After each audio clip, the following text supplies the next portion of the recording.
I ran out to get a pack of cigarettes, but I left my wallet at home. Yeah, that's me. I'm getting old. My name is Sonny. Sonny Featherland. An investigator for 20 years. And once the star of the predatory division of the Clawville Police Department. One half of the legendary Chicken Police. But buying a pack of smokes is more than I can handle right now. Maybe I should just lay low. Yeah, I'll do that. The most colorful place in the wilderness.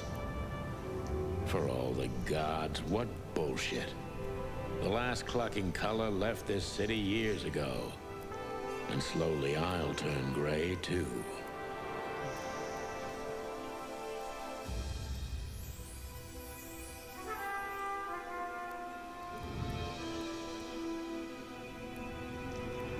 Still, what do I expect? We're living in a vast experiment, and don't even notice that everything got clucked up a long time ago. We believe in this wonderland of peaceful coexistence. Wolves and sheep, chickens and hounds. Yeah, sure, why not? It's just ridiculous. The dog eats the chicken. It's in our nature. I'm not propping up the illusion anymore. 121 days, and it's over. Retirement.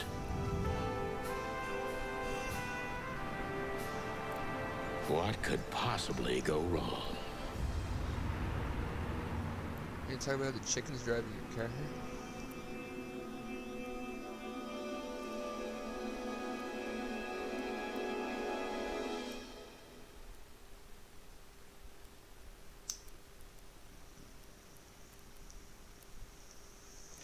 Ah, crap. My office lock is a piece of shit if a dame can pick it. She stood in the darkness. The light painted stripes on her body. It whispered secret little things that were never there in the first place. But she was no zebra. Reality was just a light switch away. Elizabeth or Charlotte? I was sure she'd have a sophisticated sounding name. She had a bygone look in her eyes. Older than this ancient building, and perhaps the whole city itself. Or maybe I'm just drunk. But she was the first womanly thing in my place for a long time, so I had to give her a chance.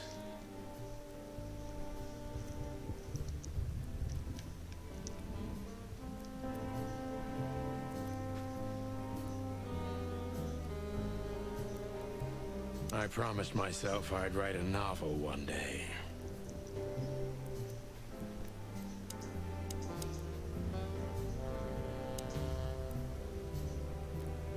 This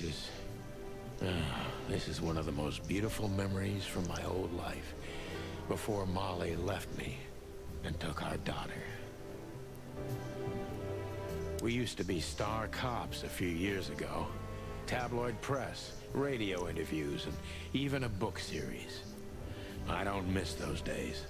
Of course, Marty, my old partner, would disagree.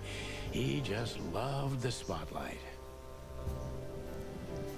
The Wild Gentlemen.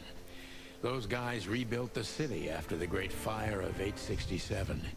My heroes when I was a little chick.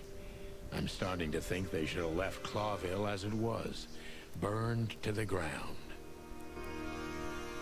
M.B. Davis, the eternal king of jazz.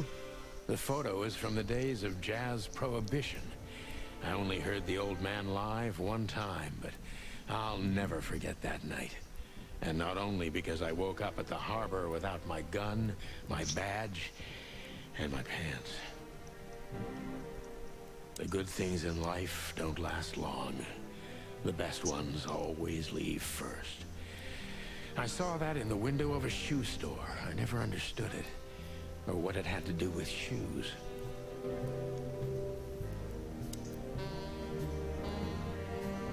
I don't even know what these papers are. Every whiskey has the same color nowadays, at least in this price range.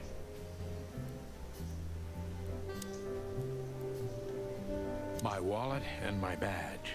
The wallet is real, the badge ain't. Chief Bloodboil took mine, so I got this one out of a pack of cornflakes, just in case.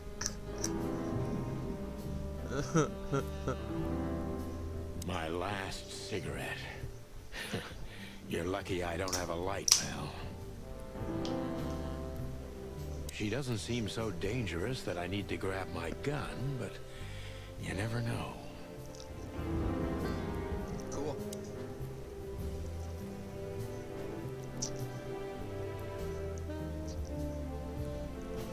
And who needs to talk to you? I don't see colors anymore. Only emptiness. Everything faded. I need another drink.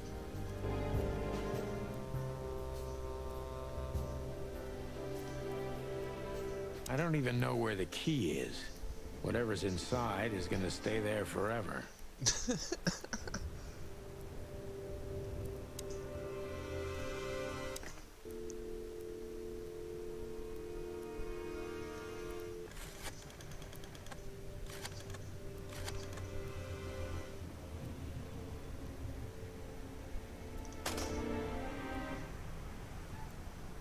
Weird. Books I'm never gonna read. Maybe Books nobody I'm never ever gonna has. read. I just realized I can look around. Behind that door lies the kingdom of dirty clothes, cigarette butts, and empty bottles. I wanted to travel the world when I was a kid, but I think I'm gonna end up dead in here whether I like it or not.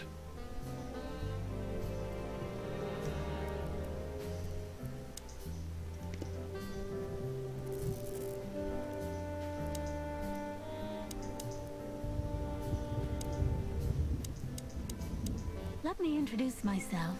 My name is Deborah, Miss Deborah Ibanez. You're mistaken, ma'am. Oh, really? Please enlighten me, Mr. Featherland. I'm not a private eye. I'd recommend Mr. Philmar Lowe instead of me. He's a nice guy. Believe me, Mr. Featherland, it's not an accident I came to you.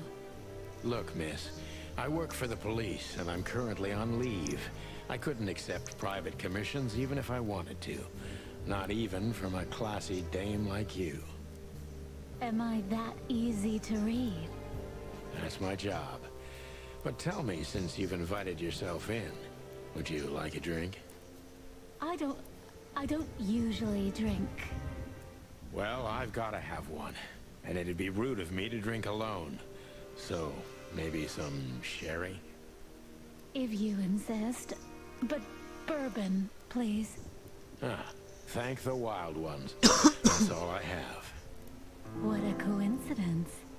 So come on, spill it from the beginning.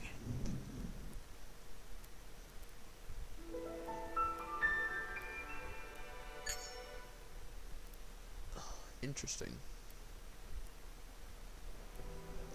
Wait, what? Okay, so we got Deborah. How do I check my... Oh.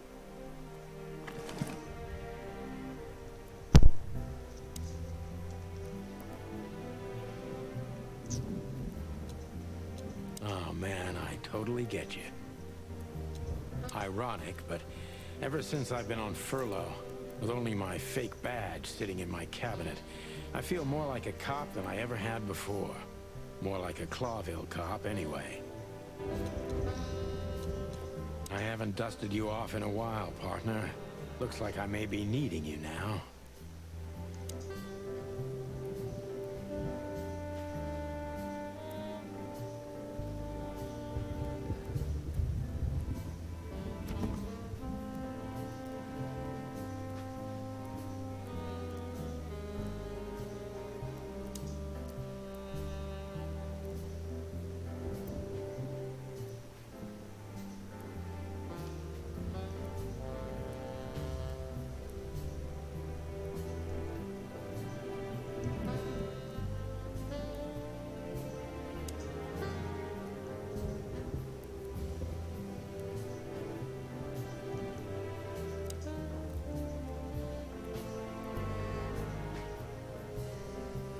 Party Mac Chicken.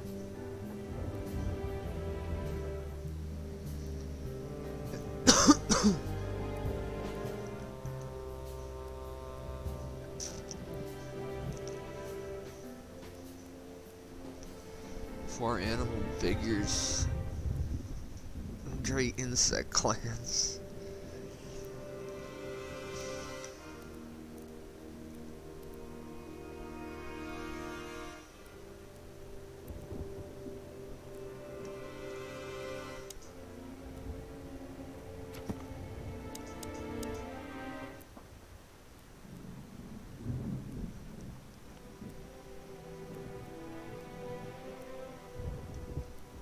Greenhorn.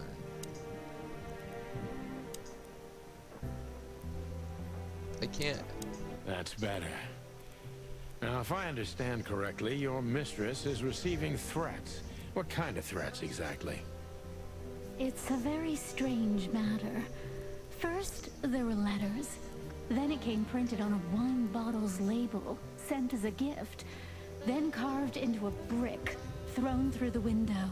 And finally, they painted it on the wall of the house in giant red letters. I think it's time to dig a little deeper. If you don't mind, I'd like to ask you some routine questions. Please, that's why I'm here.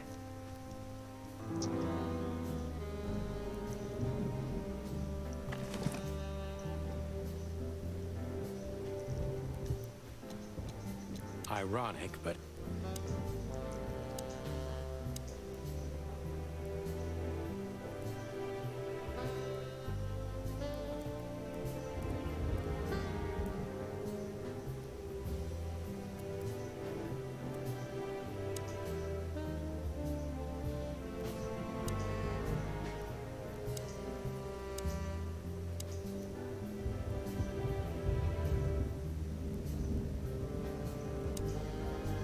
I must be cautious and smart. This dame seems shy, which I can use to my advantage. But I must be careful about what I say to her, or I can scare her off. Let's start gently, and when the time comes, we can go in hard.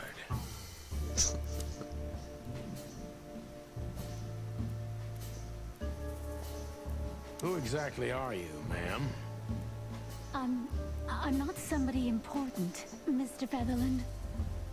You're important enough to deal with such a delicate matter, right? I carry out the wishes of my employer, nothing more. This means simple paperwork, most of the time. You've been thrown into deep water, sweetheart. Tell me, can you even swim? Believe me, this is just as unpleasant for me as it is for you, if not even more.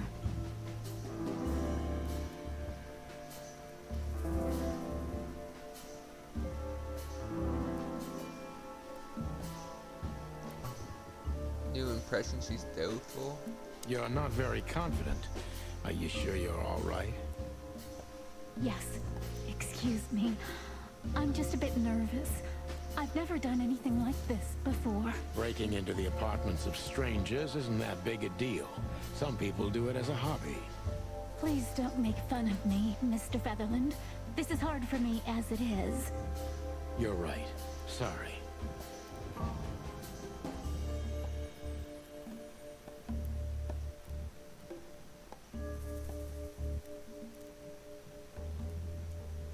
Did you come alone? All by yourself? I took the subway, then the tram, and then I walked. It wasn't easy to find this place. And to be honest, I had to be discreet.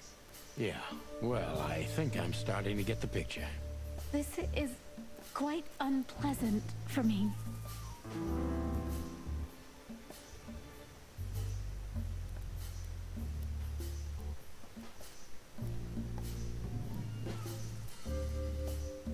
Why did you come to visit me? Why not your employer herself? My employer is Miss Natasha Katsenko. She hasn't been leaving her home lately, only if she really has to. How so? Miss Natasha is afraid. She's scared because of those unwanted messages, and everyone knows who she is. So she's that kind of woman. I don't know what you mean. Of course you do, Deborah. Thank you, by the way. We're finally getting somewhere. We avoided the point long enough.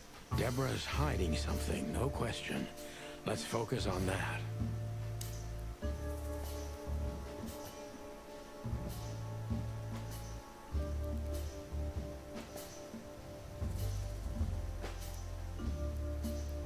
How did you get this address? You know, my mistress has exceptional connections. If they were so exceptional, she wouldn't have chosen me. Don't be so hard on yourself, Detective. You are the head of the famous chicken police, am I right? Was it a raccoon with a scarred face called Zip who recommended me? He hates me. No, Mr. Featherland. I don't know anyone like that. Lucky for you, Deborah.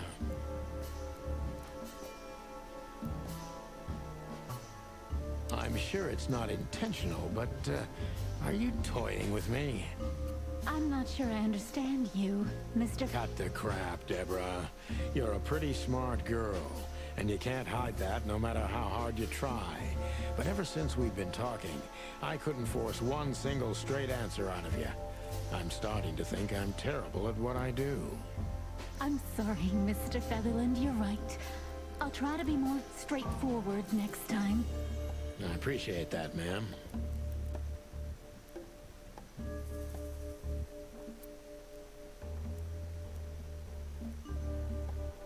Are you in some sort of jam? Nothing of the sort. There are simply things better left unsaid. This is Then hard. you're wasting my time. I trust your instincts. You'll manage it. Yeah, and I have no other choice, right? To be honest, no, Mr. Featherland. Not really.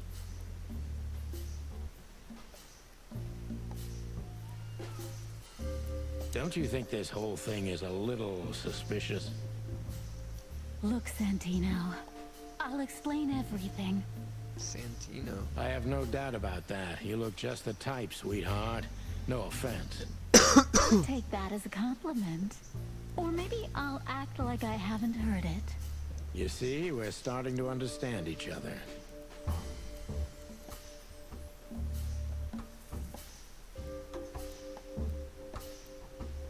Tell me, Deborah, why should I believe you at all? Because my mistress trusts you. Should that be enough? If you really like what she thinks you are, then yes. Damn, what can I say to that?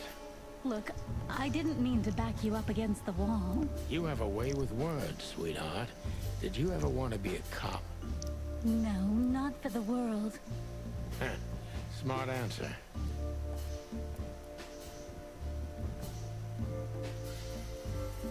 Be honest and tell me what you're so afraid of. You know, Mr. Featherland, my mistress's partner is Hobart Wessler. Or as most people know him, Ibn Wessler, the Kingpin. exactly. Feathery gods, help me. So you get it now. The secrecy. To put it mildly, I think I understand it all. Wessler. This little piece of the puzzle changes everything.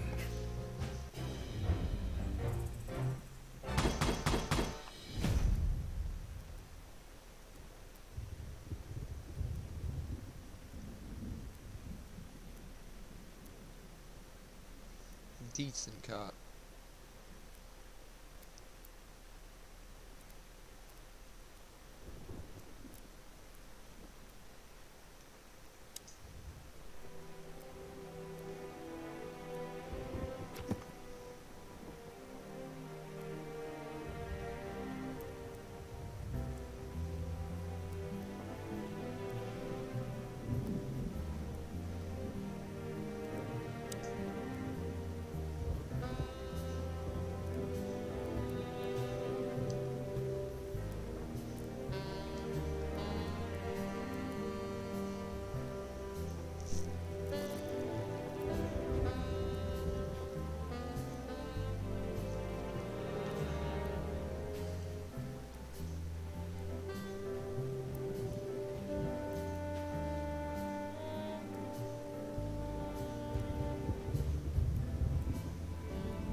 Why don't you take it to the police?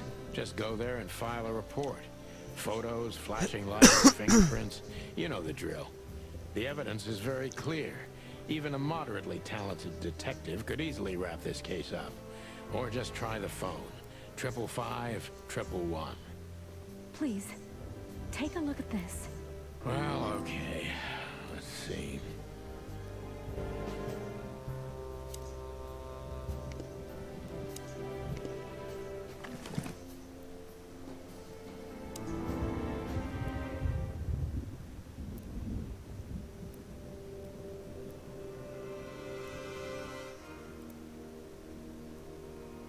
I know Molly very well.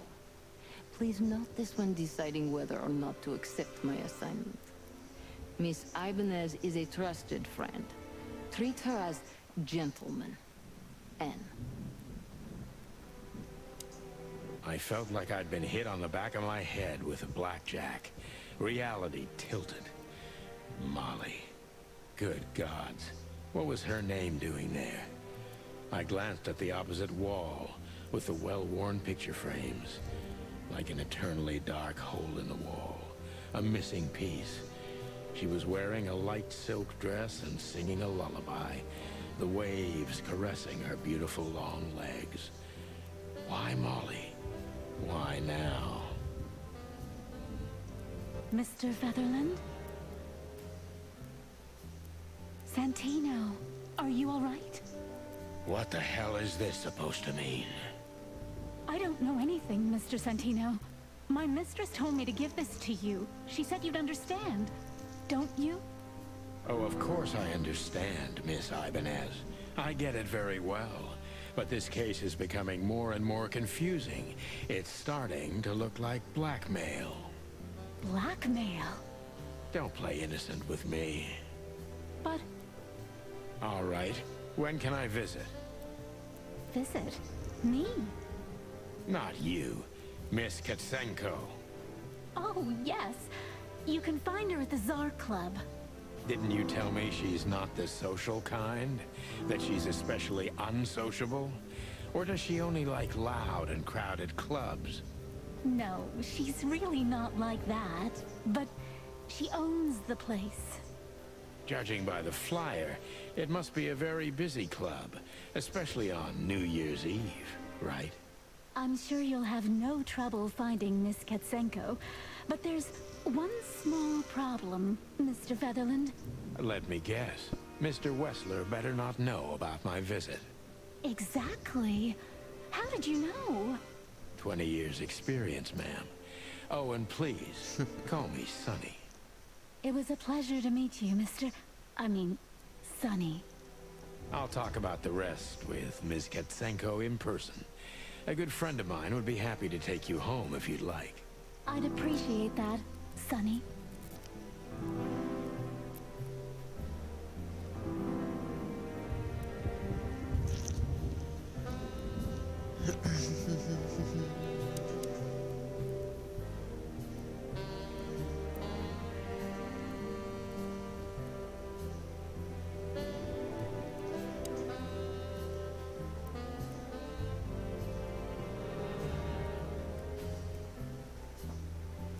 Just the driver.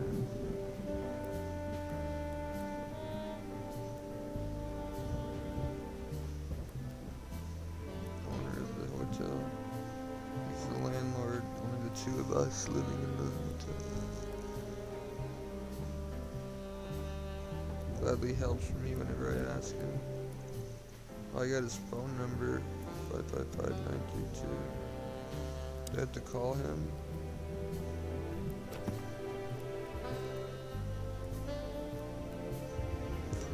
Find Natasha at the Tsar Club.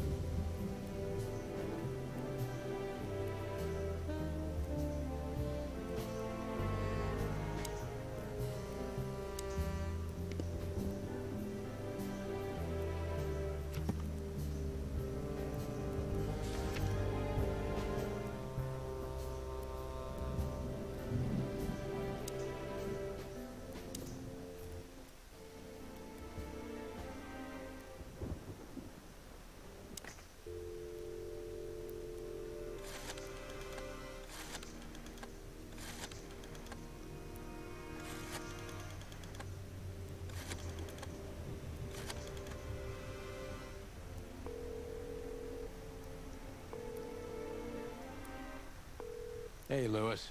Am I bothering you? No, no. Of course not, Sonny. Old friend, what's up? Could you come over? I've got a favor to ask if you're not busy. For you, and just a minute. Lewis arrived a few minutes later. He lived in the rooms above, so it wasn't difficult getting here. Not to mention that he's a rabbit. It was a quick hop. The Atlas Hotel was his inheritance. It was once a well-renowned place, but not anymore. The last economic crisis ruined it. And now, besides me, he was the only resident of this enormous place.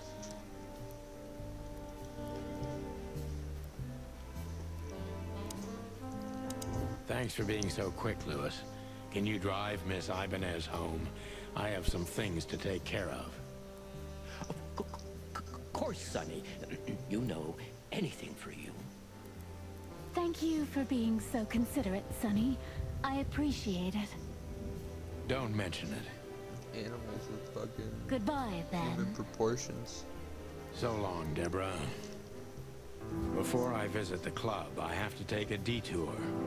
I've got a feeling that this case isn't going to be a one-man job. And there's only one bird in this city I can trust. My ex-partner, Marty. He's going to be at the station. I can only hope he'll be willing to talk to me.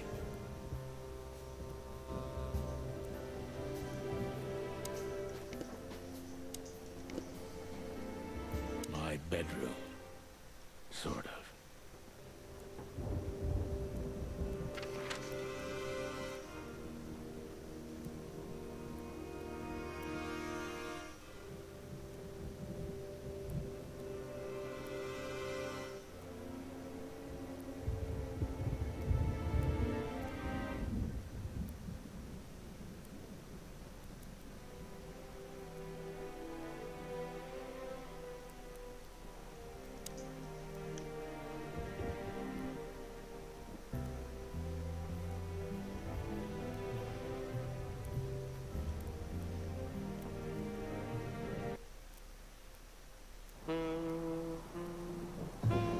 It was New Year's Eve, and I was driving, half drunk, risking my whole life's work. But still, it didn't feel any different. Every day was the same. And the 121 days I had left till my retirement seemed like an eternity. When I look out the window of the hotel room I call home, I see the same thing every day. A woman in a red nightgown dances slowly in circles to smooth music. The 9 o'clock show, with a glass of cheap bourbon and the red gown with the silent music. In the meantime, the proud city of Clawville is slowly eating itself alive. And we're still here, with nothing left to lose but our sanity, while others, Starring the smart Sonny ones, had Sonny already Featherland gone. and Marty McChicken. Molly. Does her name really upset me this much? All those years of solitude, and I still jump without question every time I hear it. And then there's Marty, my ex-partner, who hates me. But I know I have to speak with him, no matter what. Why do I feel like the past is watching me on this goddamn night?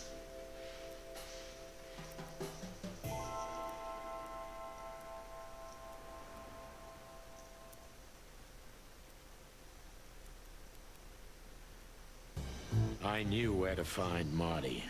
At the station, we'd always draw straws about holiday duty. Marty never joined in. He always took the New Year's Eve shift, even though he had someone to go home to. I understood. 10 years ago, we survived the night the press called the Bloody New Year. Forgotten by Clawville, but not by us. We both left parts of ourselves behind that night.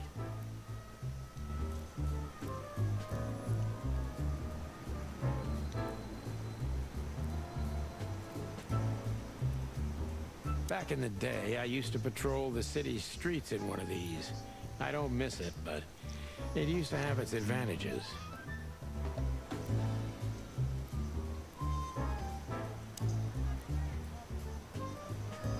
This happened when that old bloodhound, Blood Boil, was promoted to chief of police.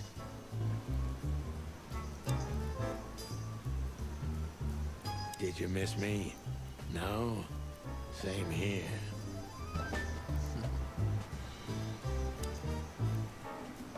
Every time this poster disappears, good old Blood Boil puts it right back, immediately. I tore it down at least 3 times already. Actually, it's a kind of passive-aggressive game for us with the chief. I'm sure it's Blood Boil himself taping back the torn-off posters, like some maniac. He must have a dozen of those things in his bag for emergencies.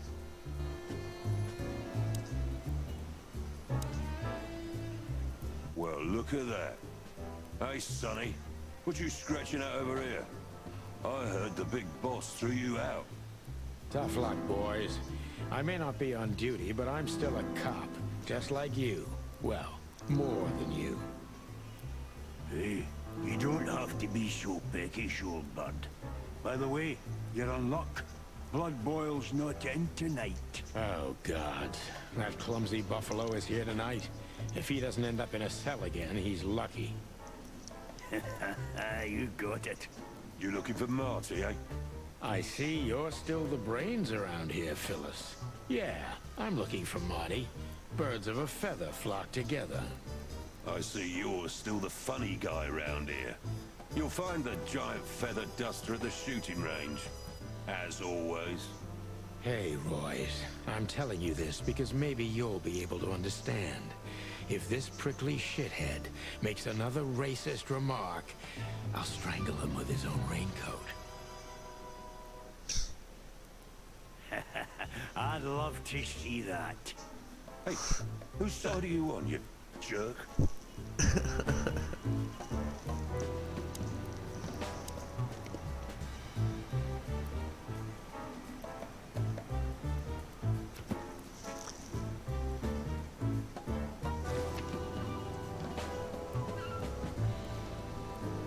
It's a hedgehog special feature. I hate him.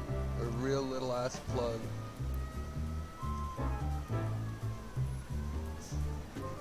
Porcupine.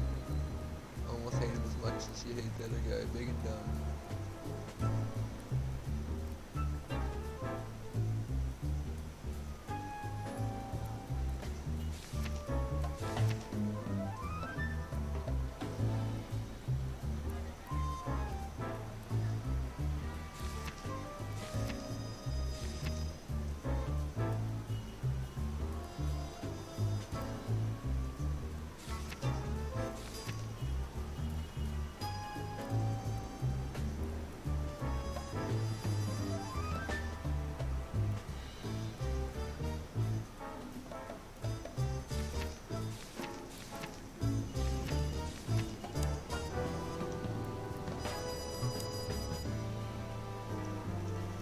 Here we are again, Clawville Police Department. I've never been good at history, but if I'm not mistaken, this place has been a church, a hospital, and even some insane cult's secret hideout over the years. Anyway, the place holds the secrets of the ages, and some drunk pigs in the basement.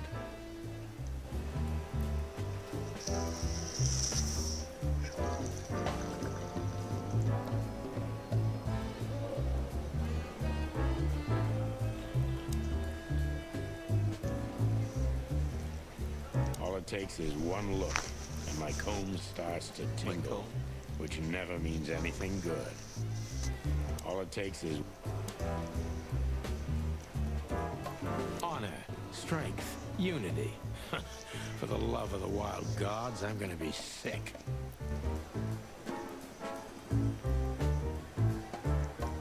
I'm really not in the mood to meet Deputy Malloy, or any of my ex-colleagues from the Predatory Division. There's a lot of dudes. Marty drinks this shit. I've never tried it, but I'm pretty sure it's gross, and probably toxic.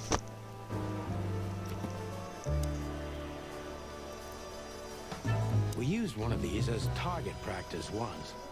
Not out of disrespect. We were just too damn drunk.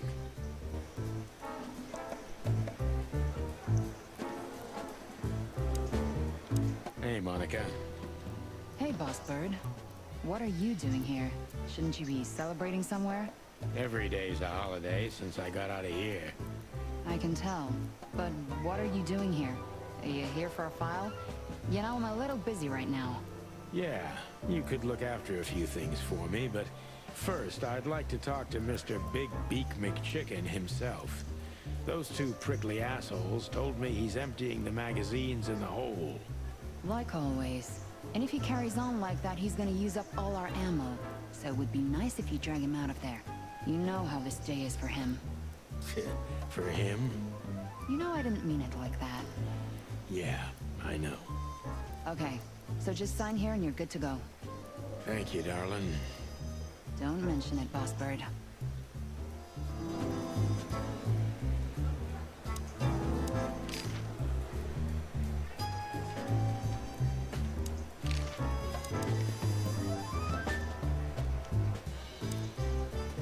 Mort, you scabbiest beast. What the hell did you do? It's Morty to you, sonny boy. Everything's fine. There was just a bit of trouble in the bar, and someone got knocked on the head with a glass. It wasn't my fault. I'm as blind as a bat, am I right? Did that ever bother you, Morty? Listen, sonny boy. Go tell them to leave me alone, eh? It's New Year's Eve, after all, and I didn't even do anything wrong. Not that wrong. Where's your little lapdog to get you out of this mess? Is that little pimp of a midget still sniffing around you? Jesse is a good boy, Sonny. And he's good to me, believe me. Oh, God, spare me the details. When will you finally realize that little shit's been using you? Oh, of course he's using me. What could a pretty boy like him want from this old monster, eh? Still, Sonny, I have no one else. Do you understand that? Don't you? Even you deserve better, pal. By the way, you look horrible, even for yourself. Are you feeling okay? Well, I'm not what I used to be. But neither are you, judging from your voice.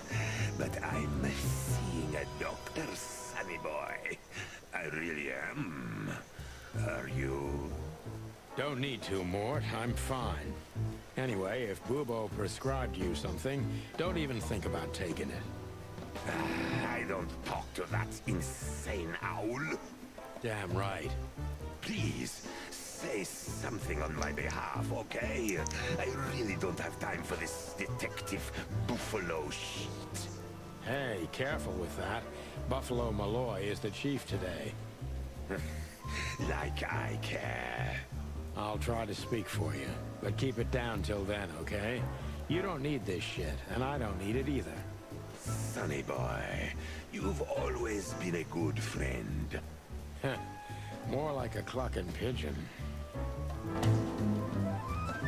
Okay. That guy's chill. One of Blood Boyle's favorites. Mainly because he's a dog, of course. Officer Jardine. They say she's clever, smart, and dangerous. We need more of her kind in here. Holy wild ones, look what the cat dragged in. Hello to you too, Bosco. I see you're busy, as always. I've been sniffing around one of the rundown joints. You know how it goes. And boom, this son of a lizard comes flying out the window. I didn't know the lizards could fly. So, Mort was being a bad boy again. Nothing unusual. And you? Still dying? I'm still a cop for another 121 days, Bosco. It's as unpleasant to me as it is to you. All right. No need to bite. Wasn't trying to mess with you. You have Moses and Plato for that. And of course, Blood Boil. Let's hope I won't run into any of them tonight. Looking for Marty, eh? Ever since you left, he's kind of lost. He's trying to hide it, but he's not the same bird.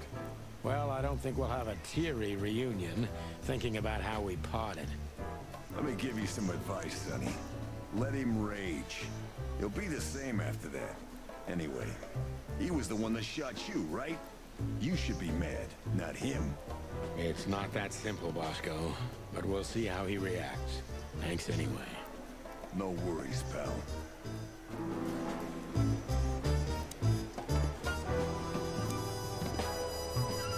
But I can question her. What do you know about the Czar Club? Nothing special. I've never been there. It's a famous place, though. Expensive cigars, unaffordable drinks, pretty gals. All the movie stars and politicians go there at least once a week. And all the big shot mobsters, too, I've heard.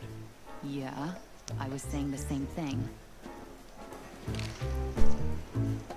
Still living in the Atlas?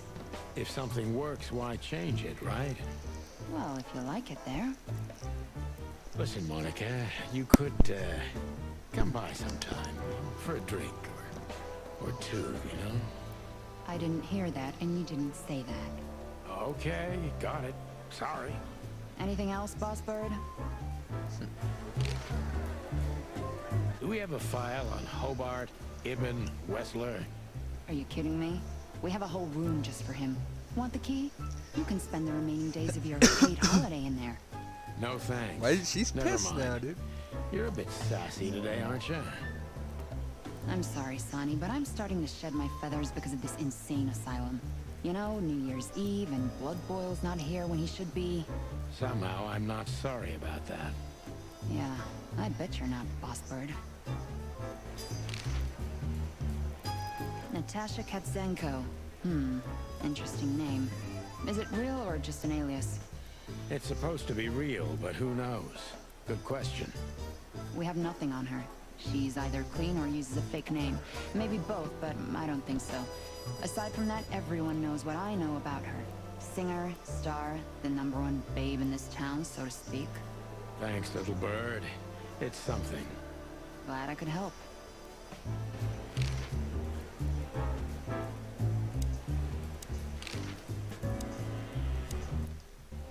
Hey, son. Sure. That's nice. Life is best if you let the adventures take you with them. Jeez, Mon. Don't read so many romantic novels. That was one of yours, actually. From the old Sonny.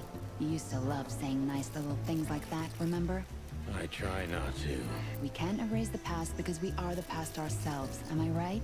Stop that right there. Okay, okay. I'm just joking.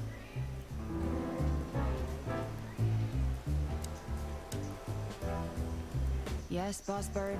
Nothing. Carry on. I'll be fine. Just don't make a mess, okay? Yes, Boss? Nothing. Just don't make...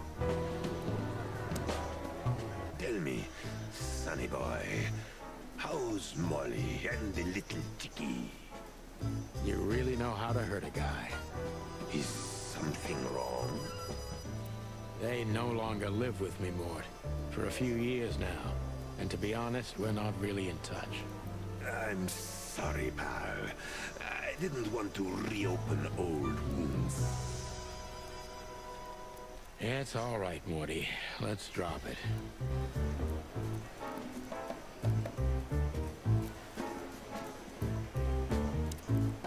Everything all right, Lizard Wizard? It will be as soon as I'm out of here.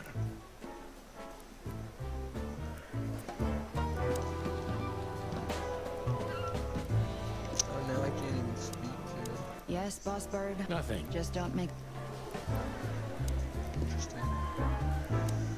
How are the pups? They're real monsters. Life's a living hell. But it'd be even worse without them, you know?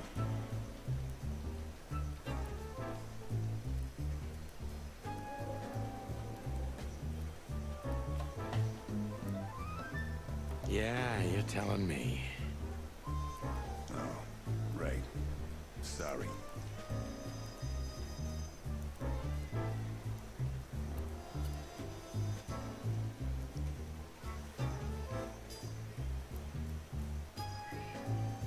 And how's life without the chicken police? Unfortunately, the worst half is still here. But it's good. It's so uneventful. Want me to make a scene?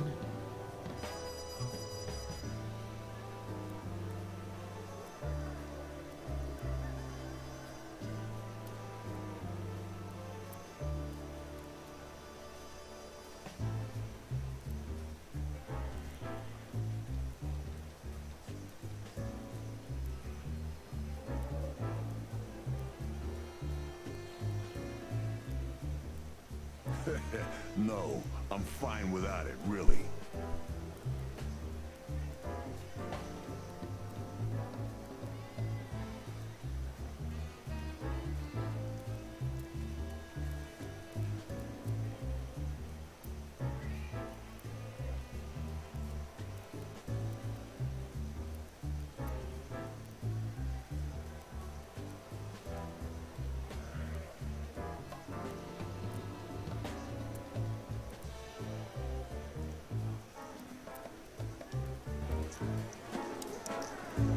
Listen, Bosco, do you need this mess with Mort?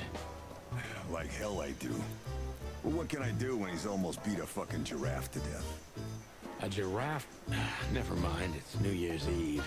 There's a brawl like this in every joint of the city, and you know that. He's just a loser, and also blind. Maybe someone just stuck that broken mug in his hand. You know that's not what happened. Of course I know. All right, I'll let him go. We don't need him yelling in here all night. I'll write the report and throw him out. But he'd better not end up back in here again tonight. I'll have a talk with him. Just sign any bullshit testimony they shove in your face, and you're free to go. Bosco also wants to get through with it, just like you. Thanks, Sonny. Much obliged. You owe me another one, old man, and I won't forget it. You can count on me, Sonny boy. I'll help if I can. Just sign any bullshit thing. You owe me. You can count. Keep up the good work. You're a good boy, Bosco. Cluck off, Sonny.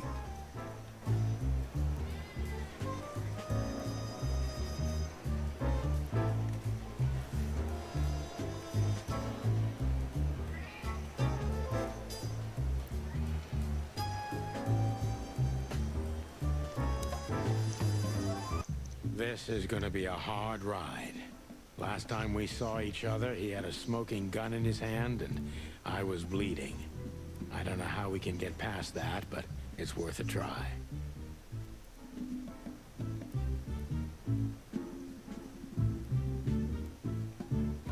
I was just about to go when you came in, so if you want shooting practice, maybe turn on the lights first. You're right. I'm gonna do that.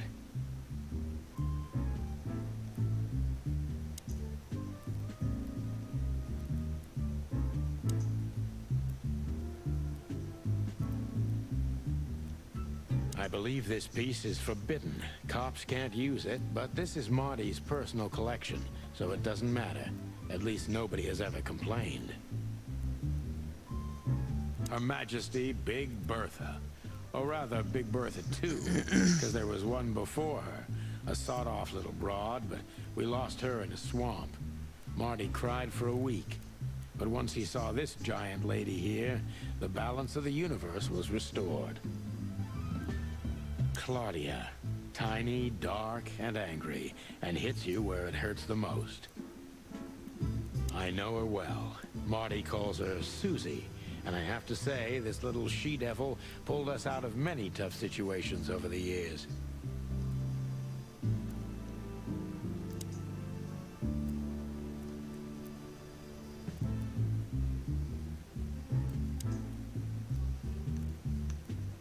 Long thighs and a big gun.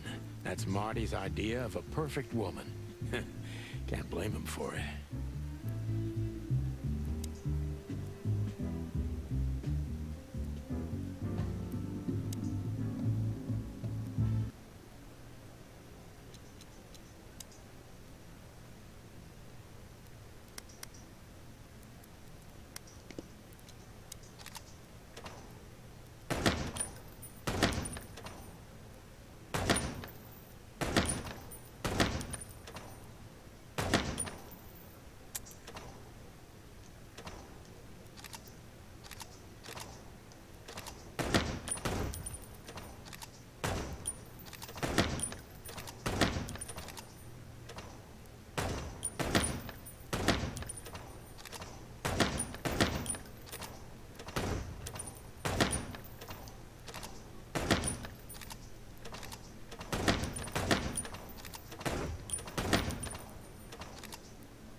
wonder if there's a trophy for that.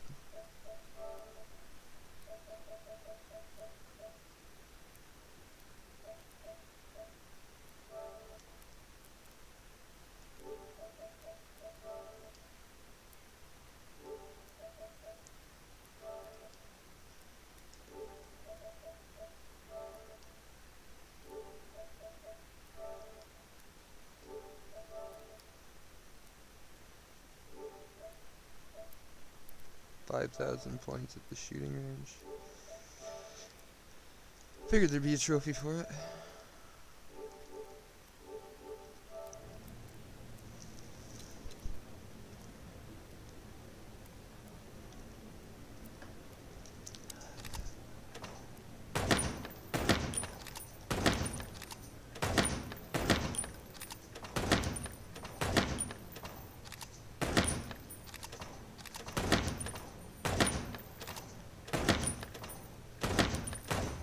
Oh, that sucks.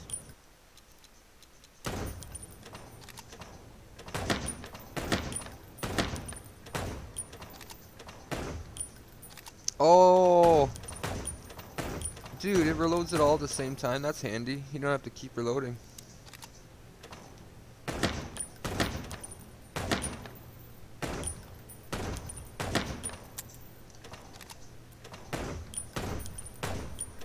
Oh, wow.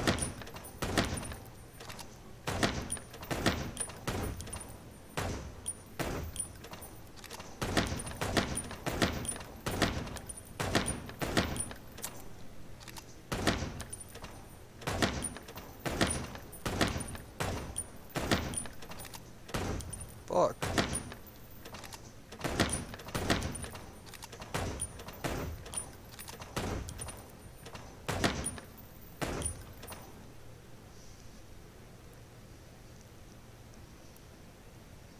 That's gonna be hard.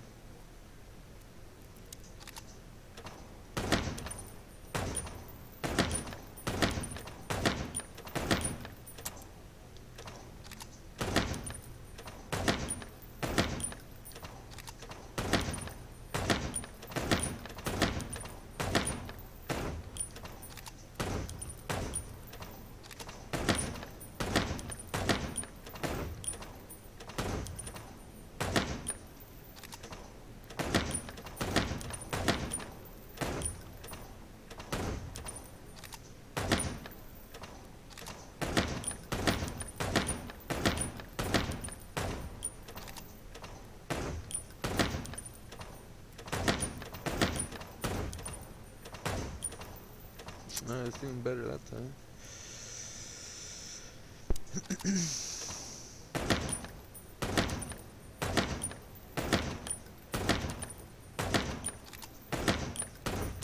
Fuck.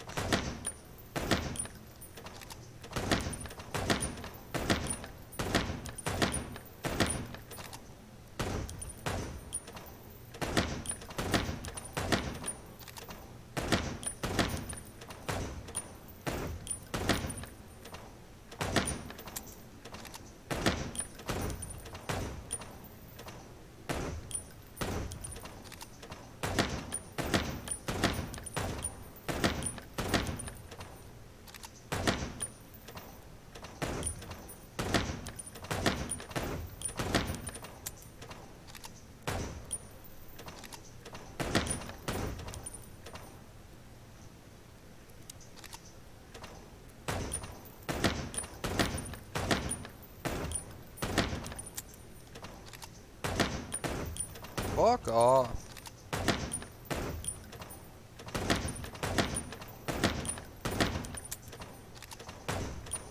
Oh wow.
fuck's sakes.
Cool.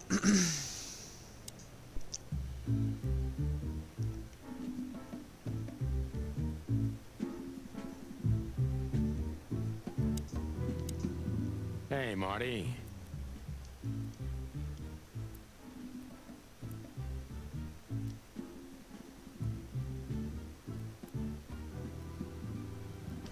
Oh, well, look who's here. Hello, Boss Bird. What, are you lost? This is the PD building, you know? Cut the shit, Marty. We're better than this. Well, at least you are. Better than anyone, huh? Marty, come on, let's forget that. What's past is past. Easy for you to say, Sonny. Damn it, Marty, you shot me, remember? I almost bled to death. Hell yeah, I remember. Unfortunately, my aim wasn't good enough. I need your help, okay? That's what you want to hear. Well, it's a start. Okay, I've said it.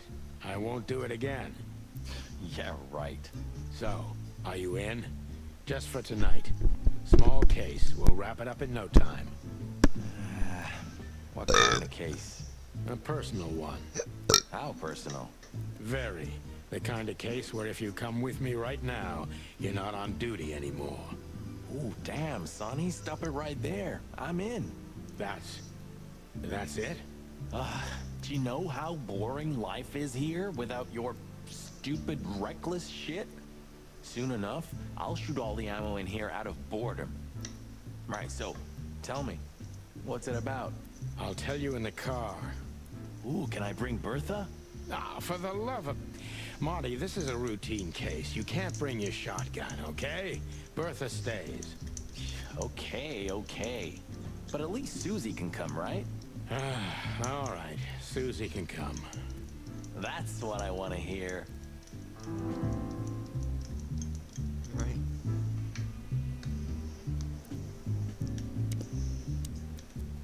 Hey, Marty, what about Laura?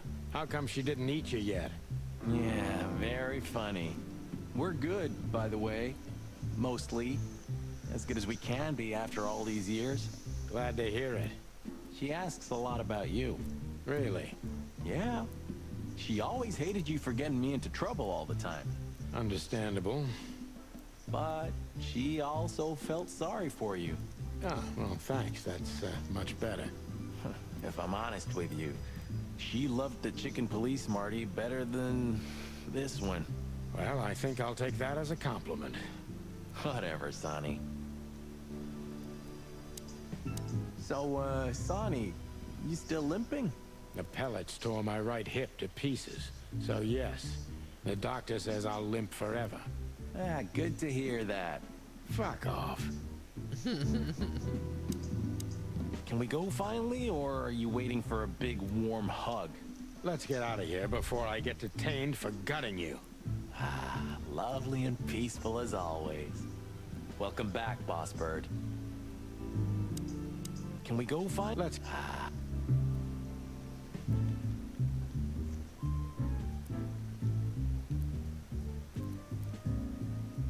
Still drink coffee?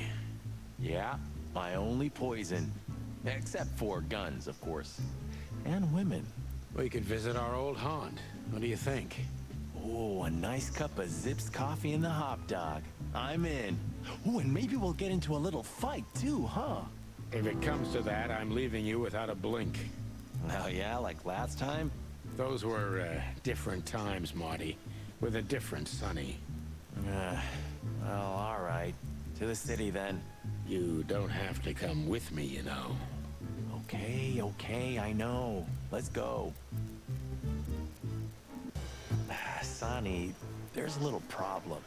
Not so little, and it smells, too. What the furry hell is Blood Boil doing here? Well, it seems we can't avoid speaking to him. Oh, yes, we can. You have your rifle with you, right? What? Just kidding. Sort of.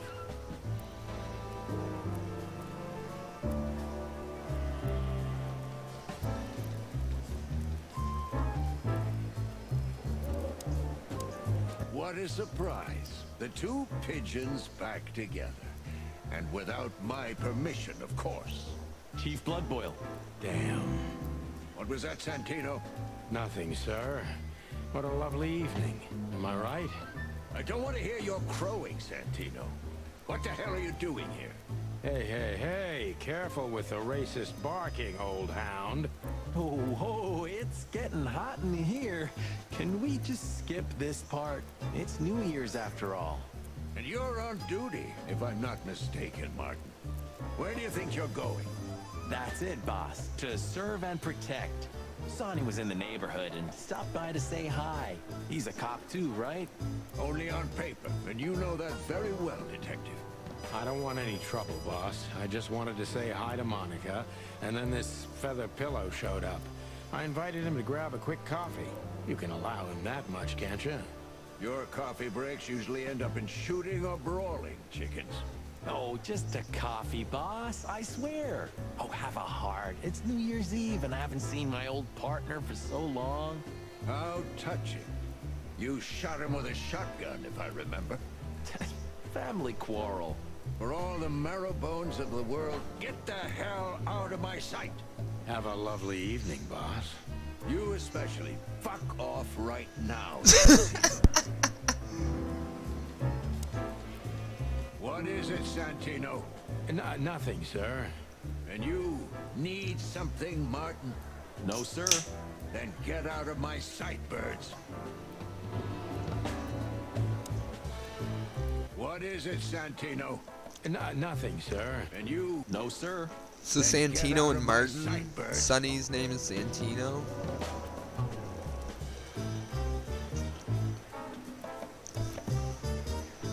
That's all the information I've been getting. Marty.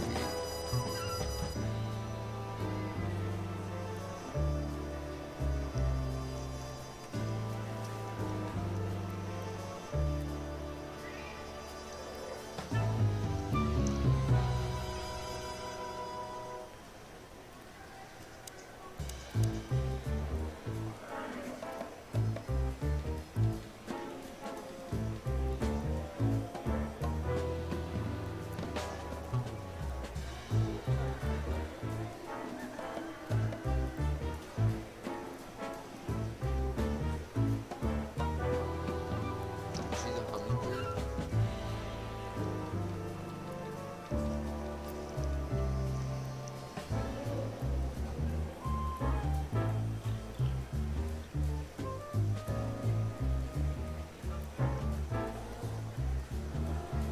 An unrepairable wreck.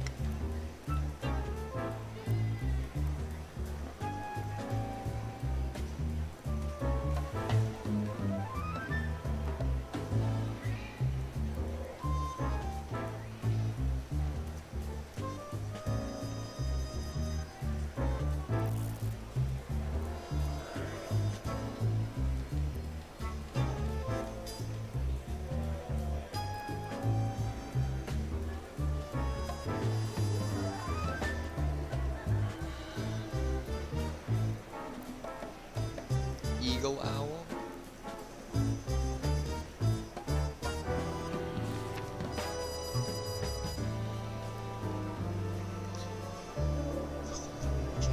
That guy's a recruit.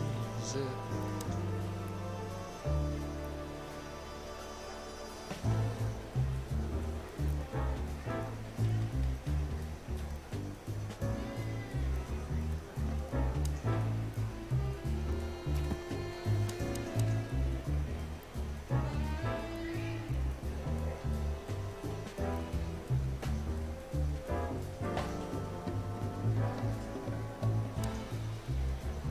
We can't avoid speaking with the chief first. And it would be nice to say goodbye to Monica, too. Well, I already. What is it, son? And you? No, sir. Then get out of my... I already spoke to him, so they obviously just want to speak to Monica.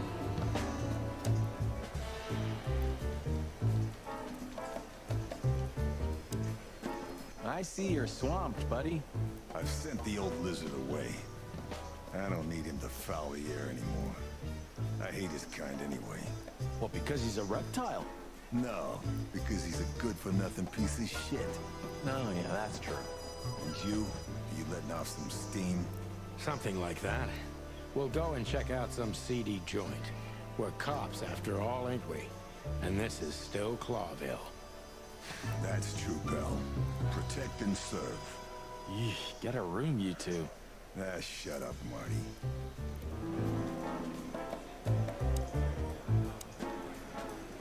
I see blood boils here. We're in deep guano for sure, Marty. Isn't it your lucky day, huh? Are you thinking about some stupid shit again? We? Excuse me, sir, but what do you mean? Great wilderness. Just keep a low profile, will you? Great It's New wilderness. Year's Eve. We have enough dangerous lunatics running around already. Don't worry, Chowhound. We know what we're doing. Yeah, of course you do. That's what I'm afraid of.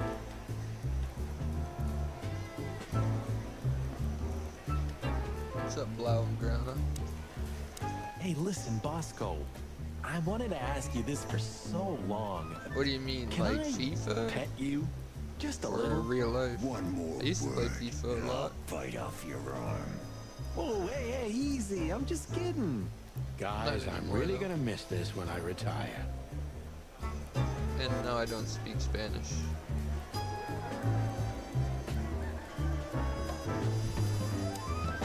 Hey, listen, Bosco. One Oh, hey. Guys, I'm really... What have you heard about the hop dog? Is it still standing? Yeah, it is. But I don't frequent that neighborhood. You shouldn't either.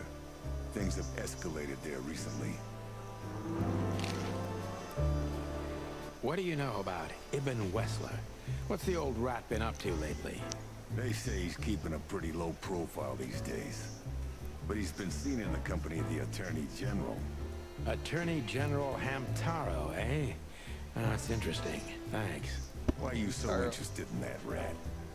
If you want another hole in your comb, I could help you too, you know. It's just professional curiosity. Yeah, of course. And I'm a fluffy little Labrador. Same with Whoa, you, dude. whoa, you forgot to mention this nugget about the case, Sonny. Ibn Clucking Wessler? What the hell did you get into? Far as I remember, you didn't let me tell you in the first place. Well, you're in now. No way back. You're a piece of shit, Sonny, you hear me? What's this all about? Easy, chicken. I'll tell you everything soon enough. Let's just get the hell out of here first. If I already told you it's a pleasure working with you again? No, but that's always good to hear, partner. Cluck off.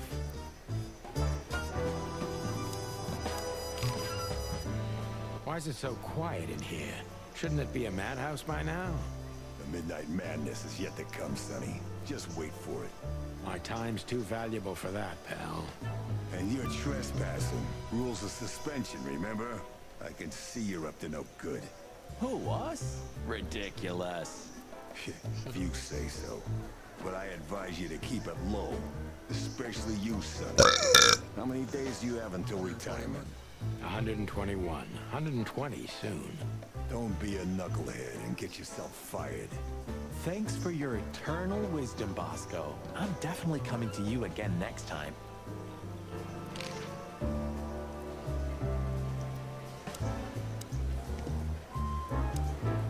What is it?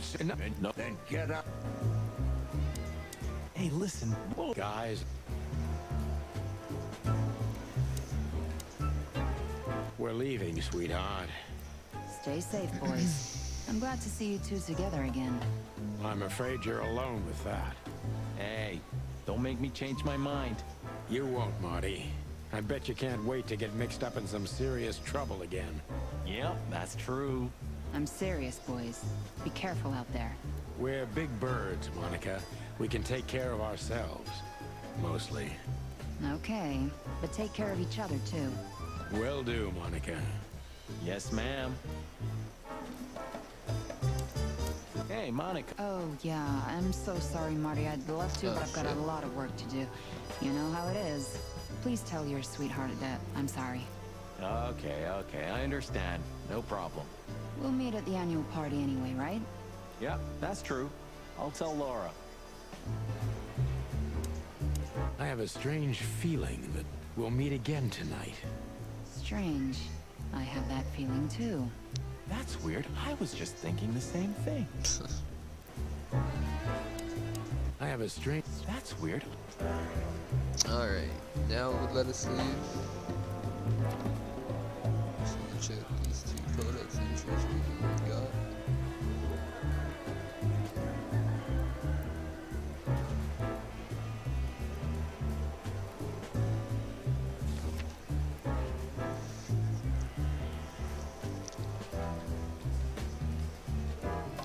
The insect population.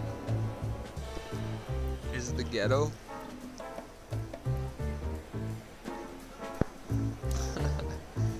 That's funny.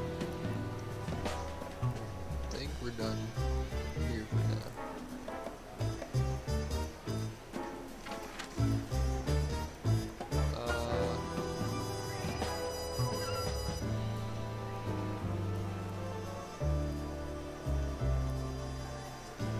Okay, so these are side ones. These are Crest's main ones. The hop dog was like the last warning. You can still turn back. My eyes lingered on the sign. An enormous dog. Like a neon god with limitless power over cheap hot dogs, plastic hamburgers, and watered-down coffee. The cold light called me. But I didn't want to get out of the car. If we went in, we were all gonna be pancakes, kept together by cold syrup. Marty's worried look shook me out of my reverie. Oh, cluck. Was I talking to myself again?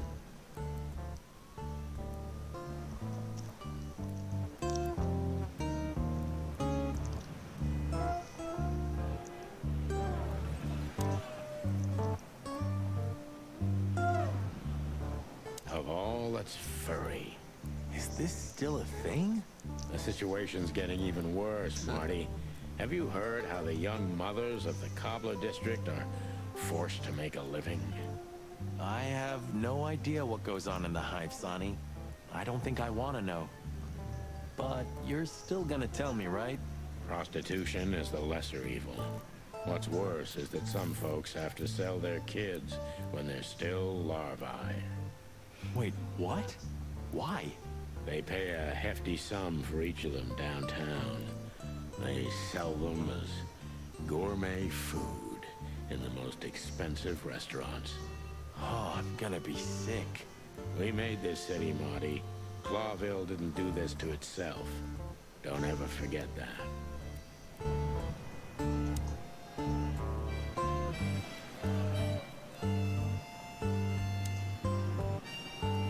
Are you sure that thing's a dog? I always wondered. The name Hop Dog is quite a giveaway. Don't you think so, Mr. Detective?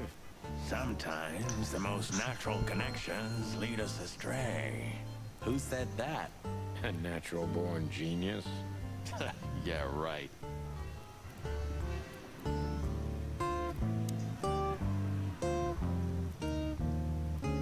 peaceful, isn't it? Because the whole town's probably drunk by now. Maybe that's the only way it can bear itself. Doesn't it remind you of someone? Shut up, Marty. Got you there, old bird. Could this wreck belong to Zip? Well, it's a wreck just like him, so I guess it could.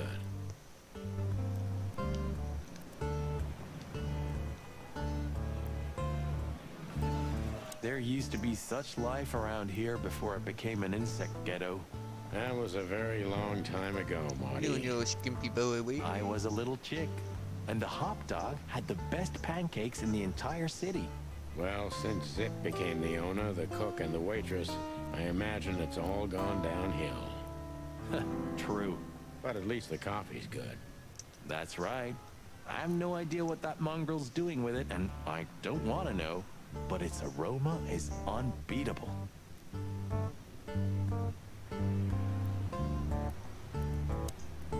Hey, pal. Can you hear me?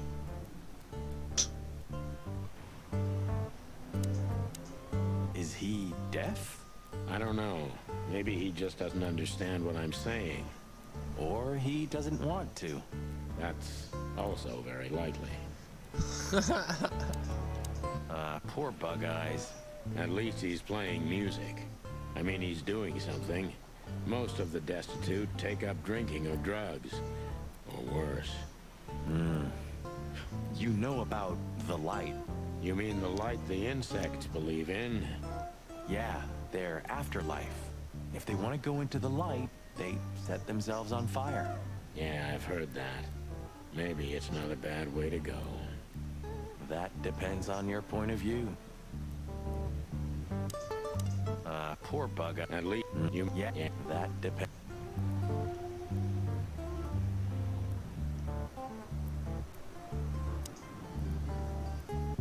Ugh, the place is deserted. Poor Zip. You're right. Yep, the guy's middle name is Bad Luck. That's for sure.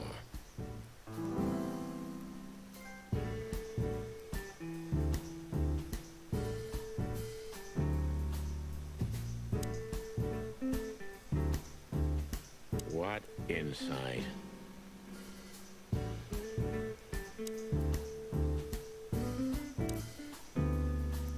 Well, that's a good question, pal.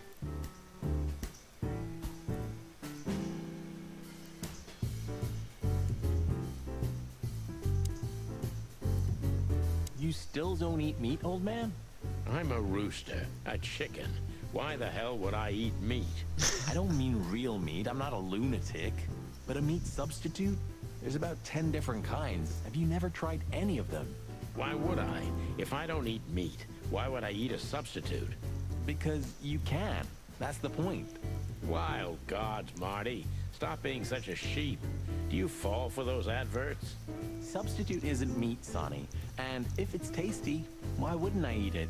I don't care what you eat, but don't be surprised when you lose all your feathers or you try to bite off your own leg one day.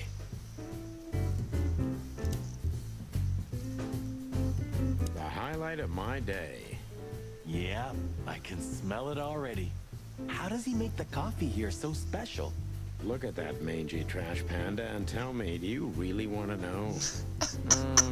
You're right. Mangy As trash always. panda.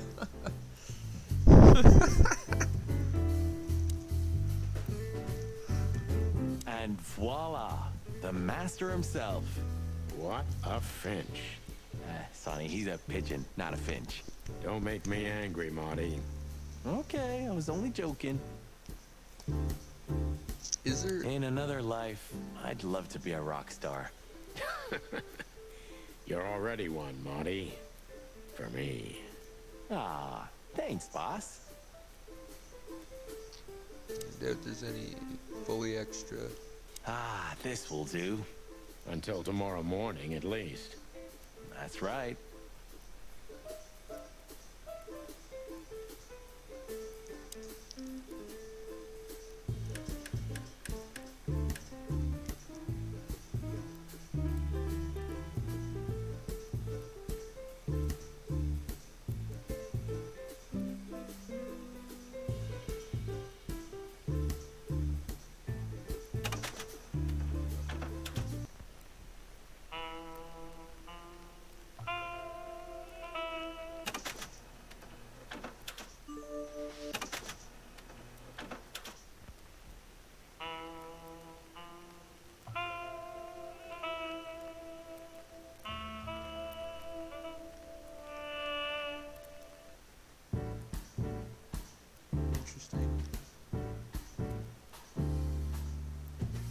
door didn't look like this last time.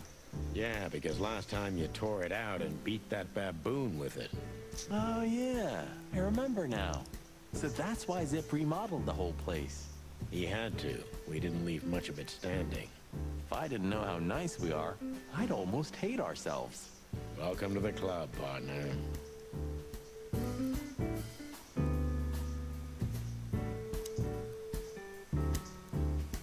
Hello, boys. Now, get the hell out of here while I'm asking nicely. Hey, is that how you greet two old friends? Hey, I'm not joking, Sonny. I got a shotgun under the bar. No, you don't, because if you had, we'd arrest you here and now. If there's still life in you when you're full of buckshot. Ah, it's going well so far. We're just here for a coffee, Zip, okay? Like old times. Nothing's like old times. Haven't you noticed? Yeah, as a matter of fact, it's quite noticeable. Shit. All right. And where'd you blow in from? We haven't been anywhere yet, but we're going somewhere. Everybody's going somewhere, right? Tell me, how much do you know, Zip? That depends. How deep is it? Bottom of the well kind. Goes down around Ibn Wessler. Holy hell! Wessler? You've dipped your wings in deep shit, boys. If you've got anything on him, don't keep it to yourself. We'd be grateful. Grateful. Maybe you're not gonna trash my joint this time, eh? You know, Ibn's acting strange nowadays. He always believed that if you want something done, you do it yourself. That's how it was for years anyway. And? But now, he left his real estate, the fish racing clubs, the casinos, and the bars to his right-hand man, Mongrel Mick. And ever since, he's been kinda weird. Bottomed out, brooding in the seediest joints of the city. Nobody ever knew him to be like this. Weird, huh? Yeah, weird. Do you think it's about a lady? It's always about a lady. Well, there is a woman. I knew it. But not like you think. Is this gonna cost much? Only a favor, like the good old days. Okay, I'm in. That Natasha's a mysterious woman, a real cursed jewel if you ask me. She came out of nowhere 2 or 3 years ago and landed on the stage of the millions almost immediately. Is that so? Interesting. Yeah, she's got a fantastic voice, makes men go crazy. But we all know that's not what's important. Then suddenly, bam! She got the whole club, just like that. But we know exactly how it was. I can imagine, yeah. Since then, it operates under the name the Czar Club, right? The old click is still clicking, right? Yeah, the club was renamed and remodeled. Everyone knows she was Ibn's lover, but she's not your usual canary. She didn't get involved in Ibn's dirty dealings. Then how exactly does she fit into the picture? Check this. A few months ago, the old rat pulled out of his own businesses and gave control to Mongrel Mick and his mob. Mongrel Mick? Doesn't sound familiar. Mick the Marauder, ring a bell? Damn, that little monkey came this far? I think that little shit took advantage of Ibn not being himself. Which has something to do with this Natasha, right? That's my guess. Thanks for this straight dope, Zip. We owe you one. One? You owe me the price of a new coffee shop, remember? Okay, okay. Whatever you need. Just call us. I clucking will. Thanks, pal. Hey, I'm not your pal, Marty. You sure talk a lot. And maybe the past is haunting me. Once a rat, always a rat, right? Aw, come on, Zippy. Don't be so hard on yourself. You got out in time, and you've been living an honest, ordinary life since then, haven't you? Yeah, right. How lucky am I, eh? It's more than what many others get, believe me. What's this no insects allowed shit? You're not like that. What do you think? If I let one in, all of them will follow. And then I can forget my regular clientele for good. What clientele? There's no one here. That's it. Would you take even that away from me? What's this no... What do you... What? That's it. Okay, so... Have you ever there's a been lot to that ask him place? about. Of course, 100 times. Everyone who matters in this city's been there. Sorry, guys. But then, it had a different name and a different owner. Business affairs, right? Yeah, that was the dark era, Sonny. I don't want to talk about it. Roger that. I gotta say, you've revamped the joint pretty well. Yeah, after you trashed it, I had to. Look, I'm sorry, Zip. That ocelot and his gorilla. Baboon, not gorilla. Whatever. Sonny, what's your beak? So you owe me one until about the end of time. But I'd settle for you washing up here for a few years after retirement, Sonny. Mind your tongue, furball.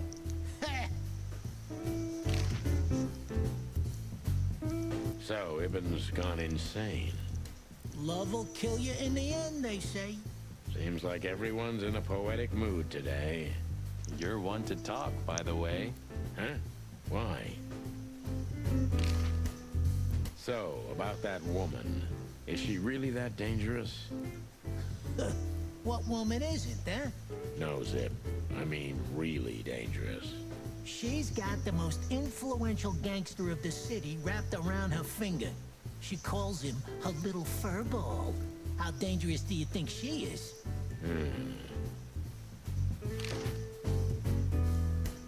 You didn't get any younger, pal. You're telling me? You look like you haven't had a good night's sleep since forever.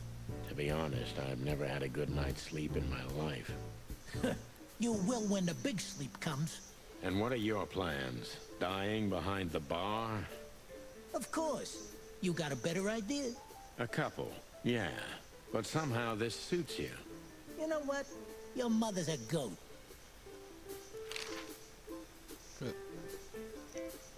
What's this note? What? That's it. He sure didn't get any younger. Or prettier. You think he's still mad at us? Frankly, Marty, I don't give a damn.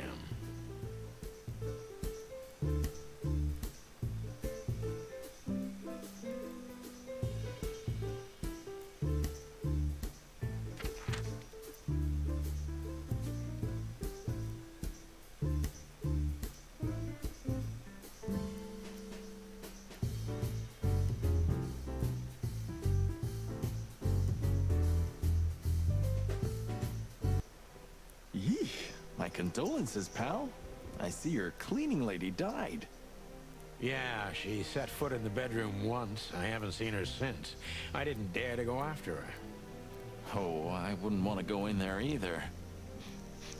But what's that This is where smell? I live, the Hotel Alice. Cigarettes and whiskey. Yeah, with a hint of dirty Cigarettes and laundry, but whiskey. no, this is lavender? Ah, that. Now, that's got to be the Ibanez dame. You know, the broad who gave me the letter. And the job, obviously. Ah, pretty, huh? I can smell it. She's an exotic, too. An impala, maybe? Furry hell. That's why Chief Inspector Bloodboil hates you so much. He's jealous because your nose is better than a clucking bloodhound. The bitter old dog. He just hates all foul. Ah, true. Except for Monica. Monica's a fairy, not a bird. So, what now? Well, let's gather my stuff and head to the club. We gotta find out who this Natasha is and what she wants from us. I mean, what she really wants. After you, Boss Bird. I wouldn't like to touch anything in here anyway. If it's okay, I'll just stand around and stare out the window. Sure, just do it quietly. When was the last time I was here? I don't know. Years ago. When Molly left. Whew, that was a wild night. Yeah. You know, Sonny, you can call me. Not just when you want to investigate some shady case from a shady dame and you need a big meat shield to cover your ass. Times have changed, Marty. And I don't call anyone. All right, Boss Bird. Whatever you say. So, am I staring quietly enough? Well, the floor's creaking a bit when you shift your weight, so, You're an asshole. You have what we came for? I just want to look around a little. I'm ready. Yeah. All right, Sonny. Then grab your map and let's hit the road. You have what we can. All right. I suppose 2 shots was enough for today. At least until we learn what this Natasha woman really wants. Have you started on your great novel yet? I've already started working on my will, but I realize I'd have to leave everything to you, so cluck that. Huh. Pity.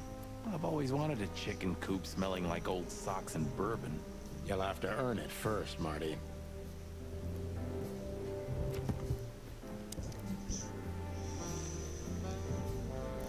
You know, this city's outgrown us.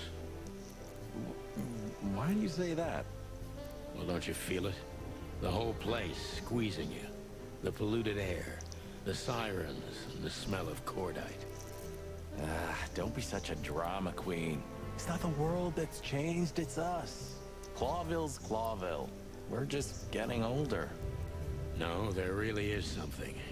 You know the feeling of foreboding, of something wrong, of something bad on the horizon. You're screwing my mood. Yeah, but I'm not sorry. No shit.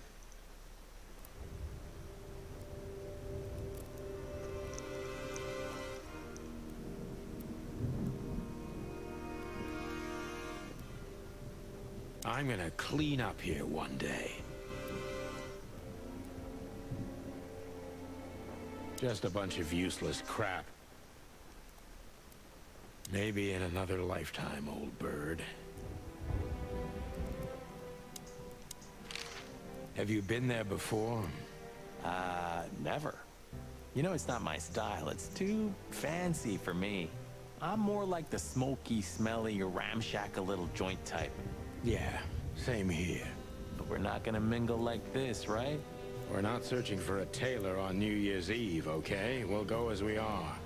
That'll be exciting. Let's just stay out of trouble, okay? What trouble? That's the spirit.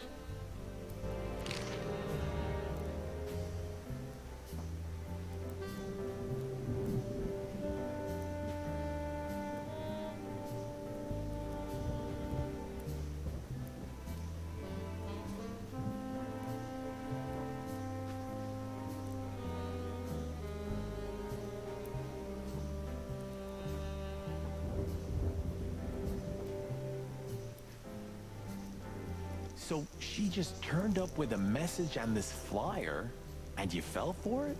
Maybe I was bored. Or maybe there's more to this thing than meets the eye. Yeah, there's always more. Maybe I just wanted to meet you, for old time's sake. That's not funny. I've never had a good sense of humor. You know that better than anyone. That's for sure.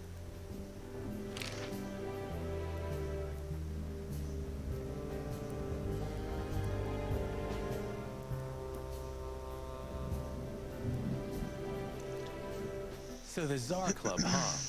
My city's on fire. Sounds good. But that's all? It's kind of weak for a clue. It's not a clue. It's just a guide.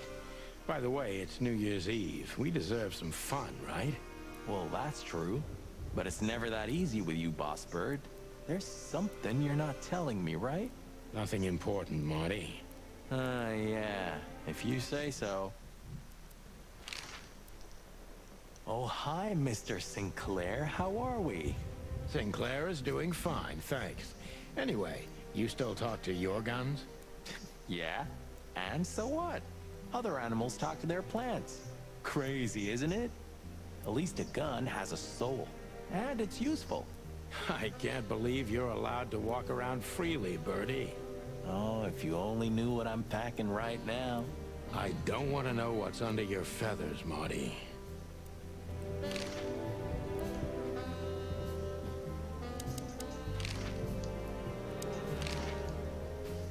You have what we can. All right. So this is them. Yeah, The Wild Gentlemen. They were role models when I was a kid. Well, you must have been a weird kid, which ain't surprising. My idols were the White Wolf and Super Squirrel. The White Wolf, eh? Explains a lot. You know, when I was back in Averia, Clawville and the whole let's live together in peace bullshit seemed like an unattainable dream. Those guys made it happen. The city rose from the ashes of the Great Fire. Yeah, but look at it now. And what would have become of you if you hadn't ended up in Clawville? Maybe you'd even be happy? Perhaps.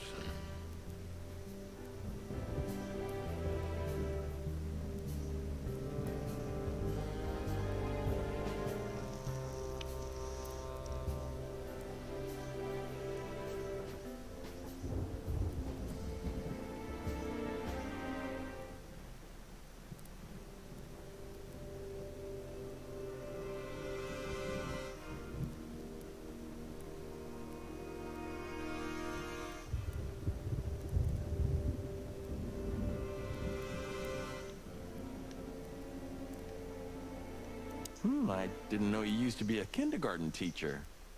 But leather? It's history, so back off.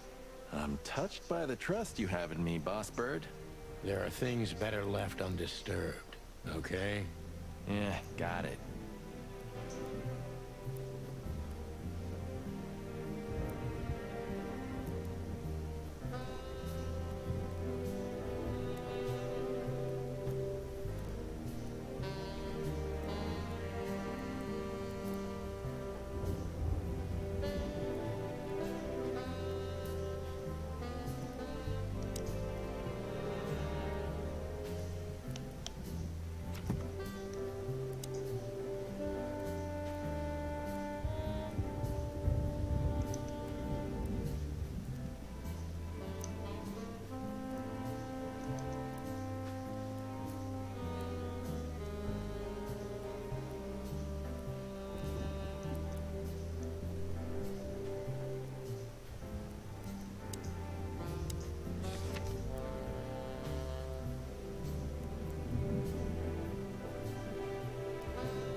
Look at the poor bastard. He's looking okay, Marty. Remember what we saw when we worked at the Hive? Wild ones. Don't even remind me. Trying to forget that shit every day. It's been even worse since. I guess you heard about the riots. Who hasn't? You know, people are afraid that the Great Fire will happen again, and those hive houses are pretty flammable. I don't speak of the devil, Marty. But to be honest, I have no idea how this insect matter can be solved. I do. We just open the ghettos and let the insects live among us like they did for centuries. Your heart is pure gold, buddy. But you know it's not that easy. Clawville isn't what it used to be.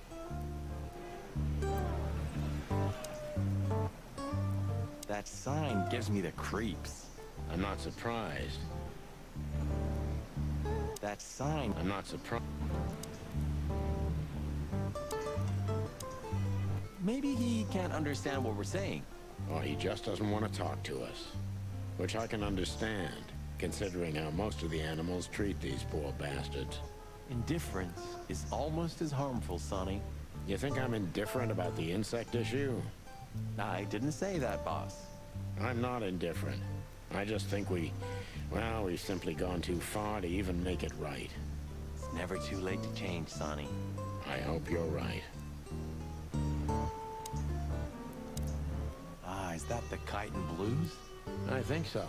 It has a unique sound to it, that's for sure. I'd like to visit the Hive again, when things lighten up a little.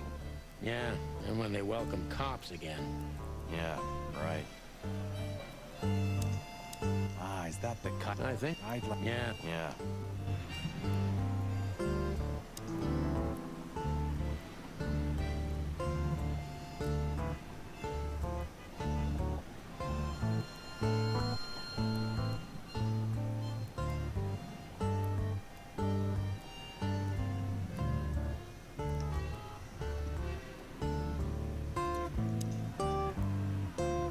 Zip is a tricky little something. Meanie. Yeah.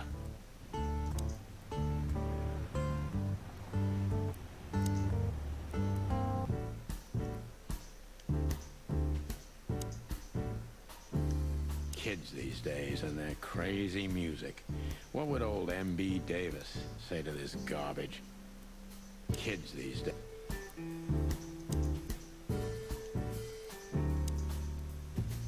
Ooh, a nice pancake with hemp seed, chocolate, and black onions? I'd rather have somebody pull my beak off. Ah, you used to be more daring. Yeah, and my back didn't hurt either. Furry heavens, it's depressing being around you, Boss Bird. Ooh, maybe a peanut souffle with faux meat. Oh, stop it, Marty, before I get sick. Ugh, you're just a boring old man. I'd rather be boring than dead. I wouldn't eat here if my life depended on it. I wouldn't eat here if my life depended on it.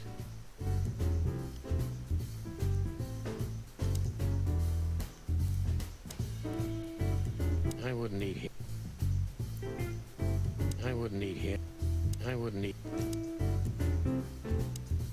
You think he might know something about the case? He knows almost everybody in this city. At least he used to once. Let's see if he still does.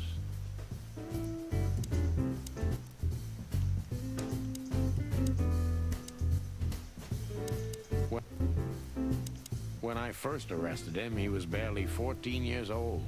I was a rookie cop. Who would have thought we'd end up like this? When I first...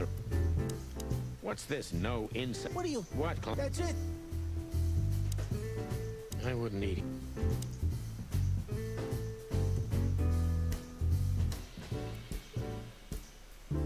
What's that? You know, I don't want to know.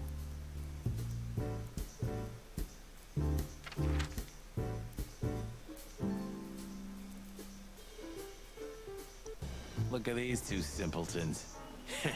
They don't even realize their jackets are full of holes. For the wild God's sake, don't dare tell them. I already tried, but nothing happened. Figures.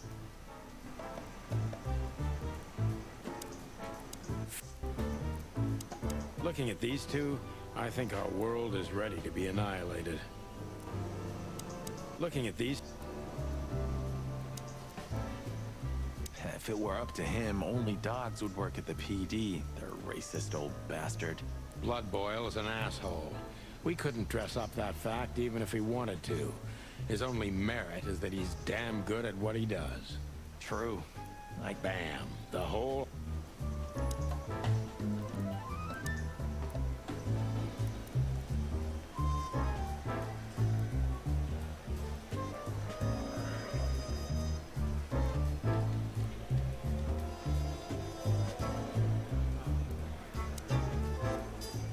Did you ever notice how much bigger the lion and the fox are than the other animals? You know, maybe all animals are equal, but some animals are more equal than others. Huh. So that's why our king's a fox and not a sheep or a bird, right? It's maybe a little late, but you're starting to get it, Detective. Where are the insects, anyway? And the reptiles? Did you ever think about that? Many times. I think they didn't fit the idyllic image, so they've been left out. Simple as that. That says a lot about this city. It says everything, Monty. Oof, I gotta say, good old Bosco looks like shit. Yeah, like a beaten dog. While you, on the other hand, you just got older. Way older. Shut the clock up, Marty.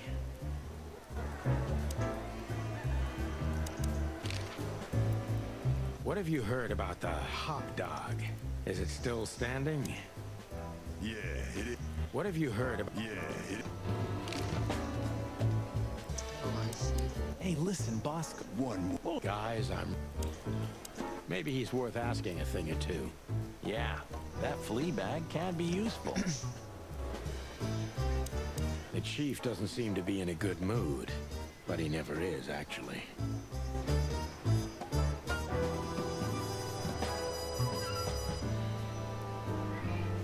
Do you remember when they changed the old coat of arms and we used it as target practice? I remember Blood Boil catching us and almost suspending us because of your stupid shit. My stupid shit? I remember it was your idea. And you were drunk as hell. Yeah, and I remember you... Oh, shut the fuck up. Do you still drink that garbage?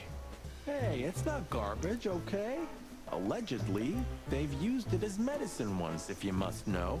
Yeah, once they used to heal with bloodletting too, Marty. Don't believe everything that's on these labels. You're not a little chick anymore. Okay, Dad.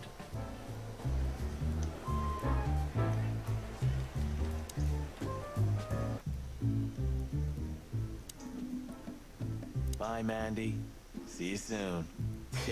You've named the poster girl. You a bit lonely these days? You're one to talk. I've heard you muttering to her. What, me? To a poster? Don't be silly. You know, the broad in the picture really was a cop. Was? Why? What happened to her? She shot herself while cleaning her gun. What a waste. You know, the broad in the picture... What? What a waste.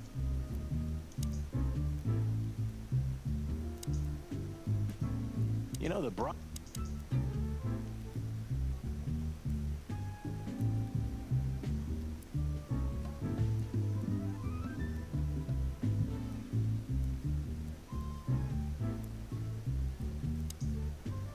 Marty looks good.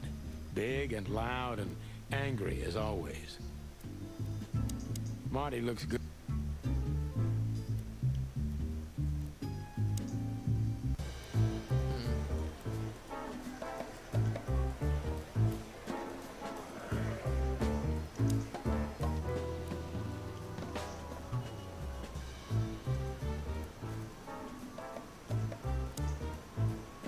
You know, this says a lot about this city and the police in general.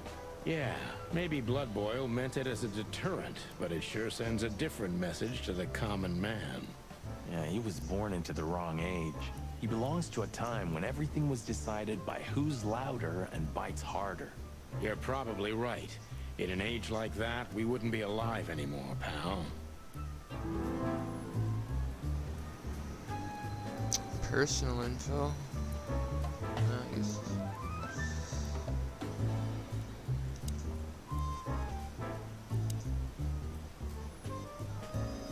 If it had been up to him, Blood...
get to finally go to the club. Midnight had passed, and the intoxicated madness kicked in. We could only crawl along Shalva District's main street toward downtown. The city's heart beat differently. Ancient buildings were defaced by neon signs and billboards, like half-drunk lovers on a fine leather sofa. Great old houses neighbored by garish modern blocks. A place that makes the head hurt. The Tsar's huge neon sign was visible for miles. A blazing red sign advertised tonight's main attraction, the amazing Natasha. Cops were never welcomed at places like this. I hoped we were too late for the show. We had to be inconspicuous, but it was never easy with this bird mountain by my side.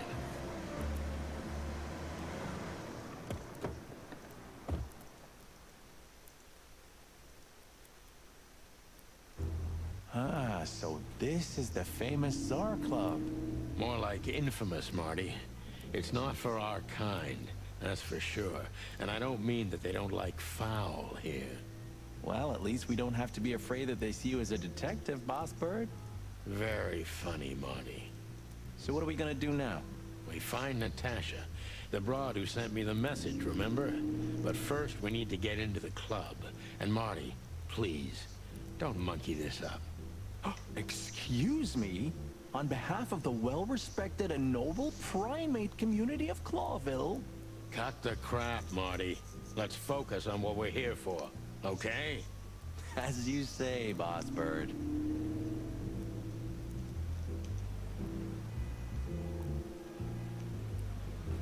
Do you remember when the Clawville Chronicle was a really high-quality newspaper? You mean when they wrote something about us daily? Yeah. What exactly happened to them? Well, they got bored with us, Marty. And to be honest, so did I. But still, here we are working together again. Funny, huh? Yeah, hilarious.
I like this. Why is that? I don't know. 'Cause it's moving, I guess. You're a simple bird, aren't you? Yes, I am.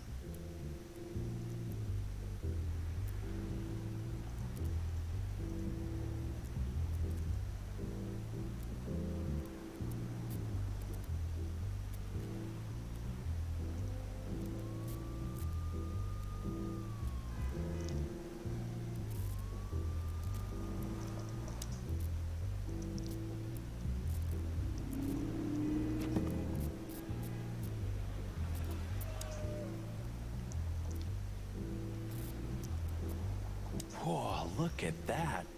Isn't that the new... It is, Marty. A brand new 942 Silver Hawk. Haven't seen such beauty since I left Iveria. Of all that's furry, whose is it? Maybe it's Ibn Wessler's. I guess he's no paper tiger. Yeah, he sounds like a fellow who drives around in one of these. Lucky bastard. Honestly, I think these types of women only see faceless Don't be so... It's not. Ooh, teach me, master. When you're... Wait, maybe it was, Marty. Amazing. Hey, that's your old friend, right? Wait, what was his name? Lawrence? Lamar? No, Liam. Let's be honest, Sonny. Nobody's perfectly sane in Clawville, Marty. Should I thank him for that? Or kill him for it. You're reading my mind, boss.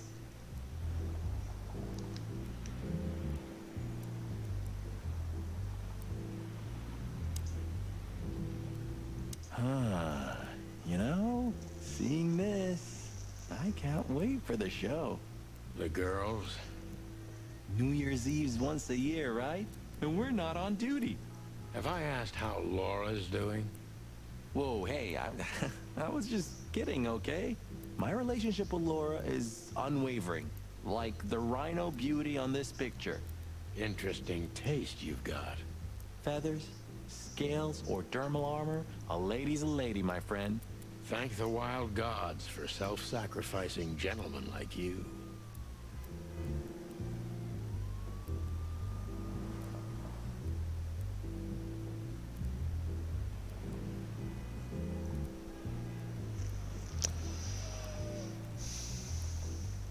Piss in a moment.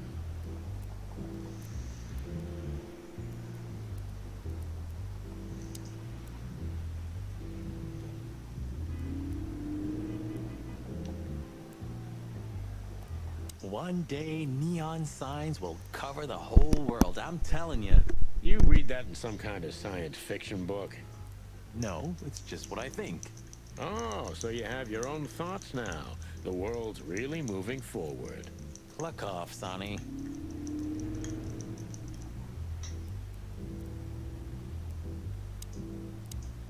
Jeez, look at that guy. That's not a guy. That's a demon. Yeah. Nah, he's... $5 for Bill? Okay, I'm in. Howdy, pal. Gentlemen, how can I help you on this wonderful, chilly night? We're expected in the VIP lounge. My apologies, but I don't remember ever seeing you gentlemen here before. May I ask? Stop right there, big guy. I get it. Yeah, I know exactly how this works. So what do you have to do to get in? Nothing's easier, sir. Are you on the list? The list? Yeah,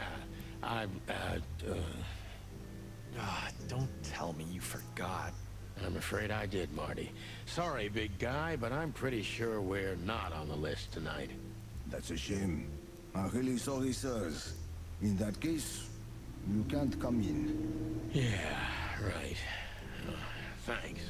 My pleasure, gentlemen.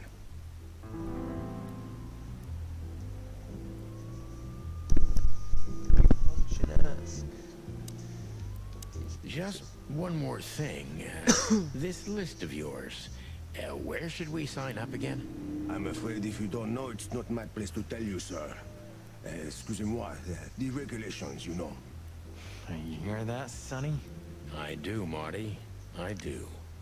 I'm gonna lose my crest from this guy. Just wait. Just don't get too excited, Marty. Not tonight. Anyway, thanks, pal. Yes, gentlemen. Hey, big guy, what's your name again?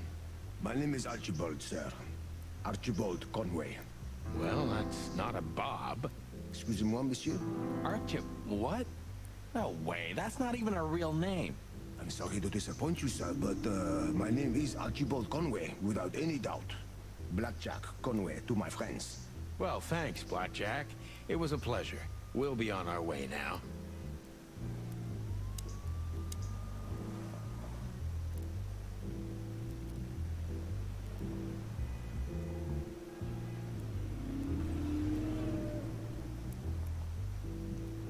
What can you tell me about the first lady of the place, big guy?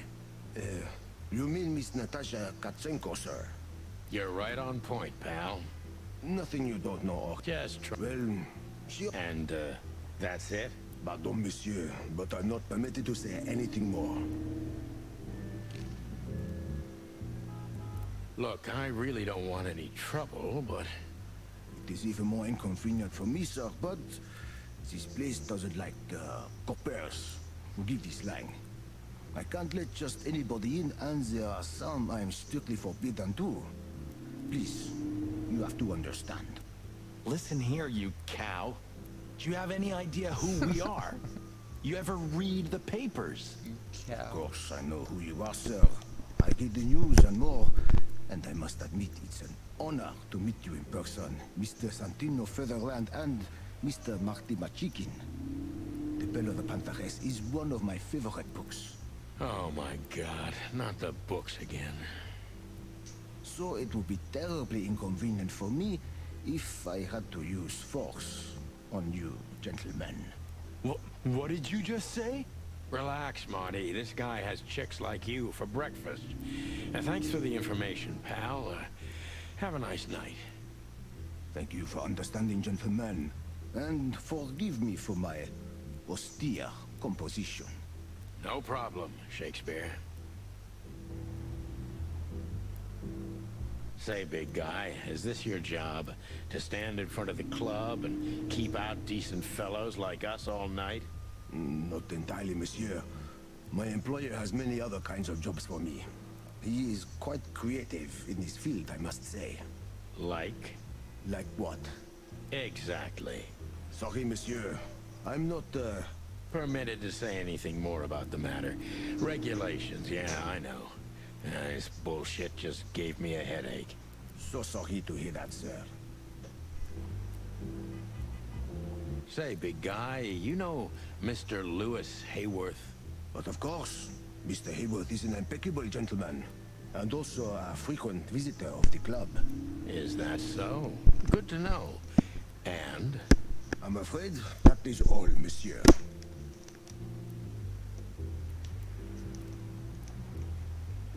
That fella's built like a brick shithouse. I don't think we'll be able to just sneak past him. Wanna bet? Not today, Marty. Remember, we must avoid suspicion. Okay. No trouble. I get it. It's okay, Bertha. Maybe next time. What was that? Nothing. Just the wind. Did you bring Big Bertha with you? Gods, no. What are you thinking? What idiot would bring a shotgun to a club? Was that a rhetorical question?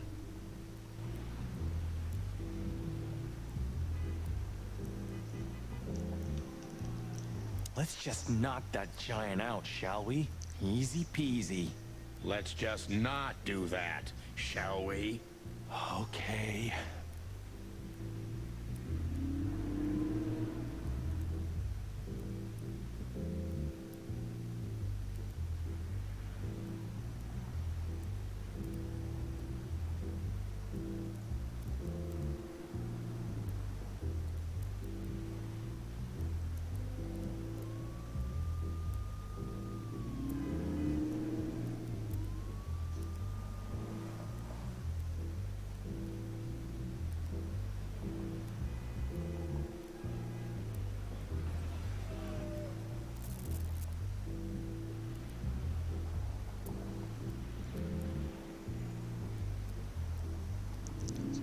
Looking for a fucking title. I don't remember what it's called. I can't speak to him. Jeez, look. That's not a... Let's just knock that Let's... Okay.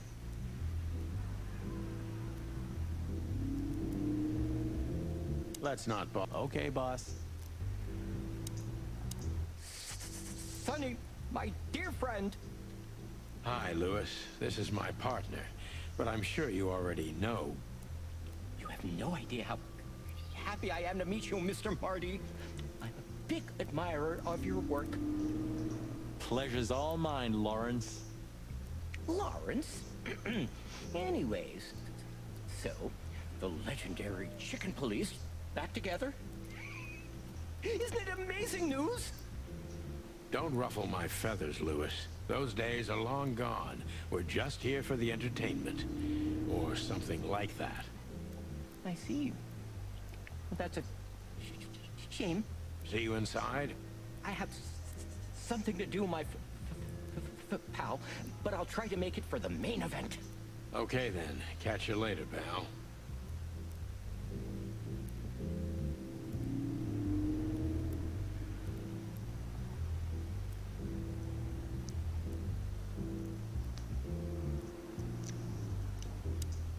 Look, Lewis, that bouncer over there. Well, yes. He is a bit intimidating, but his manners are impeccable. Am I right? Yes, indeed, but it seems tonight we're not on his list. Oh, I see. Oh, I get it. I get it. You'd like to go in, but he won't let you. Yeah, something like that. No, no, no, no. No problem at all. Come with me. I'll talk to him. Much obliged, pal. Yeah, thanks, Bunny. Excuse me. Ah, jeez, what the hell's wrong with you, Marty? What? Did I say something wrong? So now I can talk to him. Sir, how'd you do? Everything's fine, Mr. Aworth. Good. Look, this noble pair of pigeons are my friends. They're on the list, okay? Naturellement, sir. And as for you, you owe me one, gentlemen. Thanks, old pal. It was my pleasure to help you, as always.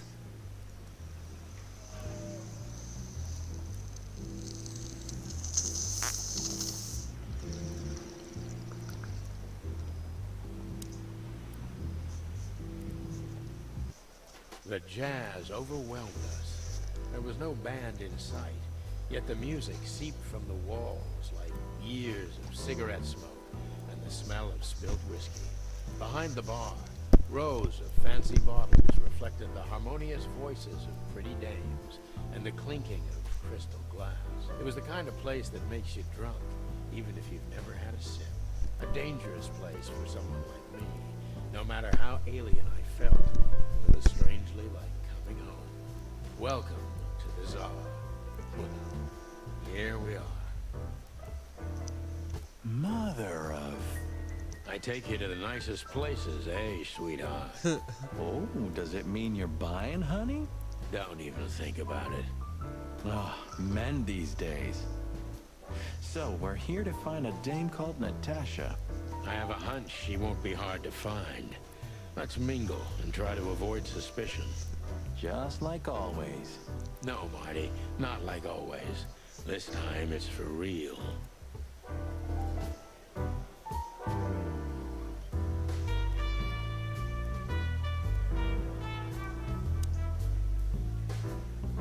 Huh. Another Lupus movie. Jeez. Is there nothing today they're not trying to sell with this guy? Whoa, don't be rude, Sonny. Lupus is a timeless genius. Have you seen Predator City? God, I'm still getting chicken bumps. But wait, who's that next to him? Cassandra Ruby Faye. Nah, never heard of her. Cassandra Ruby Faye. Oh, gods, even her name makes me go weak in the knees. Watch your blood pressure, pal. Don't mind me, just women and guns are my only weakness. Huh, no shit.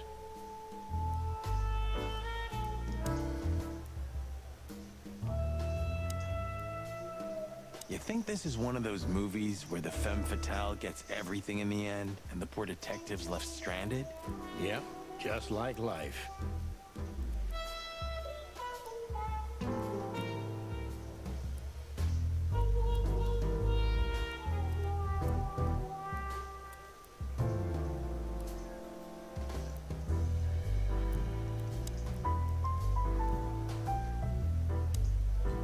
Ooh, I've seen this.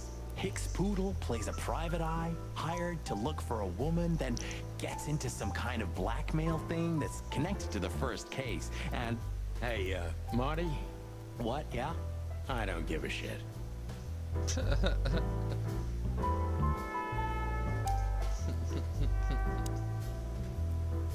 Oh, I know this fodder guy. He was kind of good in Death of the Horse. You've seen every clucking movie. You know, Laura and I go to the movies a lot. When was the last time you went? Exactly 12 years ago. Oh, you remember that precisely? Let me guess. Molly?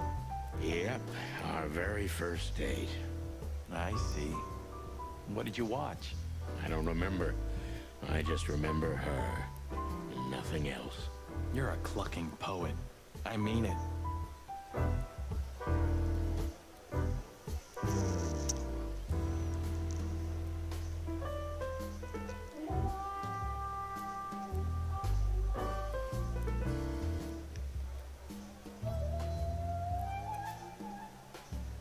A fox is a wolf who sends flowers. What? Oh, nothing. I read it somewhere. Fascinating. I didn't know you could read. Ha ha ha, very funny. Remember that old case with the fox and the raven? How could I even forget? Absurd, right? All that bloodshed for a piece of cheese. Yeah, hunger can bring out the monster in animals, right? And the wildest and most primordial instincts, no matter how civilized they seem. As you say, Marty.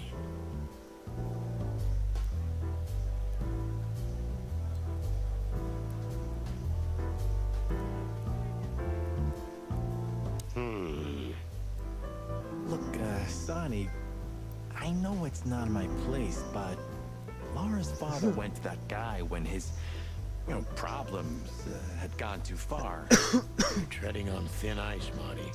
No, I just... Look, fellas at the station are talking, you know? All kinds of things. Moses, Plato, Bosco, and the others. Talking, eh? About what? About why Blood Boil took my badge? About what an untrustworthy alcoholic wreck I am? Look, I'm sorry, it doesn't matter. Good. And let it stay that way. At least we're cracking this one together, yeah? Sure, Marty.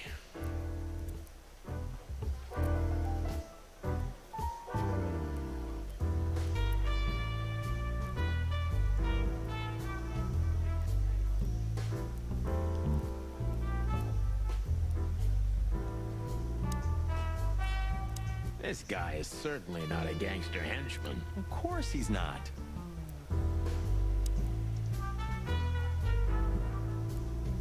Doesn't he just speak to the bartender, this guy? 2 whiskeys, kid. And no horsing around. No horsing around. I've never heard that one before. Sonny, you gotta drive, you know? Yeah, you're right, Marty. Hey, Longface, give me a glass of tap water, too, okay? Yes, sir. Coming right up. That wasn't exactly what I meant. You function ass. Tell me, hey, Breath, have you seen Natasha tonight? Not yet, sir. But she's coming on soon. Well, can you tell me anything about So it's a Mr. gay horse? Ibn Wessler?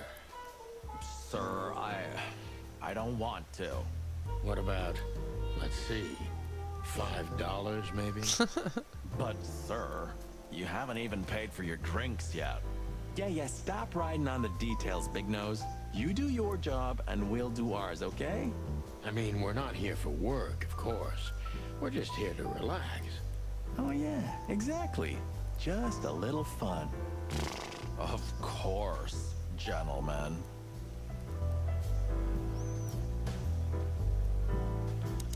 Gentlemen, your drinks. Yeah, sorry, but we have to run. Thanks anyway, Bojack. Oh, Jack. My name is not Bojack.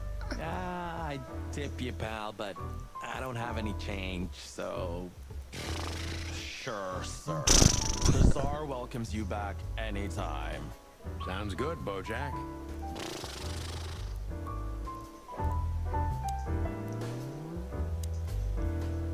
Hey, there's Fillmore. Who? Oh, yes. Philmar. Because that's what he calls himself, right? You know him well? We had some seriously wild cases together, yes. Mainly in Averia, way before Clawville. Another place and another life. Sounds good. Like the blurb of some cheap pulp fiction book. Yeah, it was the exact opposite. But the old bird's worth saying hi to. Well, well, if it isn't the great detective, Marlowe. Blow me, Sonny. You know I don't use that name anymore. Okay, Mr. Dumbass alias Philmar Lowe. So says someone who tried to go undercover with a Feather Pillow Mafia is a turkey. Right, Mr. Turk Cayman? Hey, that was a long time ago. I was young. And I stick to my principles and my stupidity. Phil Marlowe, and that's that. Don't rile me up, you old fart. Okay, fair enough. Sorry, I'm a little clucked tonight. I know the feeling, pal. By the way, what are you two doing here? You stick out a bit. Are you here for a good old-fashioned beating? We stick out? Man, you look terrible. Like someone who sat on an electric pole. Don't even ask. I feel exactly like that. You want a case? 5 feet tall, half of that legs. Angelic voice, demonic eyes, just the usual. Oh boy. And you? Something like that. Just don't know the exact numbers yet. A dame named Natasha. She called us here.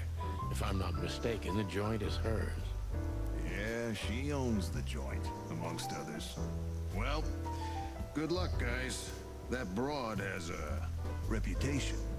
She's not the kind to toy with, if you know what I mean. Any useful information? For free? Stop clucking around, Philmar. All right, but just because of the old days. Look for me after you've talked to her. You wouldn't understand what I have to say about her before then. Don't leave unless you're thrown out, in which case, you know the drill. We don't know each other, I'll deny you in a blink. Good to see you too, old pal. We'll be back.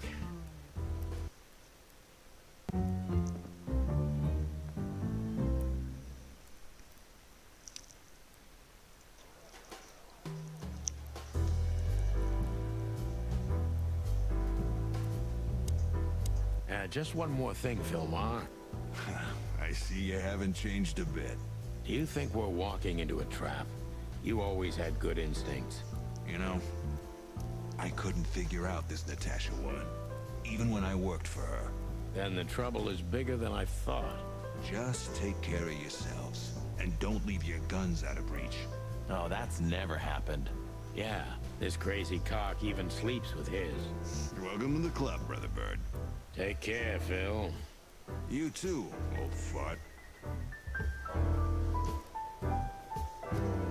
When does she come on I was stage? hoping to have missed the main event. You're a rusty old cock, that's why. So says the little butt jam. But what? That's not even a word.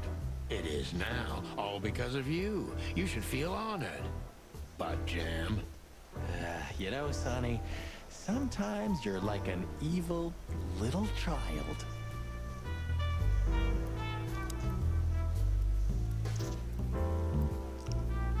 How do I bring this? Oh, it's these guys. Oh. Just act nonchalant, my friend. No, it can't be. What now? Is that Olivia? No, Marty. Hey, Olivia. Are you talking to me? It's me, Marty McChicken. Oh, God. What a pleasant surprise. The Rooster Cop is in person. Chicken police. But yeah, Mr. Wessler, you could say so. The name's... Sunny Featherland, of course. Chicken police. Your partner is, he is, Marty McChicken, sir. I just introduced myself to your lady companion seconds ago. Oh yeah. I'm so happy to see you. Hello, boys. So, to what do we owe this pleasure, gentlemen? Yeah, so, we were, just in the neighborhood, and... Cut the crap, Marty. All right, we're here for your sweetheart, Natasha.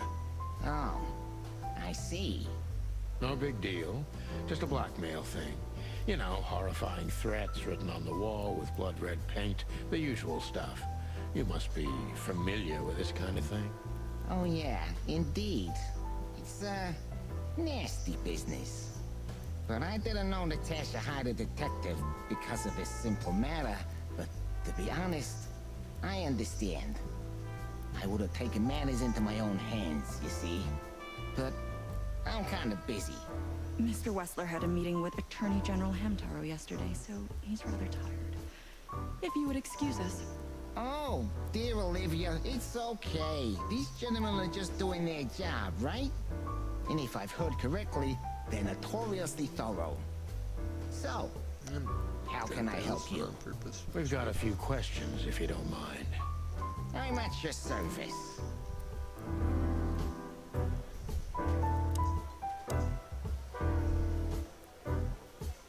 Isn't that... Yeah, if only if...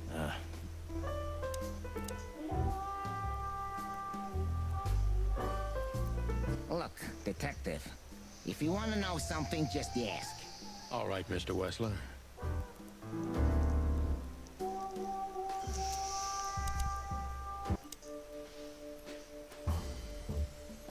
How did you feel when you heard about the blackmail? Honestly, I found it ridiculous. And now? Now I'm kind of interested. But I wouldn't call it blackmail yet. They're just empty threats. There were no demands. Good point. Thank you. Are we done? No, not quite. I'm sorry to hear that.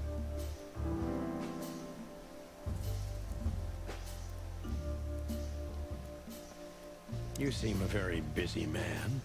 May I ask what you do? It's, uninteresting. Would you elaborate? I got a small share in the meat substitute business. If the new product works, maybe we can make your job easier. You mean reduce predation in Clawville? There are such plans.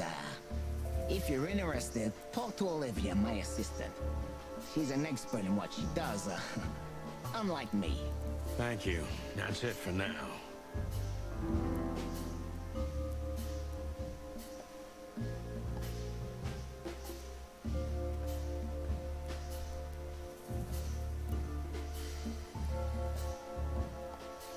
How are your alibis, Mr. Wessler? Am I a suspect? That was fast. But thank you for asking. They're solid. Just ask Olivia. She can enlighten you in this matter too, if you're curious. No need. And no, you're not a suspect. Yet. No more than everyone else in Clawville. That's, reassuring. Wessler is tougher than I thought. And he's secretive. It's time to gently beat around the bush.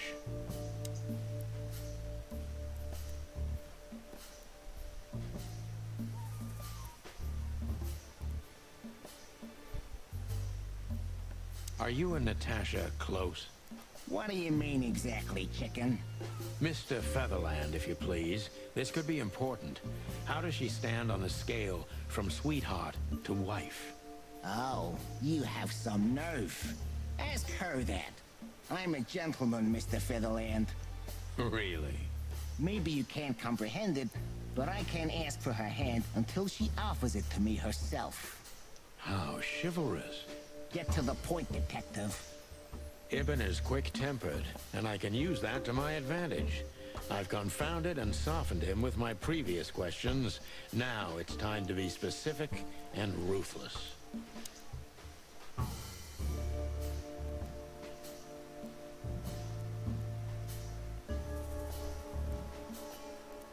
Would you be willing to testify at the station? You're joking, right? Maybe I can get you an invitation. Believe me, you'd love it. The coffee's good, but the chairs are kind of uncomfortable. Yeah, you have a peculiar sense of humor. It doesn't work. Yeah, I guess you're right.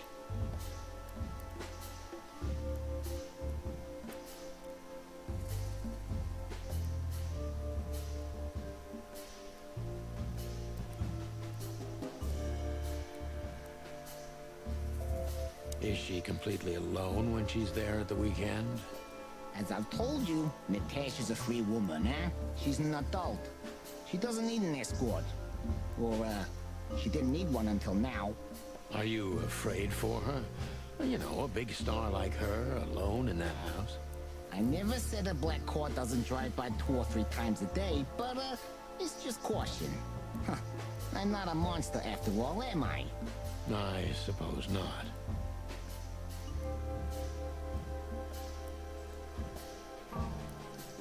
So Natasha feels like she's in grave danger, yet she's still going out alone. Yeah, I know what you're getting at. But I'm 100% sure of her loyalty. She's gone out very rarely since this started, and mostly in my company. Yeah, you know, I'm not sure if you do, but, in our social circles, banquets and dinners are frequent. Illegal gambling nights. You got me there. Yeah, you're right. Natasha is crazy about the roulette wheel. Always putting it all on the red, right? Yeah, you're a real rotten bastard, Sonny. Although, yeah, always on the red. Yeah, right. So, can we meet your lady? I don't see why not. But first, please, listen to her sing. She's on soon.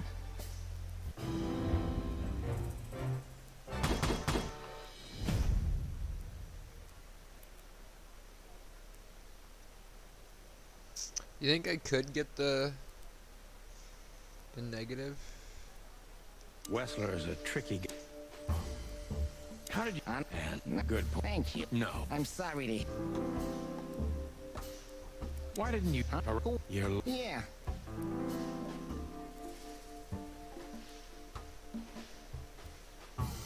Do you really think we're that stupid? What? You're easy. I'd be very...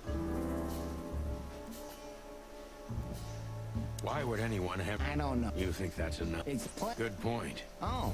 Very much. Wessler is tough.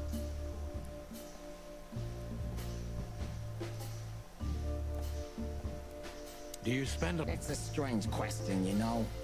Well, of course I... Is it? Huh? I didn't... Yours. I guess not.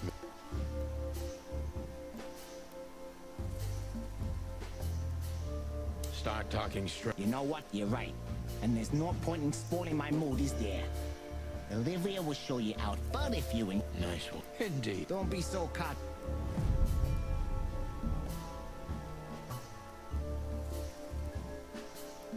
Wessler is a tricky guy. Unfortunately, I don't know enough. How did you feel? Honestly? And... No. Good point. Thank you. No. I'm sorry to... Why didn't you... Huh? Yeah. Do you... I'd be... Why would anyone have... You... It's good. Oh. Very much. Wessler is...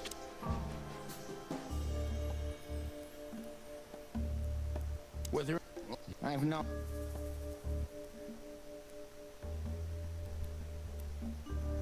Do you think someone... Why not? It's a typical... I get it.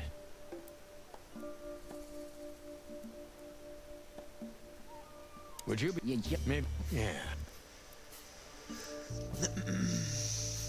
Is she... Are you... Nice. So... Always... So... I don't... It's still 25. So what am I doing? Wessler is a... How did you... I wonder if you can get it on Good this. point. Thank you. No. I'm sorry to hear... Why didn't... You're... Yeah. Do you... You... I'd be... Why? You... Good. Oh. Very... Wessler. Don't you... That's... Well... Gel... Yeah. You know... Anything else?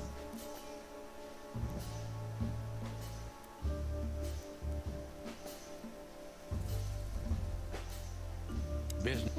How... Damn. And I... That is... On it. That... Yeah. Start... Don't be so... Wessler... How did you... Good. Thank you. No. I'm sorry to... Why? Yeah. Why would anyone... You... Good point. Oh. very much. West. Don't. That's... Anything else?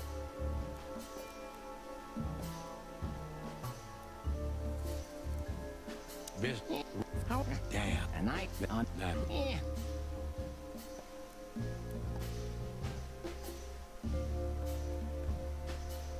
So this takes out all of that? Don't be so... Is everything all right? Yeah, you don't... I rarely... So... No. It would make... Yeah. Ibn is quick.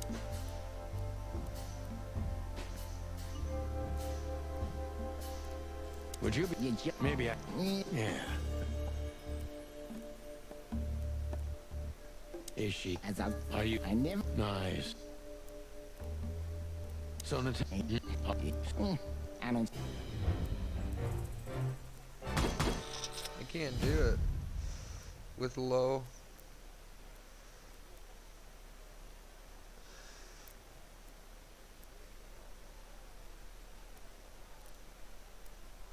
Wessler is a tricky...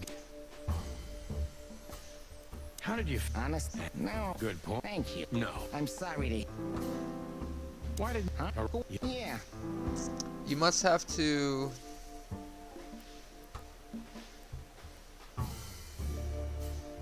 Do you... I'd be very... What? You good? Oh. Very much. Wessler. Were there any similar... I've noticed.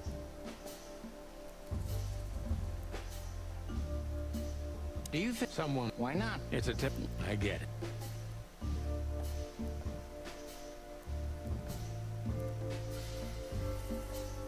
Huh? No, I guess. The next... Well... Yeah. Yeah. This is No, not so, working. It's hard to figure out.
Nah. Thank you for your time. We'll be seeing you. I have no doubt about that, unfortunately. Hey, we should, grab a coffee or something, Olivia. You know, for old time's sake. Pleasure to meet you, gentlemen. Goodbye. Oh. Please, take a seat. The show's gonna start soon.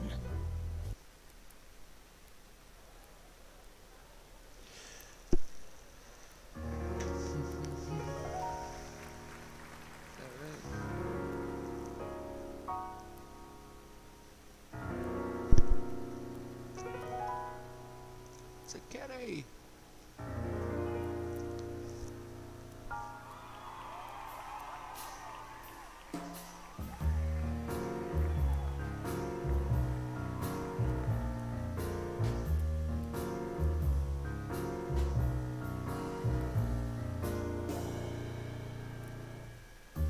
Bourbon moon hangs in the sky. My man has left with a golden smile.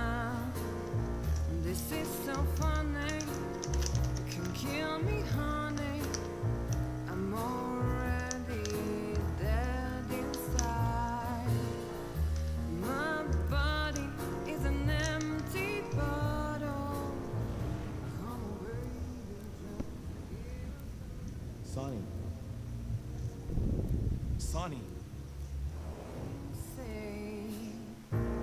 Chloe's still lying in my bed, and it's dead.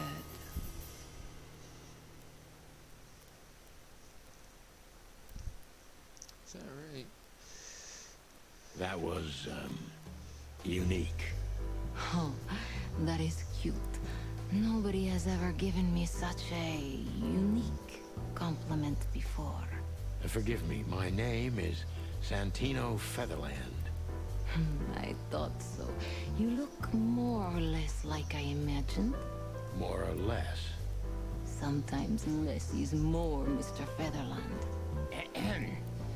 You were amazing, dear. As always. Could you be my little furball and fetch me a cocktail? But of course. With all due respect, ma'am, we're not that easy to get rid of. Doesn't matter who's trying, believe me. Doesn't matter, he'll do it. That's why I'm telling you. I don't want a scene. My room's upstairs. Meet me there in 20 minutes. Come alone, Sonny. You'd be too conspicuous otherwise. Hey. I understand. You know, they call him Target Marty at the station. I don't have time, Mr. Featherland. Sure thing, Natasha. I'll come to your room. 3 knocks, a short pause, then another 3. I'll be waiting. Go, before he comes back. I knew she was trouble the first time I saw her. She wore danger like a perfume. It was simply part of her being, and it attracted me, like light attracts the moth people. I wanted to be the microphone as she whispers her melodies, or the pillow she rests her feet on while reading some cheap romance. I wanted to be her nightdress, barely touching, barely covering her marble skin. But I was a cop, and a lifetime wouldn't be enough to rid myself of what a woman like her hides under her makeup. Keep your distance, Sonny. Just keep your distance.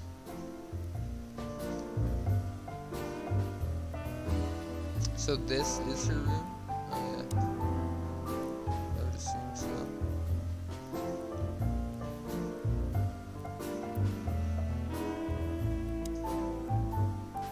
Gee, that is a, unique picture. And kind of daring. I admit I've never seen anything quite like it before. Yes, I admit it's a little daring. I keep it. It evokes good memories. A precious old friend of mine. A most wonderful artist. He's got an eye, that's for sure, considering his model. Was that supposed to be some kind of compliment? I don't know. I don't compliment often. Not on purpose, anyway. Oh, you're funny.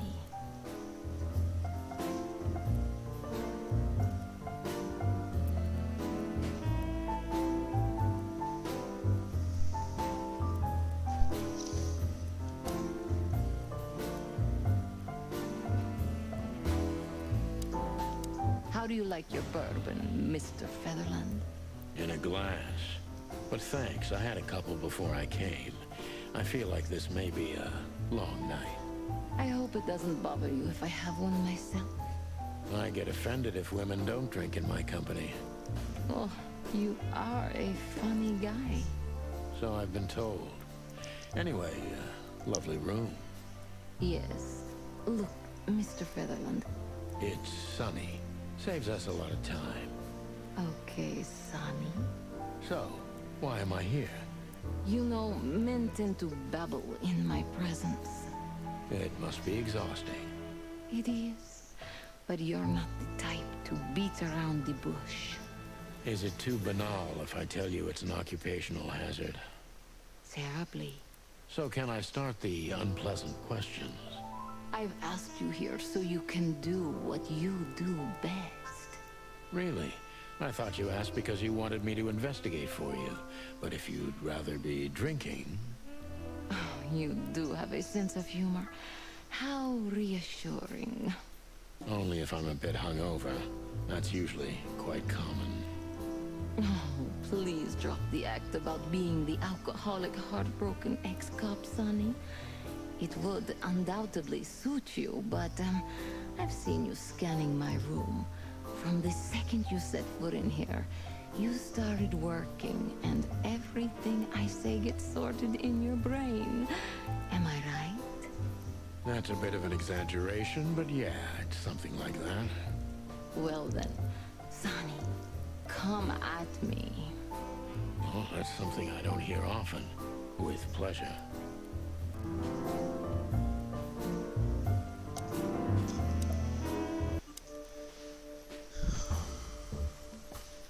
That was a remarkable performance. I'm glad you enjoyed it. Do you perform here frequently? You're also the owner, if I'm not mistaken.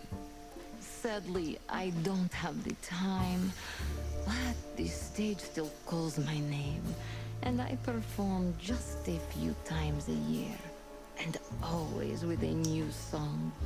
So that was all the excitement. I have many admirers, if that's what you mean. Yes.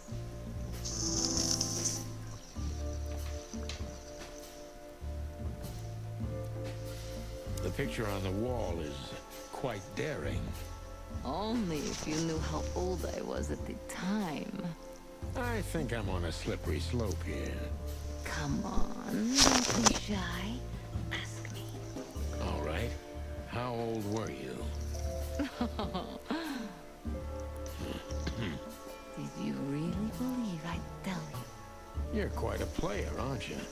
Life is anything but a game, detective. You tell me.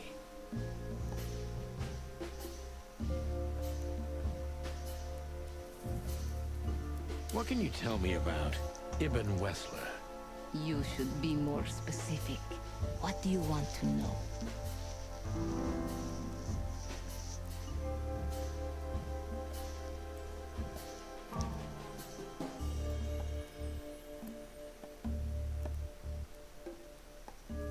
Don't you think this is a cliched formula? The bimbo and the mob boss? Look, Mr. Featherland, I can tolerate bad manners, but I can't stand rudeness. Did I cross a line? Disappointingly so. Sorry, I've got the boundaries now. Well, okay. Santino Featherland, that's just...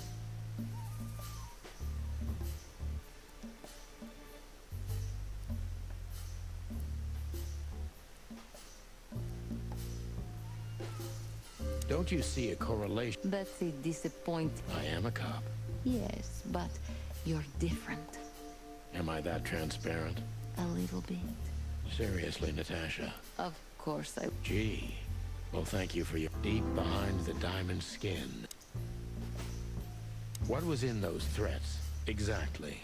But so... You really don't... I get... Whore. Catcup. Well...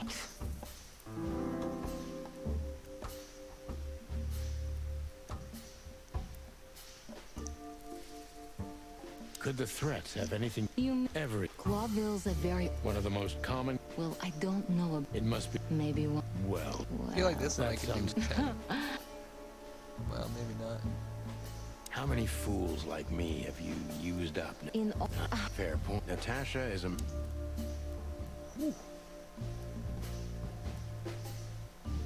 Let's stop. I'm You... I really... Oh, really? Don't be... I'm sorry. Molly... Yeah. I knew you were a... Don't go there. Look... You're right, you I'm sorry. Real. Cluck me. What exactly? You... You know... I'm not... You're... You muscle.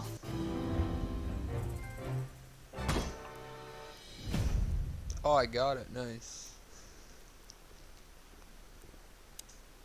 Just one more thing, Sonny. Natasha?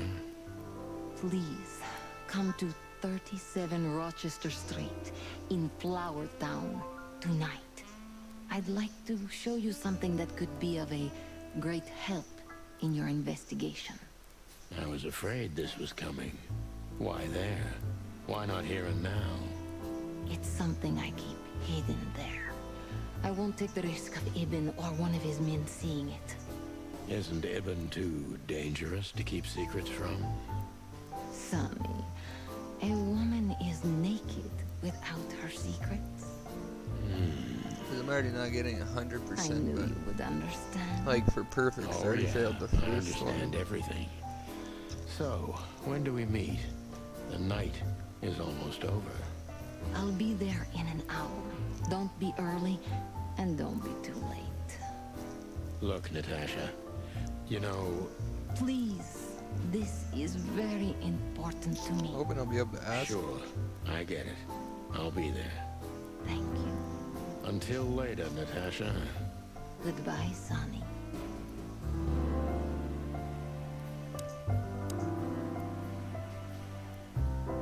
May I be brash? It's New Year's Eve. Everything goes tonight. Ibn, do you love him? In my own way? Yes, I do. Whatever that means. You can't understand this, Sonny.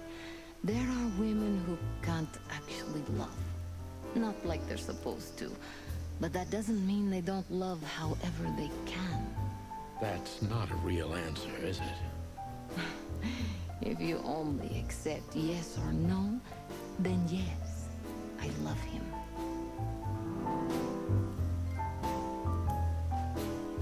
Why did you name it the Tsar Club when you took over?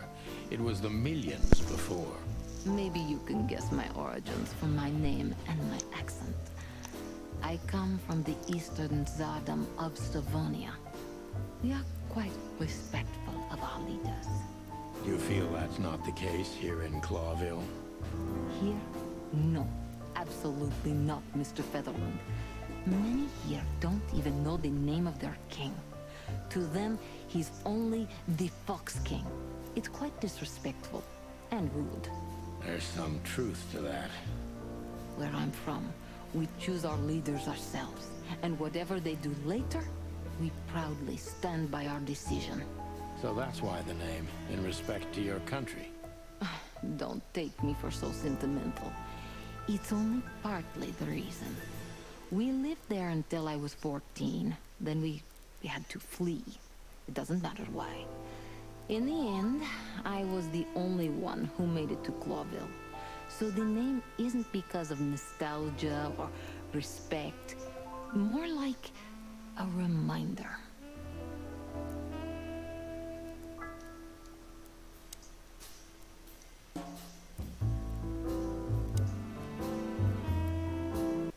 Well? Weren't you supposed to be waiting in the car? I was bored to tears, Sonny. I also thought maybe something happened to you. You thought Natasha had eaten me alive, huh? Well, who knows? You're such a fragile little thing. I'm too old for this, Marty. Then next time, leave the dangerous predators to me. I didn't mean that, Marty. I meant you. Oh.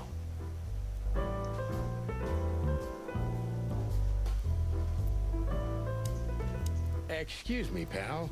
My name is Santino Featherland.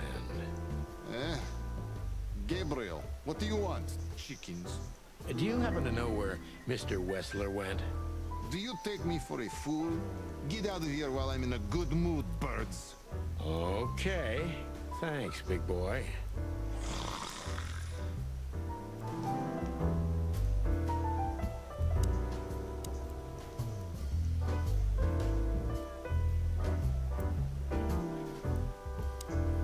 Hey, Big Nose. Where did Mr. Wessler go? Unfortunately, I don't know, Big Face. But I wouldn't tell you even if I did. Really? Say, did anyone ever tell you that you're an irritating piece of Anything else, dear sirs? What's your name? Have a good night, Longface. Have a good night. Cheers. We're naughty. Can't figure it Ah, this... He looks like... I try.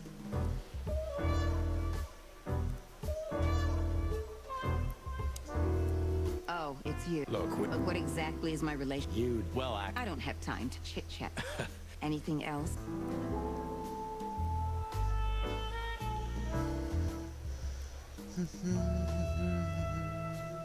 I didn't get his name.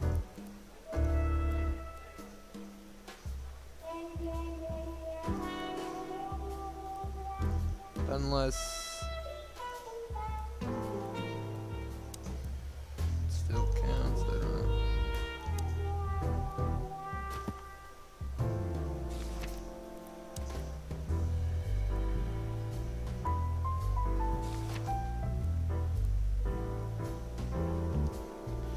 Looks like everything's checked off so far. I don't really see Lance, though. He might not even be a character.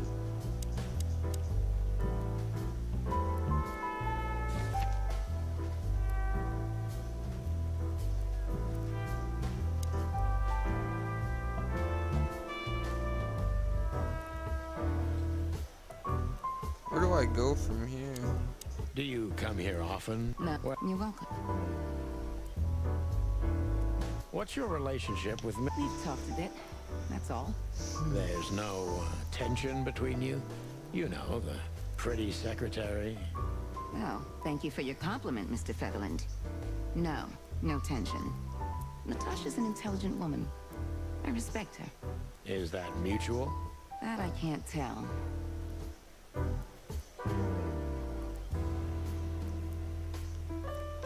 You know, Ibn's not as ferocious as you'd think. On the contrary, he's become very different recently. I heard. Don't you find that weird? A sudden change of heart? Sometimes an animal just has enough. Fed up and wants a change. I deeply respect that. Well, thank you for your honesty, ma'am.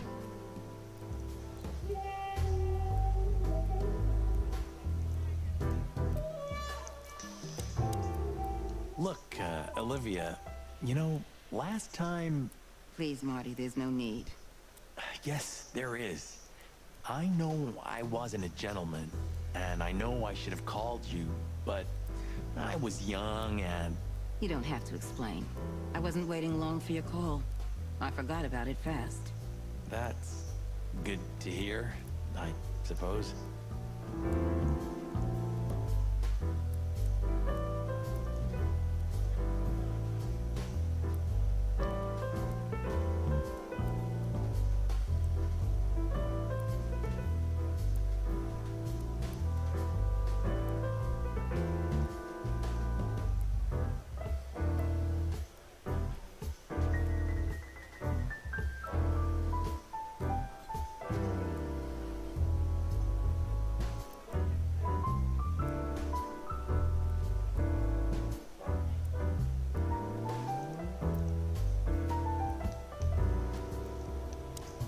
I'm sorry we disturbed you. Not at all. Have a nice evening, gentlemen.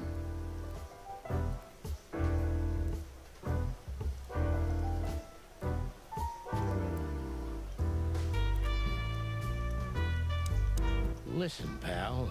Maybe if, Did I stutter, chicken? Get lost.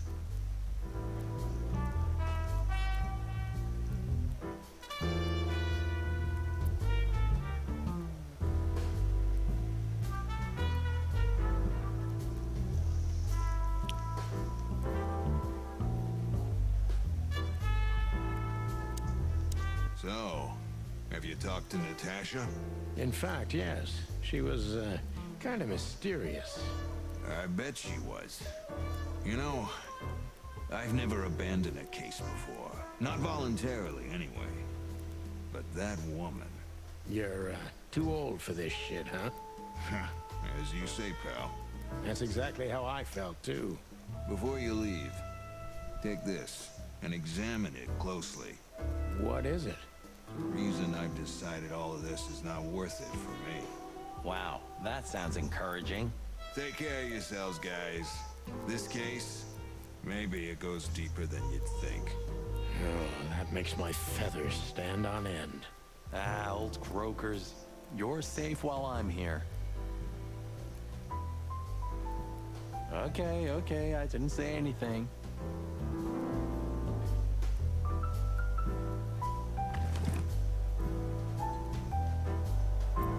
Come to daddy, darling.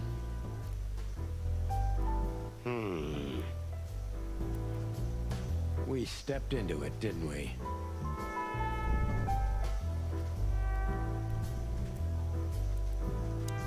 Of all that's furry, what kind of a list is this? Exactly. I have no idea, but I don't even want to find out. Those names, all top dogs. Maybe they play cards together. Sure, that's very likely. Anyway, I pried this list out of a dead man's hand. Somebody dropped him outside the forest, a few miles from the Wessler residence. I should have known she was keeping secrets. Keeping secrets? She's the secret herself. Thanks, Filmar. This could be important. Don't thank me. Maybe I've just signed your death warrant. Oh, thank you, sir. Oh, shut up, Marty. Calling booze darling, it's kind of weird, don't you think? Says someone who calls his gun collection his harem. Touché. I'll shut it. Good birdie.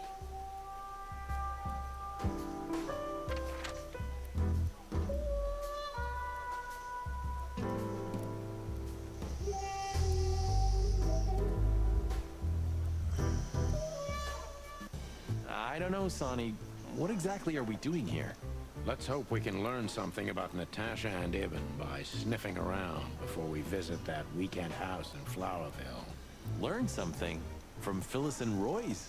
Well, I wasn't exactly thinking about them. Yeah, figures.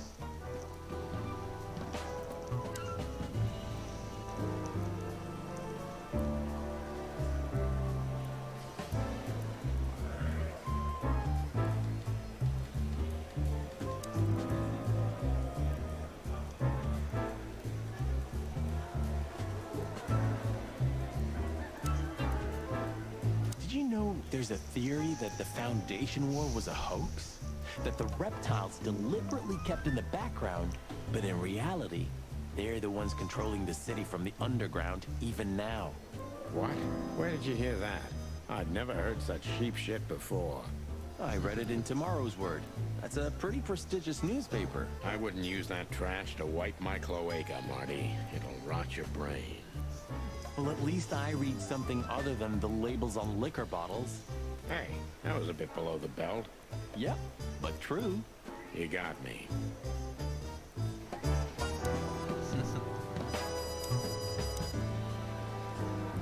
Listen, Bosco, what do you make of this list? Maybe it's the guest list of some fancy ball. These are some rather influential names, the ones I recognize anyway. Movie stars, politicians, a few names from the Council of 12 even, if I'm not mistaken. You're not. Are you blackmailing them? Because if you are, I'll gladly accept a nice big juicy bone in exchange for my silence. Stop screwing around, Bosco. It has nothing to do with our case. Which is what, exactly? We're still not gonna tell you.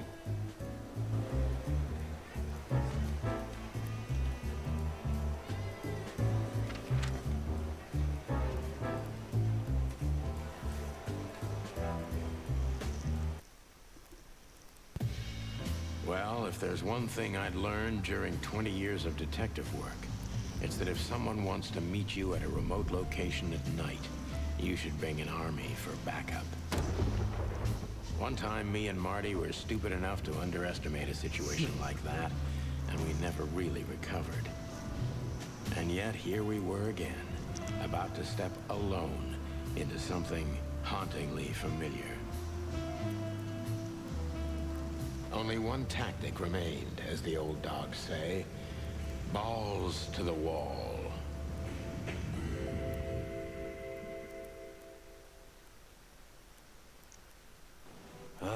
This place gives me the creeps. I wouldn't say I like it either. Let's take a look around before we go inside. Textbook. I'm telling you, it's a trap. Shut up, Marty.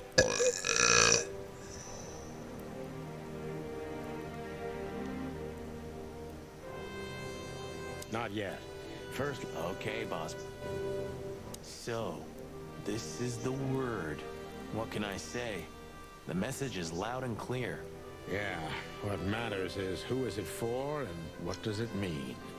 I can't misunderstand that if I wanted to. We'll see. Wait a second, did that bimbo put a spell on you? As you used to say, don't let it cloud your objective judgment, Boss Bird. Watch who you're talking to, boy. Damn. It's not a good sign. Maybe she just lost it when she hurried into the house.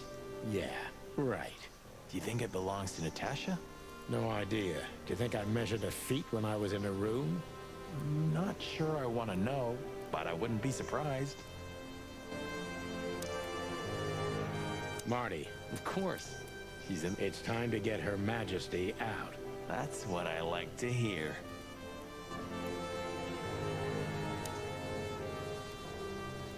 Let's go. Hello, my beauty. Just don't point it at me. Aw, scared? Take it easy. I swore I'm not gonna shoot you again. Very gallant of you, partner. Why, are you still pissed at me? I'm happy to remind you why you got shot the first time. I get it. Just shut the fuck up already. Shut the fuck up already. Alright, let's roll. Nothing. What was that? Forget it. Just an old quote from a movie. It means it's fucking dark in here. Flashlight. I didn't bring one. Me neither. What a pair of fucking professionals. Yep. But you do have a shotgun with you. We should have shotguns for this kind of deal. Is that from an old movie? No, it's an original. Figures.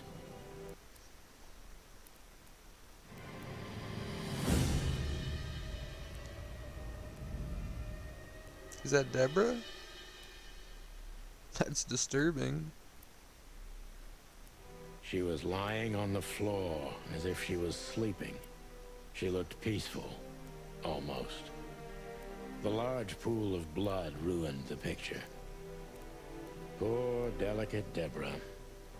Maybe you were too pure and innocent for this city. But in the end, its filth pulled you under. You know, no animal can swim in high heels. Wild gods. Fuck even. Yeah, it's her. Deborah. The girl who came to my office. I figured. But what the hell happened? Was it Natasha?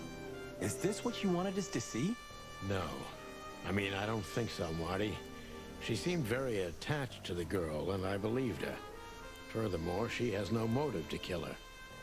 Natasha meant some object. Something maybe the killer wanted, too. And the poor girl was trying to protect it.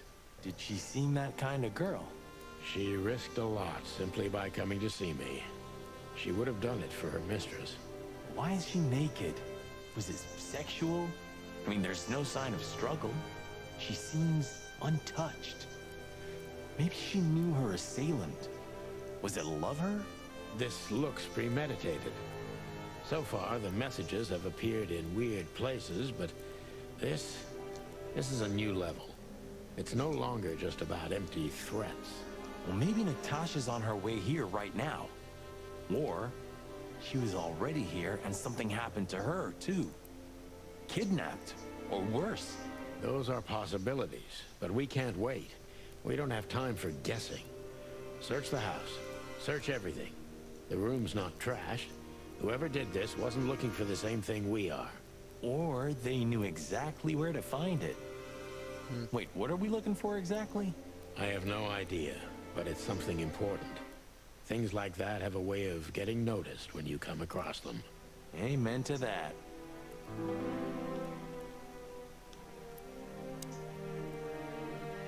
It's an exceptionally beautiful piece. What does it depict, I wonder? I have no idea, Sonny. It's so art, I'm scared to have an opinion.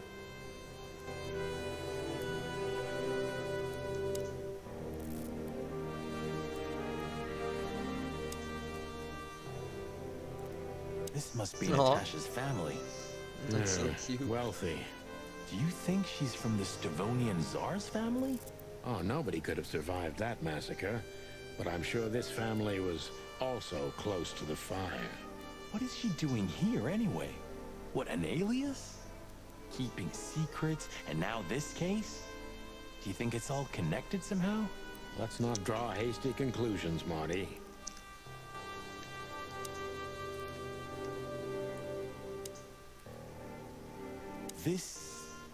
What is this exactly? A human. Mythical creature. Quite the cult in Iveria. The whole country's full of these statues. Does it mean anything? They say humans are the keepers of secrets and the messengers of chaos and destruction. You don't think... Mythical creature. Let's take a closer look. Molly loved things like this. How about this one here goes missing and, Don't even finish that sentence, Marty.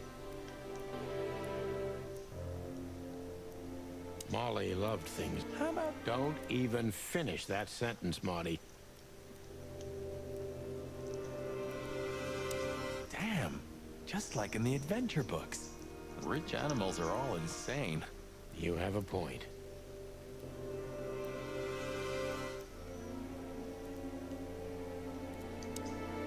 Well, you can't be serious. Is this some kind of... Yeah, it's a riddle, Marty. But it doesn't make any sense. Why use something as simple as this when a 4-digit number is almost impossible? An idle whim, or the riddle has a meaning? Maybe. 4 animals into 4 places. What does it represent? Think, Marty. Where did we see 4 animals holding something in their hands?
Ooh, a nice cup of coffee a la... We're not... I hope you're...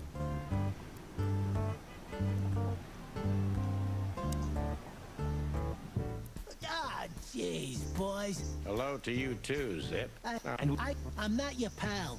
And you're as far from a hummingbird as I'm from a polar bear. Oh, come on, Zip. Don't be so... Hello, Timothy.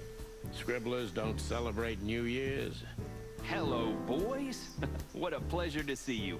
Answering your question, no, not really. Not me, anyway. I'm always where the story is. Mm-hmm. And where's the story now? I can't see it anywhere. It just stepped through the door, pal.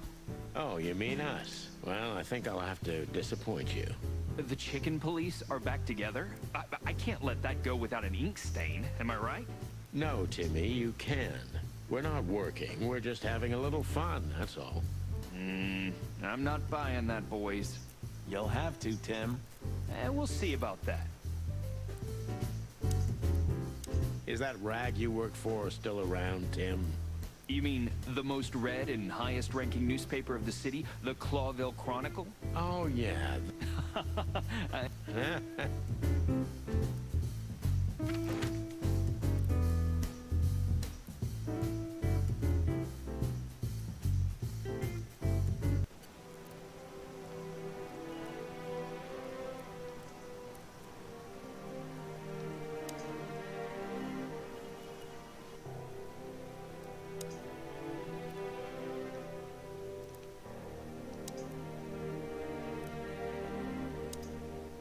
we should call the department. Anonymously, of course. Do you still remember the number? I haven't called my own workplace in years. Cretin. Of course I remember. 555-111. Is it? Since when? Since they invented the telephone. Yeah, of course. No, I knew that. I was just testing you. Yeah, right.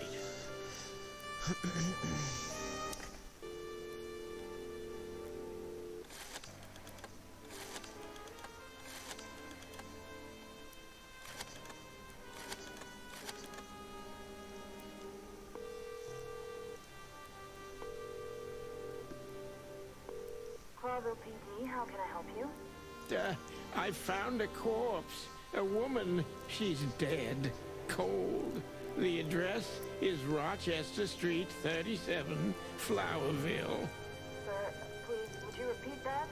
Rochester Street, 37. Write it down and hurry up for the sake of the wild ones. Hurry! Hurry! Like a pro. Yep, like I've done it before. Oh, yeah. I almost forgot. How can you forget a case like that? How many times have you seen a three-headed monkey in your life? I have a memory of a chicken, you know? That's for sure. Now let's get the hell out of here.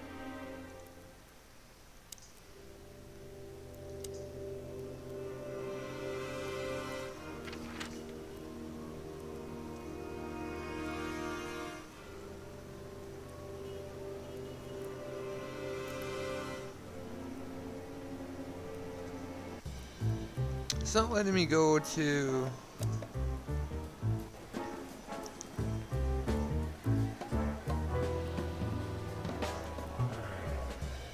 Sheriff ain't here anyway.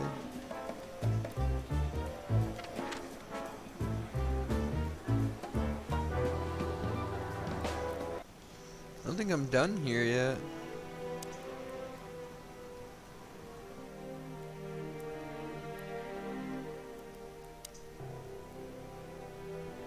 The message. Here, too. Yes, but this isn't about Deborah, and wasn't meant for her. It was meant for Natasha. Obviously. What have we gotten ourselves into, Sonny? I don't know, Marty, but let's get ourselves out of it as soon as possible.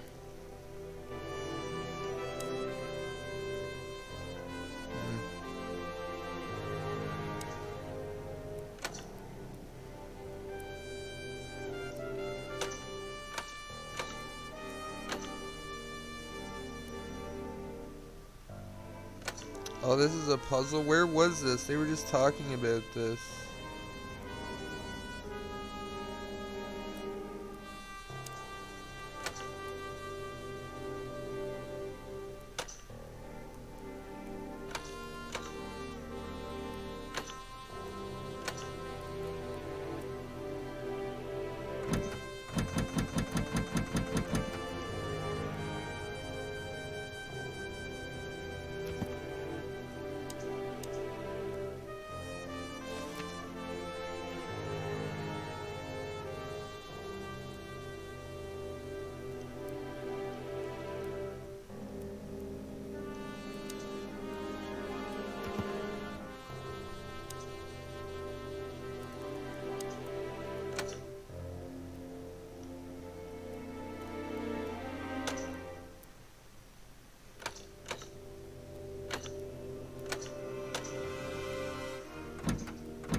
Fox King would be third.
So, how about you tell me what you're really doing here?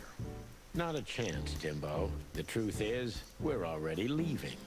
Sorry, pal. Maybe next time. So, Not sorry, pal. So? We've just come from the... That on, pal. What? Court. Go on, boys.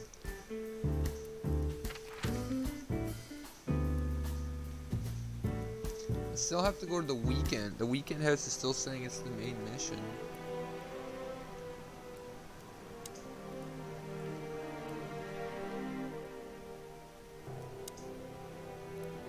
I really shouldn't be here, you know? Well, it's a... What you...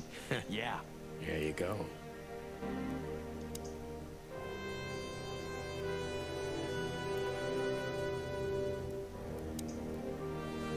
No. Yeah. It...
How's it going tonight, boys? Uneventful so far, Sonny. What do you mean? Are you... That was a, I sure... Do you remember our old squad car? That ain't that true. Never mind.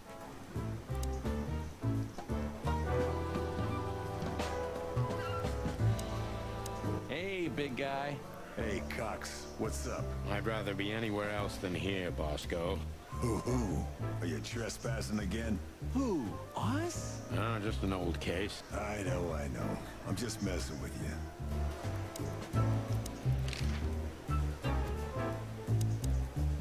you. You still... Do you mean Philip? Wait, any... Why is the... Listen, Bob. You good for Maybe what? you have to ask him everything. Listen, Bob. You good for what? Well, listen, Bosco. The boss? He's not in a good mood.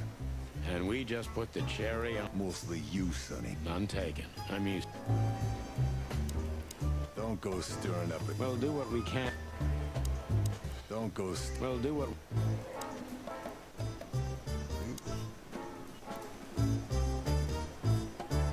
Miss Jardine. Officer Bart. So soon? That was fast. Almost a record. Sorry, Mon. When are you not here for that, boys? How about wish me a happy birthday for a change? What? Of course not. Yeah, of course I... Yeah. So, could you help us with this and that? Of course, boys, but be quick about it. We'll be quick like a hurricane.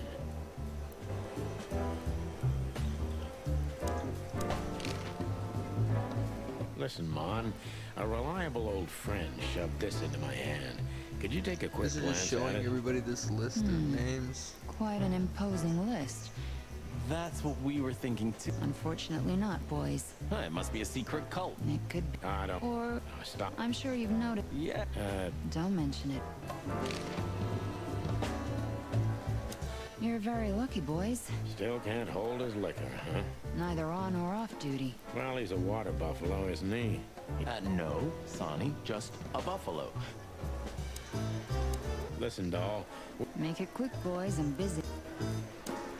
Listen, doll. Make it quick. Do you remember Honestly? Yeah, that's our... Guess who we... King. Even... I don't know if this is what it wants, but this is a side area. At least it says so. Do we have a... We know. So it makes no sense. Don't go stirring. We'll do what...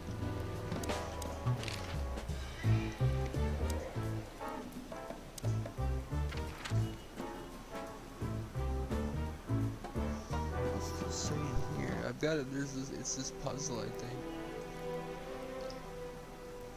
I don't remember what these boneheads said. Stops. Okay. Furry help. You wrote that down. It burned into my...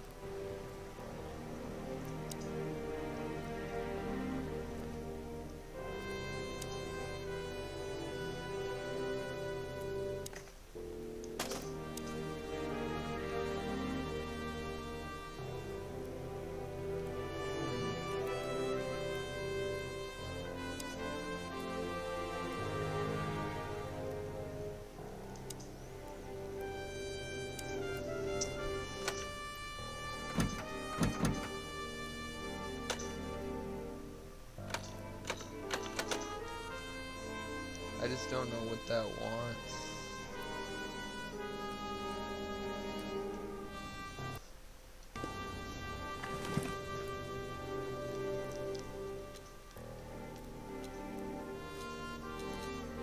We stepped into it, didn't we?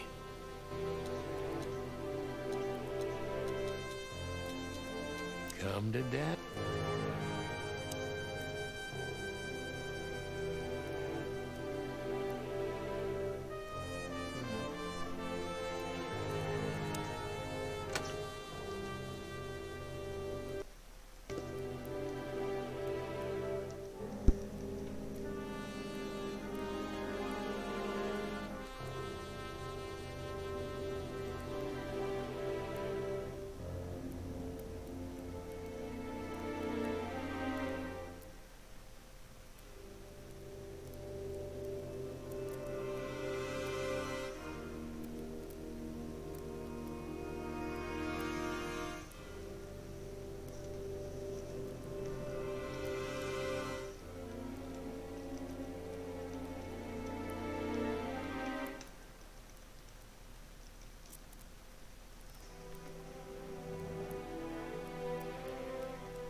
Why did it say the part? What's the part of the strange sculpture?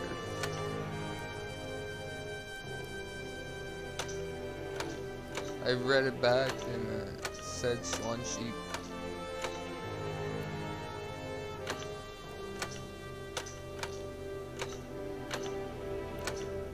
I knew they gave it to me, but I just wasn't paying attention. I didn't even know this was here.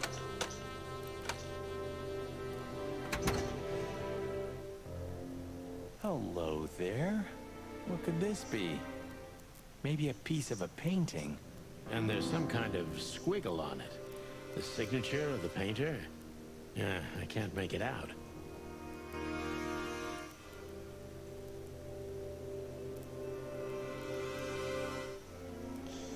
So that's it now, yeah?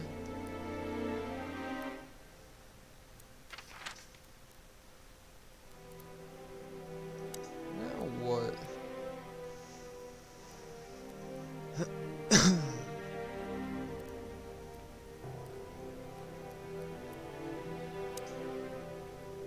Nice. Yeah.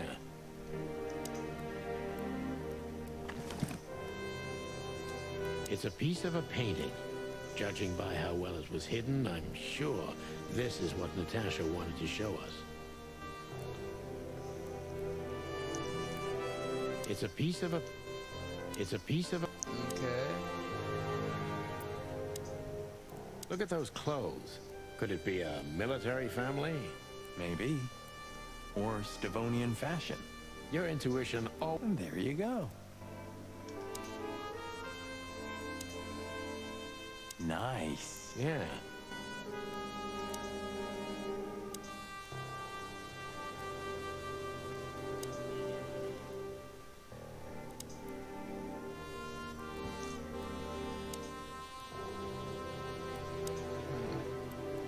Poor girl. Yeah, something like that. What are we gonna do about her? Nothing. We can call the police.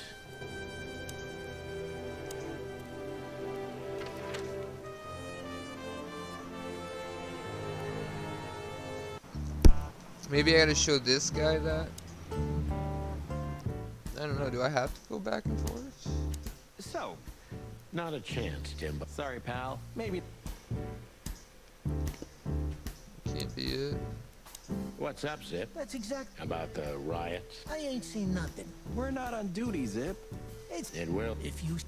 Maybe one. I haven't asked him about the strange list. Look at this, Zip. Holy crap, what's this? The guest list at a king's birthday party? Hey, that's not even a bad guess. What do you make of it? This piece of paper's from so high up where I've never been myself, boys, so don't ask me.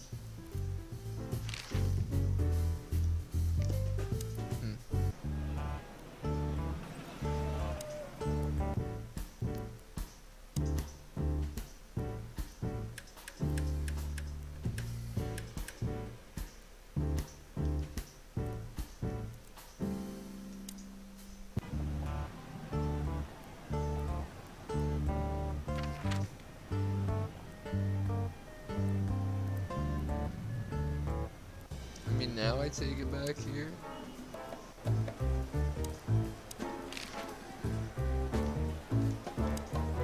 Don't go. We'll do what we can.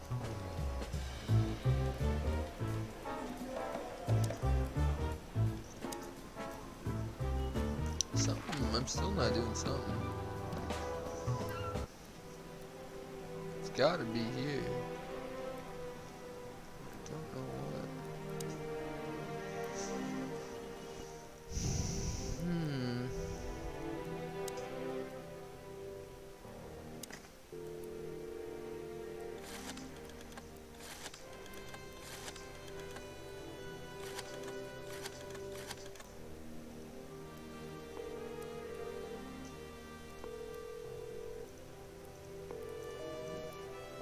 No answer.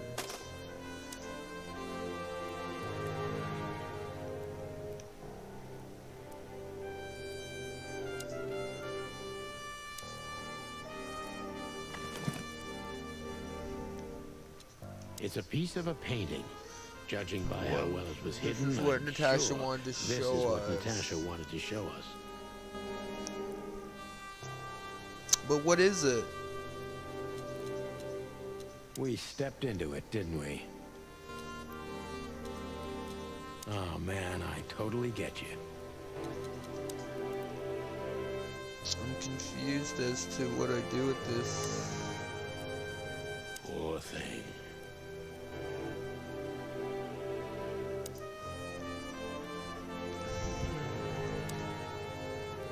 Nice. Yeah.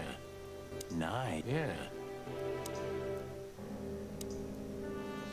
We can't take it with us, but remember what you've seen. Yes, sir, Boss Bird, sir.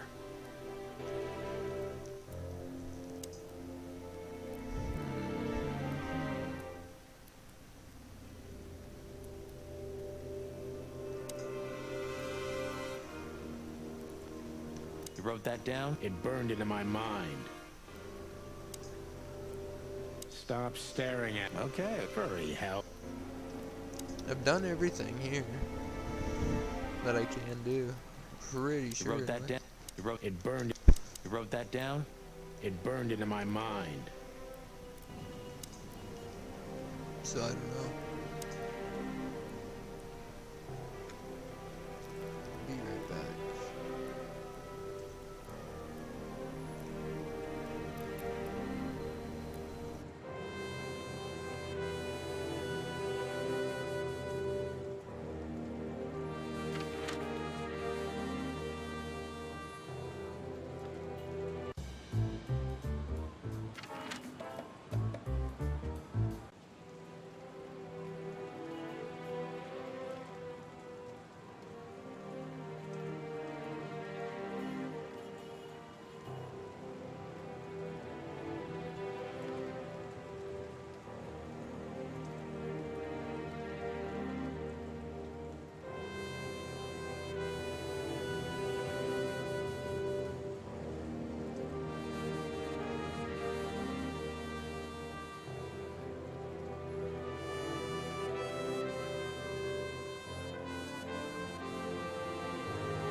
Molly, my ex-wife. What do you have to do with all this?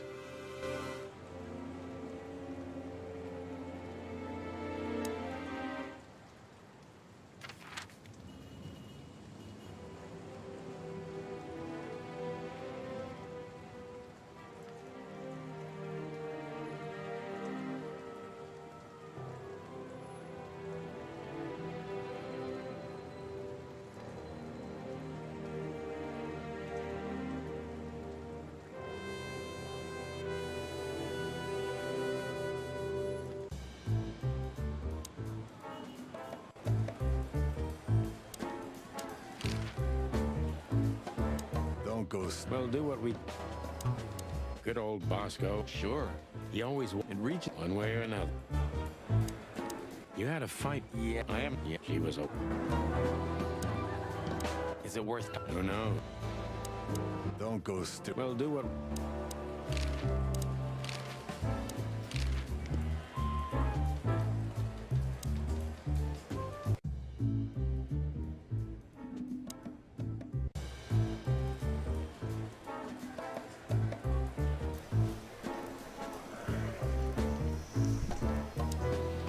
Listen, doll. Make it quick, boys, and... You know, It kind of long... Officer. Do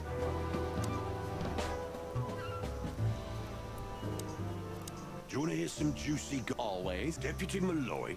Stupid, oh. Yeah, hi. Just... No. Right now. Well, keep up the good... Or thanks.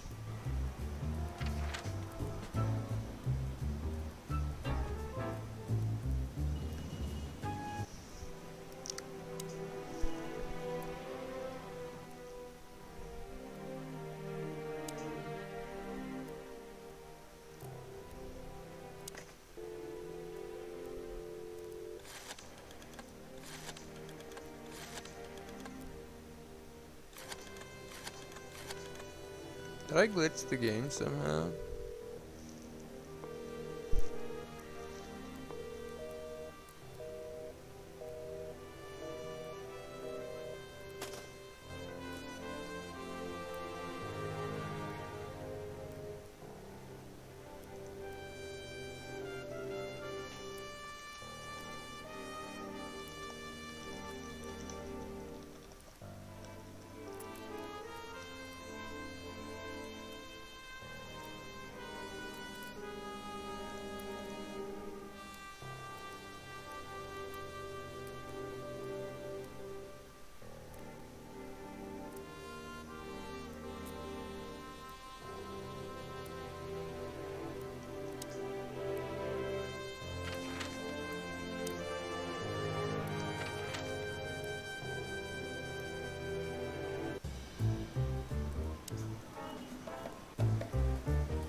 It's a very beautiful crest. Yeah, it is.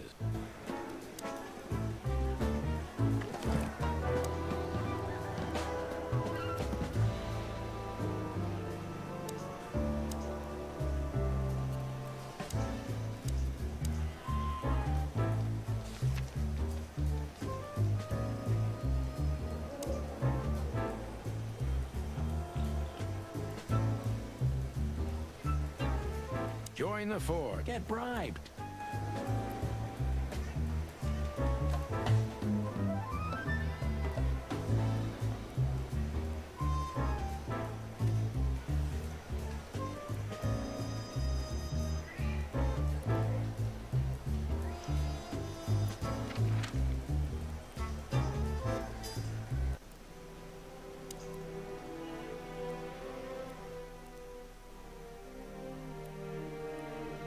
Doesn't even show up.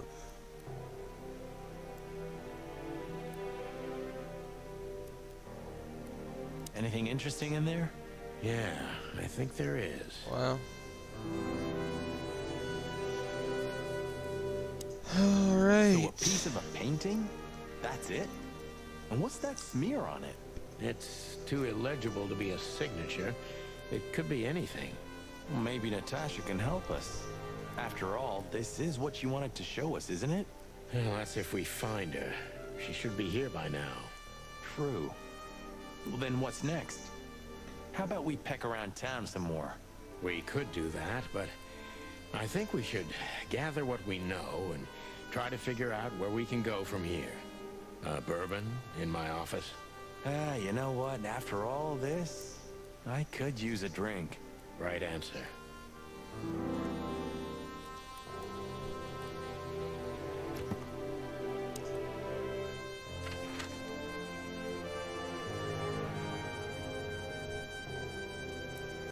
Should we say hi to the old beaver? Sure. Mullen is an old friend, so he certainly deserves a hello. And we do need information. Few people know as much about Clawville as the old wood chomper. An encyclopedia in the flesh. Yeah, he always has something. Hey, Hercule. What's up, old friend? Hello, me lads. It's good to see you. What are you doing around here where you never see a cat go by? We're working, Uncle Mullen, just like you. But I'm afraid we're also walking a little bit outside the law. But it's New Year's Eve. Couldn't it wait a bit? Whatever the case is, it can't be that serious. I'm afraid it is. Maybe you can help us with a few things. After all, you know everyone in the city. What a compliment. But of course I'll help if I can. I know you ever since you appeared in the city. Young, fresh, full of ambition. And little Marty had been just a chick when he was already coming here every day with his daddy, eh? You're like me sons, so you are. Aw, thanks, Uncle Mullen.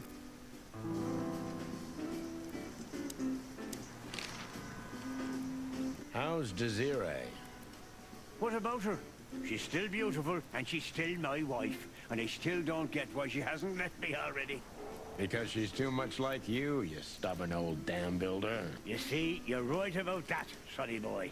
And, the cubs? Cubs? More like jumbo cubs. Good move. I know, pal. If you say so, sonny.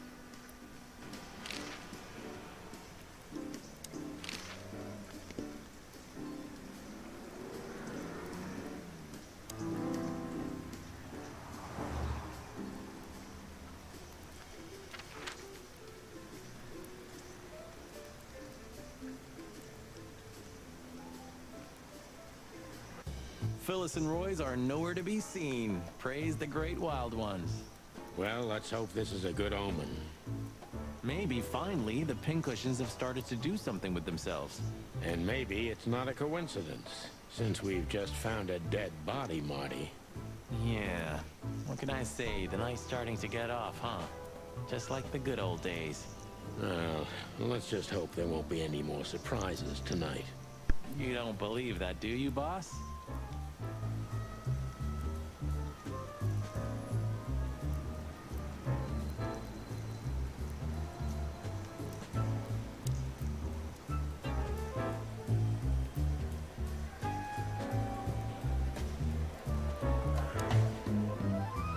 Shouting and... Martin! What the hell do you think you're doing? We're just patrolling, sir. At the station? No, we're here for something else, sir. You missed me, huh? No, sir. I mean, yes, sir. I mean... Why are you grinning, Santino? I can't grin, sir. I have a beak. Oh, be cute. I can see it in your eyes. Should I close them, sir? Don't you peck at me, chicken, you hear? We're not even here anymore, Chief. We just quickly stopped by for something. Get out of my sight. Yes, sir. You're on duty. Am I right, Martin? Yes, sir. Then why the hell are you standing here? Don't you have something to do? I do, sir. Then fuck off. And you, son, don't even think about saying anything. I can already see you're dying to say something funny. I wouldn't think about it, sir.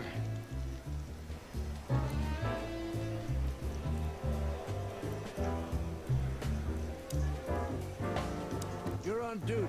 Am I? Yes, sir. And why the hell are you standing here? Don't you have something to do? I do, sir. Then fuck off. I wouldn't think about it.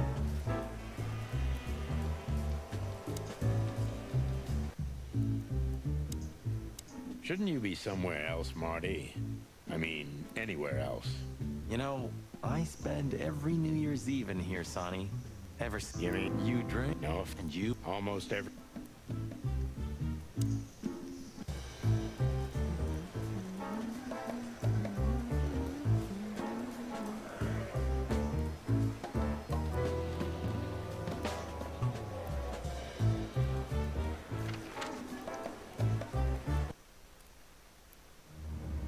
We had no choice but to continue the investigation where it started.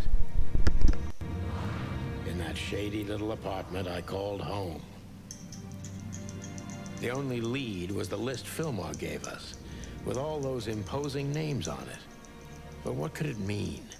And why did Natasha keep it secret from us? But most importantly, what did all this have to do with Deborah's death? The trail started to get cold, and so did the air outside. There was something unsettling in the black clouds, hiding all the stars. I prayed that they didn't bring an early snowfall. The night was already painful enough.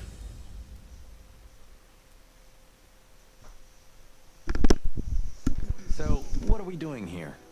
Trying to calm down. I'll have a shot. Sure you will. And we're trying to put the pieces together, of course. Figure out what's next. And what is next, Boss Bird? Let's take a look at what we've learned so far. So, how did this whole case start?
Yeah, the threats are meant for Natasha, no doubt about that.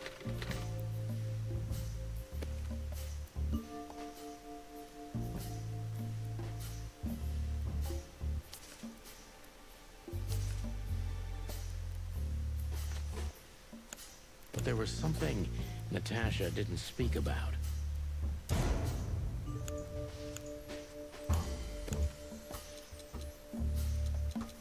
Natasha is terrified, and she's in real danger. But she kept this list hidden from us. It seems too important to keep it a secret.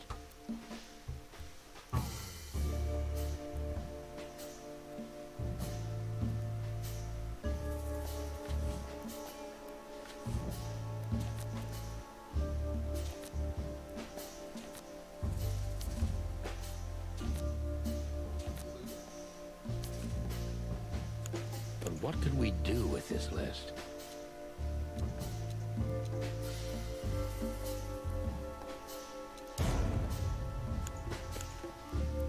I know only one person who moves in circles high enough to know where it's from. Lewis. We must ask him if we want to get out of this dead end.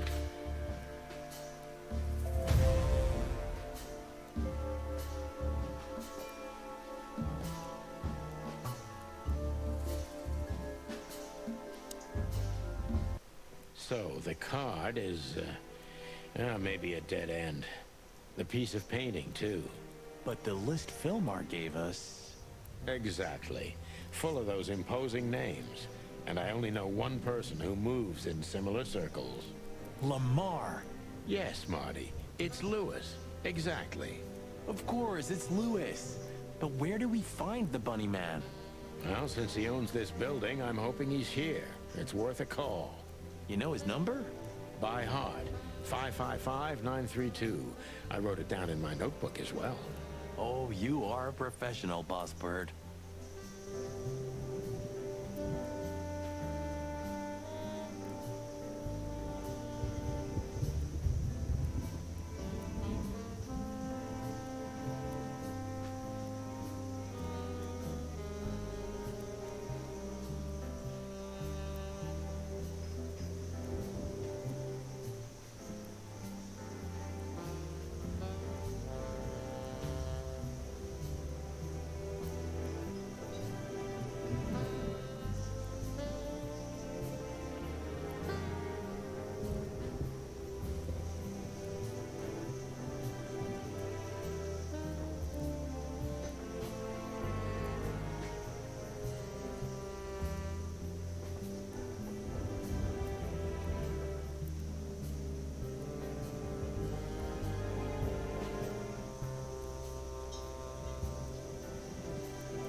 Hey, Lewis, sorry to disturb you, again. Could you come over to my place? I, have a question for you. It's very important. It's about a case. A real case? With the chicken police? Of course, Sonny. I'll be over in a few minutes. Thanks, pal. I owe you one. One? Just a second.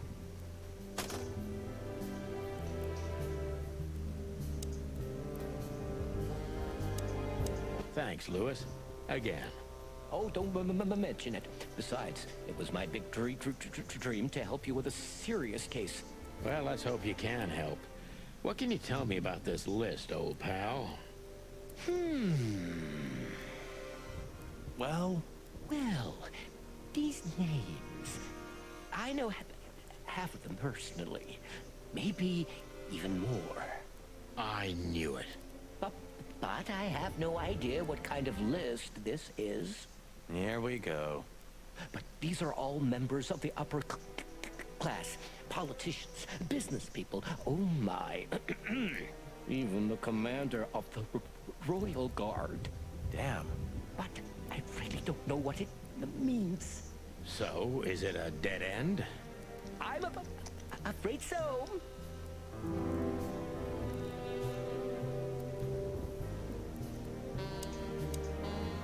Deborah. Yes, Where? Nothing good. This? This? Oh, my goodness. I think we have a bingo, gentlemen. You see, I also have one of these. A card? Like this? Really? Yes. It's a membership card to a very exclusive club. How exclusive? Very. That's what I'm talking about. What does SN mean, Lewis? It's the sweltering Nile. But that's a... Well, yes, it's a brothel, but it's not like that. It's something completely different. Calm down, Lewis. We're not going to tell anybody. Thank you so much. It is rather embarrassing. Listen, Lewis, how do we get in? You want to get in? Well, if you show them this card, they'll surely let you in, but it will be obvious you're not regulars there. We're used to that. So, are we going to a luxury brothel? Correct, Marty. Thanks for the help, Lewis. I owe you one. For the third time today, I think.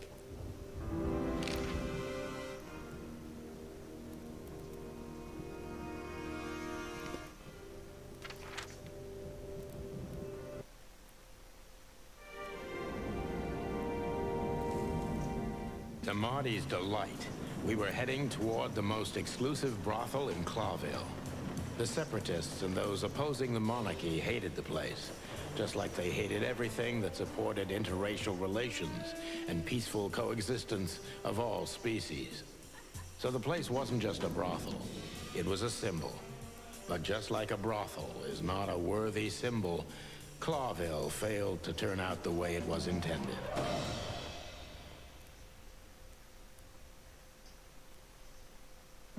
Well, here we are. The kingdom of long legs, silky skin, and fluttering lashes. We've arrived. Calm down, Marty. Watch your blood pressure.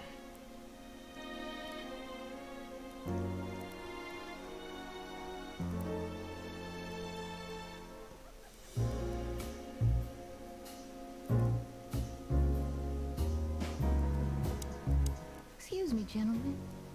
Would you be so kind as to help me? With pleasure, ma'am. The zipper always comes down on my dress. Would you kindly zip it back up? Can I, Sonny? What am I, your mother? Do what you want, for God's sake. Happy to help, ma'am. Oh, what a gallant young man. Clucking lords.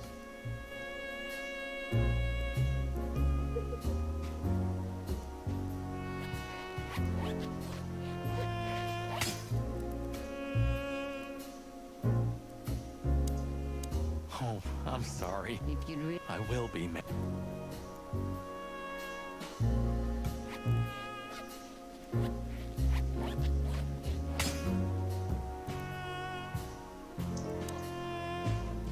Oh, I will be, ma'am.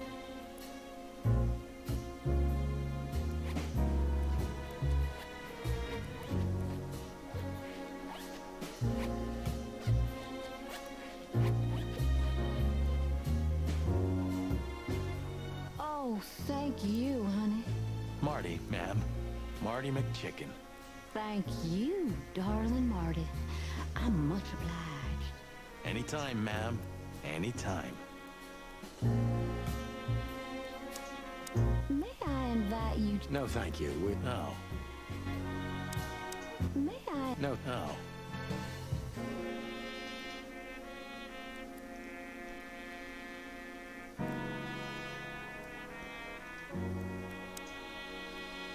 That woman, she's familiar. Do you think it's her? The broad from the Bloody New Year's? God damn it, Marty. Do you have to say it out loud? It gives me goosebumps. Chicken bumps, more like. Anyway, I don't know if it's really her. I always get confused by the exotic ones, but... yeah, maybe. Honestly, it gives me the creeps. Yeah, me too.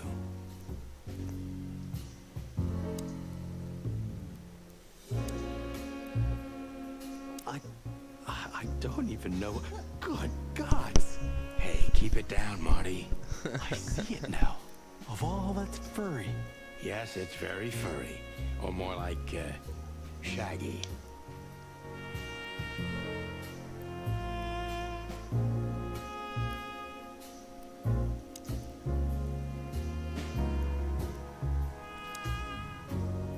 Holy fur. You swallowed so hard, the whole place shook. Are you kidding me? I've never seen anything like this before. Is this even legal? Why wouldn't it be? I don't know. Vice? You really must be joking. Vice in Clawville? Okay, I was pulling your leg. But still, it's a little hot in here. Oh, cool down, Marty. Don't even look over there. Remember Laura, your wonderful girlfriend, whom you love more than anything. You don't need to tell me. All I'm thinking about is her. With a hatchet in her hand. More like my nuggets. That's...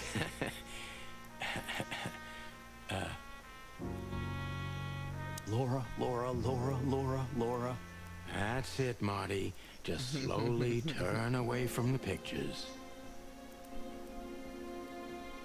Laura. That's it, Marty. Just slowly turn away from the pictures. Laura. That's it. Laura. That's...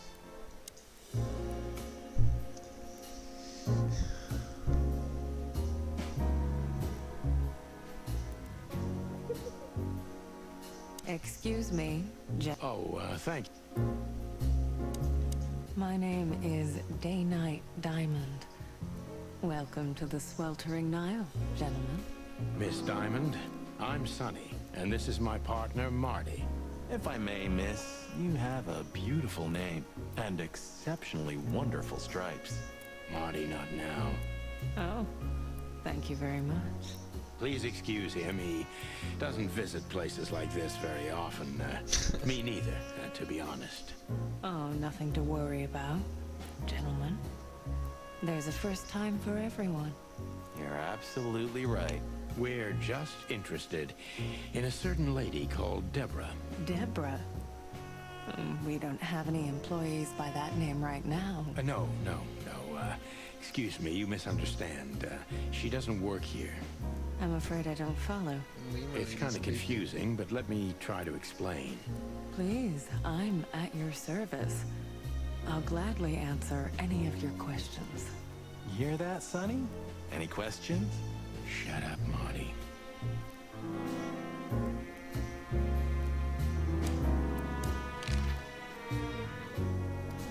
I think she must... Well, that's exactly... Excuse... I wouldn't want to offend you. Far from it, but it's evident you're from the police, even without this. Is it that obvious? No, it isn't, but, you know, here in the Nile, we have a keen eye for this kind of thing. Right. I understand, ma'am. Does this list mean anything to you? This? I'm not sure. No, nothing. Don't you see some familiar names on there? I do, but everybody knows those animals. Personally, I have no contact with any of them. I see. Oh, thank you. Have you been working here long, miss? Almost 5 years, sir. And do you like your job? Very much so. I think it's only worth doing anything if you honestly enjoy it. You hear that, Sonny? You should take that advice. I'm on it, Marty. I'm trying to get myself fired, if you haven't noticed. Yeah, and me too. Collateral damage. Do you know a gentleman named Louis C. Hayworth? Of course I do.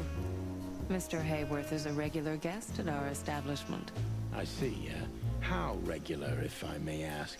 I can't give you any information about that. See you, Whaley. House policy. We have that too. It's called the law, ma'am. If you have any questions of that nature, please come back with a warrant. Touche. Does this list mean anything? Can I just... If you have a Oh. Should we take that as a compliment? If you'd like. Look, she gave this to us. The girl named Deborah, the one we asked you about. I see. Do you know what this is? Of course.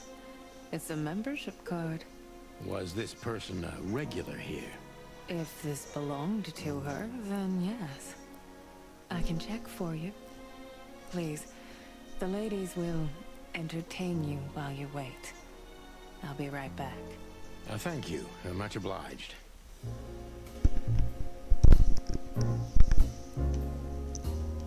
I apologize. So you were successful. My mistress, Madame Zavas, would like to meet you. You mean that, Madame Savas?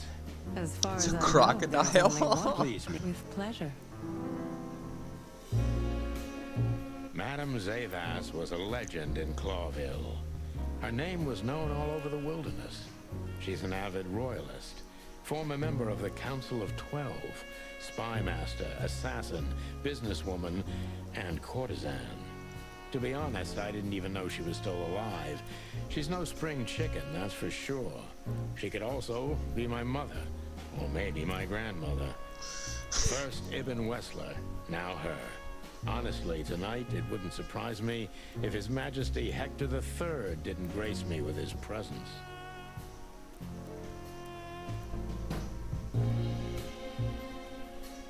Interesting pieces. Do you think so? It's the art of my people. Crocodiles? There are many kinds of crocodile in the wilderness, Mr. Featherland. This is the art of the Nilenites. Ah, hence the name, the sweltering Nile. It's a river, Mr. Featherland. My ancestors lived by this river a long time ago. Ah, interesting. Thank you.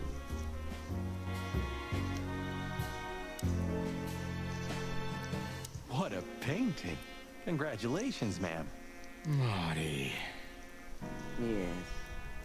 It's beautiful indeed. It's more than 40 years old. You know, I was considered pretty then. Oh, don't say that. You still look great, ma'am. Thank you. It feels good, but no. There's no need for lies. Those days are long gone. Every age has its truth and its beauty. For me, beauty is not in the looks anymore. I agree, ma'am.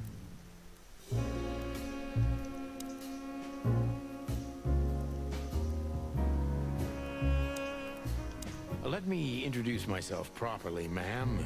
Mr. Santino, I know who you are. And I also know your partner. The legend of the Chicken Police is always one step ahead of the Chicken Police. Thank you. That's flattering. May I ask what you are looking for exactly? Here, on this night? You know, that's an interesting question. The card we've shown your lovely colleague Belongs to an old friend of ours, whom we haven't seen for a long time here. And the name? Unfortunately, no, Mr. Santino. That's confidential information.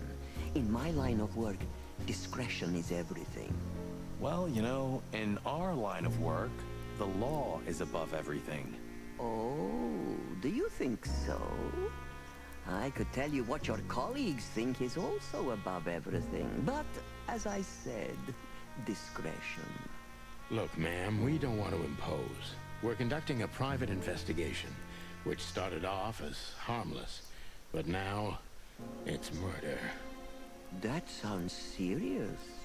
It is serious. That's why we'd be grateful for your help. In that case, I'm at your service. Ask your questions, and I'm going to answer to the best of my knowledge. As long as you're not wading through muddy water. Fortunately, I swim very well for a chicken. I swim well, too.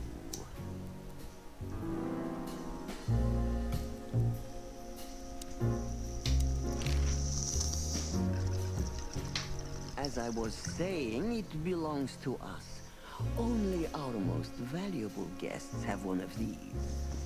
And our employees, of course. The employees, too. Good to know. Can you tell me if this card belonged to a guest or an employee? No. I thought so. Yes, thank you. Tell me, have you ever seen this list? I have. Am I right to assume it has something to do with the sweltering Nile? It does, yes. But I can't tell you more about it. No. Discretion is key. Absolutely. How am I gonna get shit out of her? So, gentlemen, what do you want to know? Let's see. As I was... The employee... This place... Really? How? It symbolizes why the city was founded almost 1,000 years ago. Unity, love, freedom. Interbreeding? That too, yes. Do you have a problem with that? Oh, don't get me wrong. I don't. My girlfriend's a predator. Really? I'm glad to hear it. So there's like prey and predators. Obviously chickens aren't predators, so they're... Do you know Natasha Katsenko personally? Yes, I do. Tell me about her. Warm-hearted, protective, quick-tempered, fierce. Yes, fierce. Thank you. Very useful.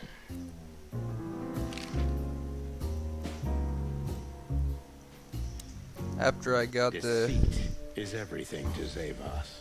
She used to be a spy, so I'm gonna take her every word with a grain of salt. Who's behind the legend, Miss Zavos? Who are you, really? Just an animal raised to survive, Mr. Featherland.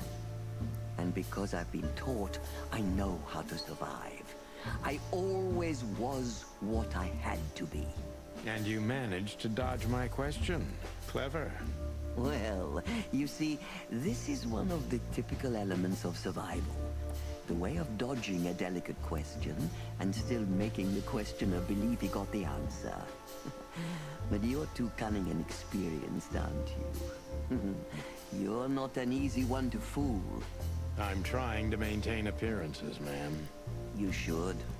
Appearances, most of the time, are stronger and more dangerous than the truth.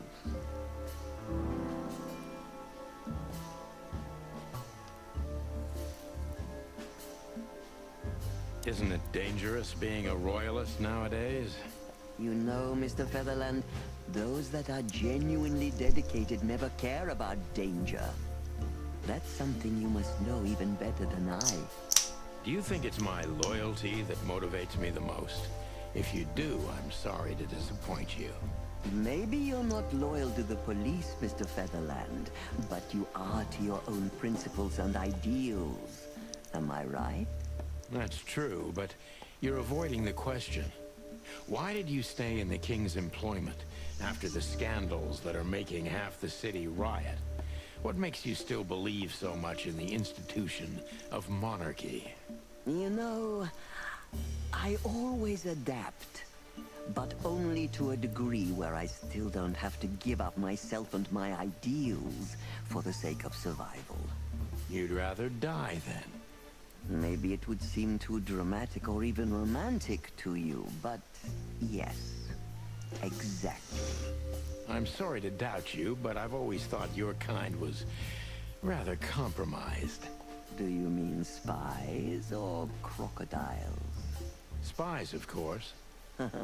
I must disappoint you. But there aren't many groups as loyal and unwavering as the Spies, Mr. Featherland. If you're telling me, ma'am, I believe you.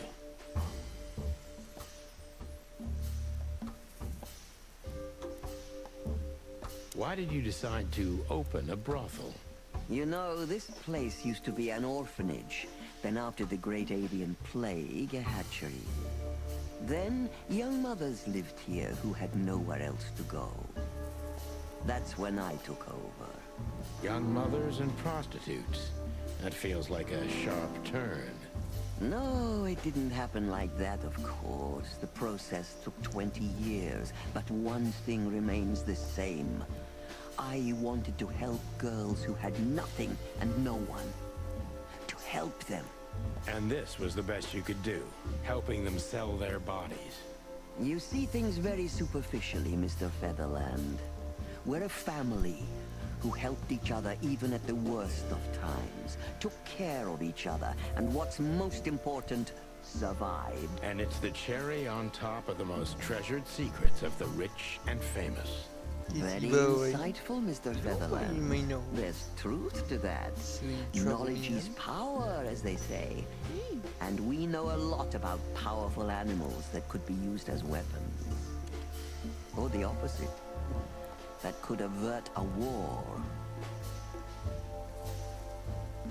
If I guess who the card belongs to, will you tell me? I wouldn't say that's an acceptable price for such a secret as this, but if you guess right, I won't lie to you. Then, I will tell you you were right. Yes. Good. Let's see. The answer to my question. Natasha Katsenko. Well, Mr. Featherland, it seems the gossip about you is right. What gave it away? It couldn't have been easier. There's a beautiful woman with a mysterious past, trying to keep it a secret, while someone's threatening her with the exact same thing, leaving rather unmistakable messages behind. Plus, we found the card on Deborah, who was her best friend and confidant. So she was either trying to hide it, or destroy it forever, so no one could find out the truth. Am I right so far? Indeed, Mr. Featherland. So if I'm not mistaken, Natasha used to work for you before she met Ibn Wessler. He fell in love with her, gave her a job at the Millions Club. The rest is history. You have talent, Mr. Featherland. I'm really sorry you're not working for the government. I am working for the government. I'm a cop. Are you sure, Mr. Featherland? Touché. Indeed. Natasha used to work here. We can put it that way, but you know, this isn't just a workplace. She also lived here. She was part of our family, and we still love her very much. Right. That puts everything in a different light. Savas is a true survivor, always was. And she's proud of that, even to this day. Maybe I can get her to trust me if I play to this part of her.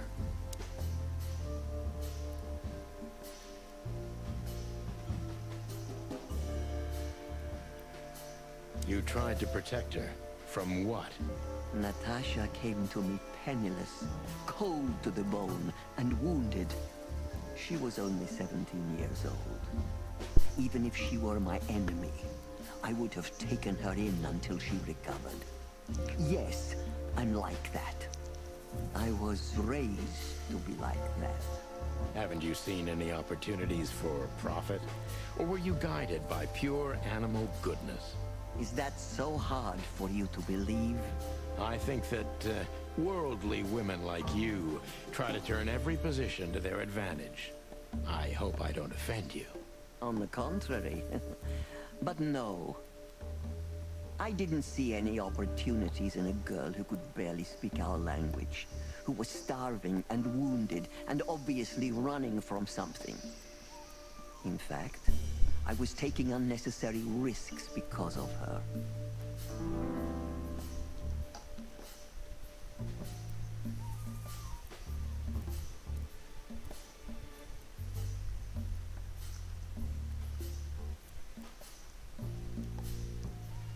You knew you were taking a risk. Yet you still took her in. Why? I don't know, Mr. Featherland. These things can't always be rationally explained. Not even when I've lived my whole life based on reason, on logic, almost every step calculated.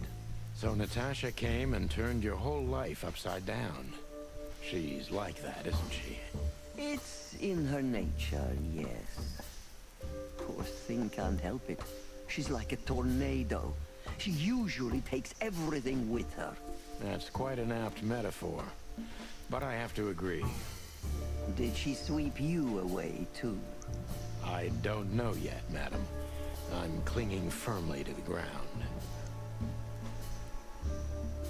Do you know where Natasha came from before Clawville?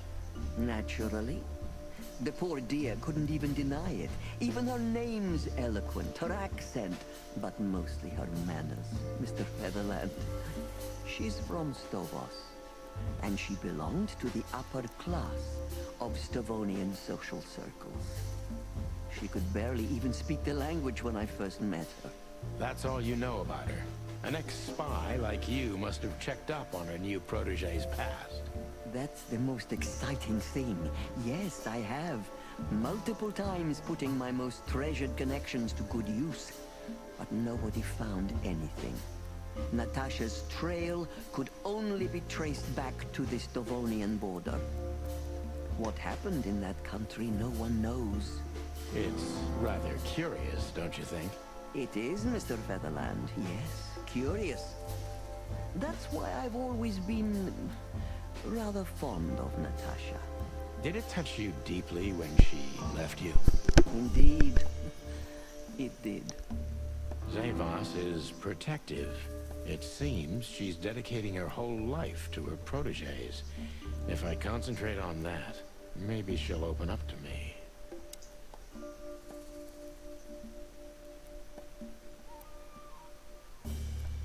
Have you kept in touch? Only occasionally, Mr. Featherland. She writes to me every few weeks, and very rarely we talk on the phone. But I haven't heard from her in weeks. The truth is, I've started to worry about her. Did she give no sign of being in trouble? Never. No. Natasha's not the kind to talk about her feelings. Yeah, I've noticed that myself.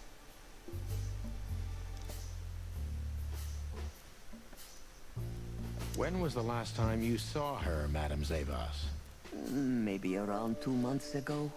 There was a ball, attended by Ibn Wessler, his beautiful mate Natasha, and myself. Yes. Was she herself?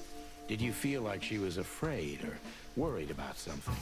On the contrary, she was unrestrained, free, radiant. She was in love. Yes, in her own unique way. What do you mean? You know Natasha loves on a different level than most Clawville women. Or most women in the wilderness, in fact. Maybe it's because of the Stavonian origins. Perhaps it's something else. So you didn't notice anything strange about her? Well, if anything could be called strange, it was that I saw a woman positively floating above the ground, who previously used to stand on it with 2 feet. I see. Thank you, madam. How did you feel when you learned Natasha was going to leave? Honestly, I was very hurt. I loved her as a daughter. How would you have felt? I couldn't say. And I still couldn't stop her, and you know why? Of course I do. Because you loved her. You've been in my shoes before, am I right, Detective? Yes, I can feel you have. This isn't about me, madam. Please stop changing the subject. I have felt betrayed on a certain level. Yes, and offended, and alone. Even amongst all my friends. Were you disappointed in her? Only in myself, Mr. Featherland. But I have a hunch you know this feeling very well. Yes, you're right. Well, thank you for your time, madam. Anytime, Detective. Yes, anytime.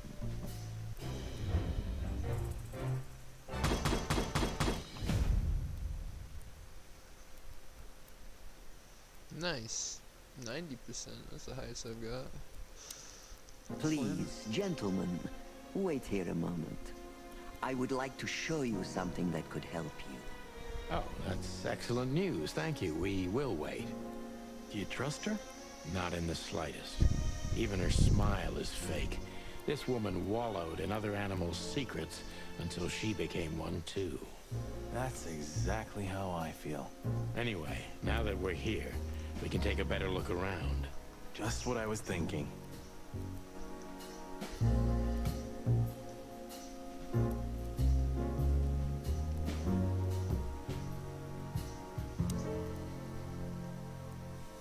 These books are here.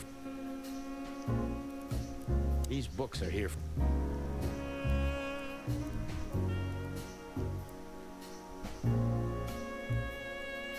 These books are here.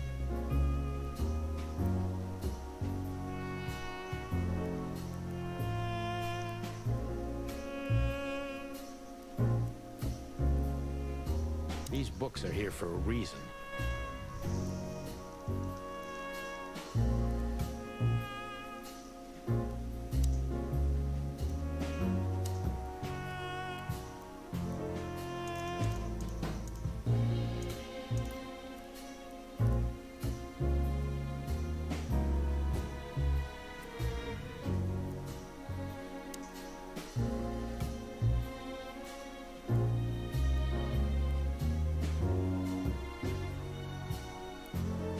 These books are here.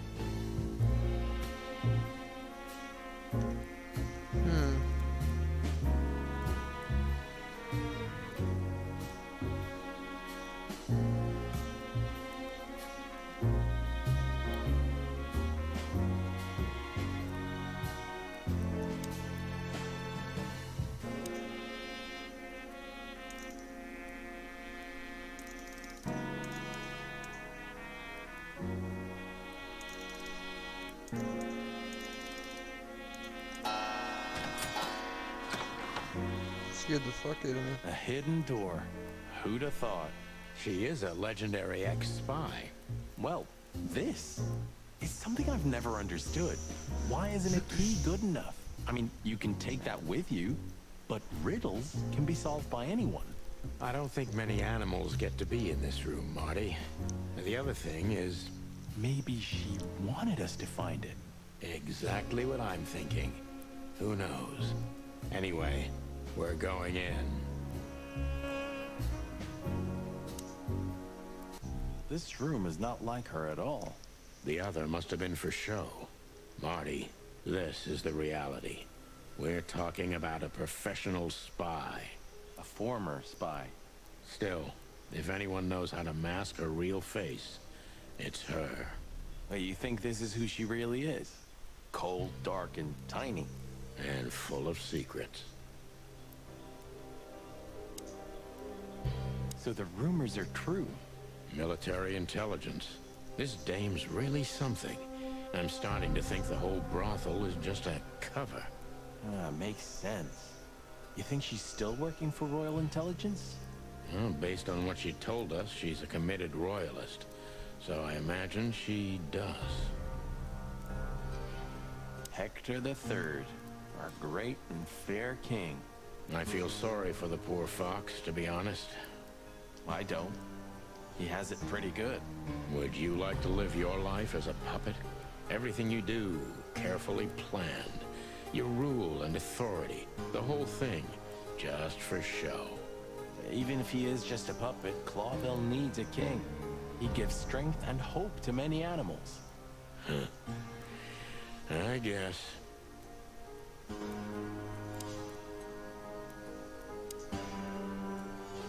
This has got to be it, Marty. Look at the missing page. Oh, gods. And look at the names. Yeah, the ladies and their guests. Damn. What this means, Marty, is that the most influential people in the city had been Natasha's patrons. Some even from the royal family. This book could destabilize Clawville. At least the Clawville we currently know. You think this is behind everything? Somebody's blackmailing Natasha because of this? That could easily be the case. But something still doesn't fit. That piece of a painting. Sonny? If there's even a small chance of... Sonny. What? There's another familiar name here. What are you talking about?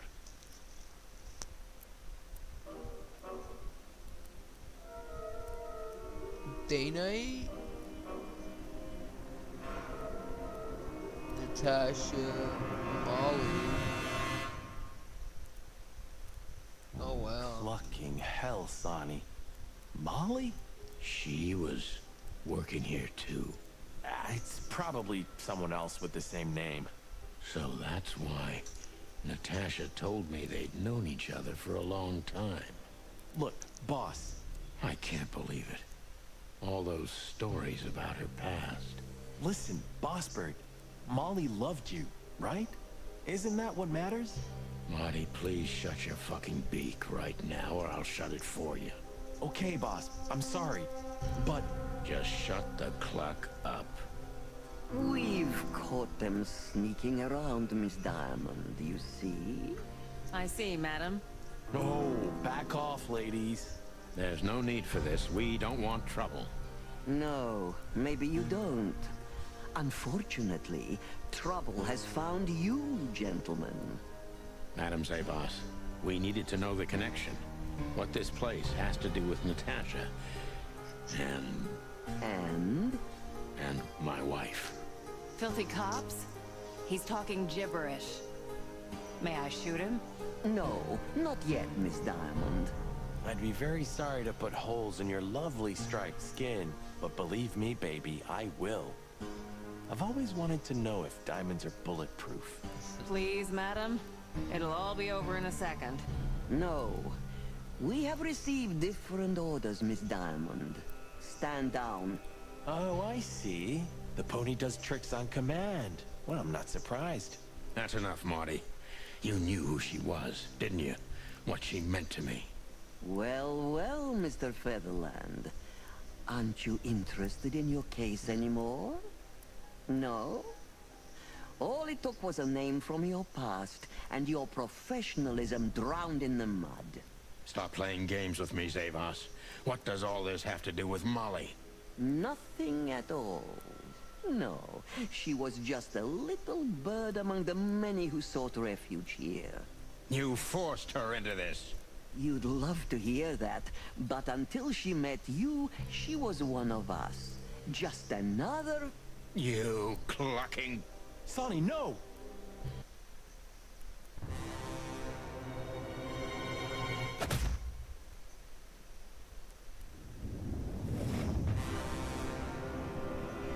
I think I was dreaming. But it wasn't the kind of dream you'd want to remember.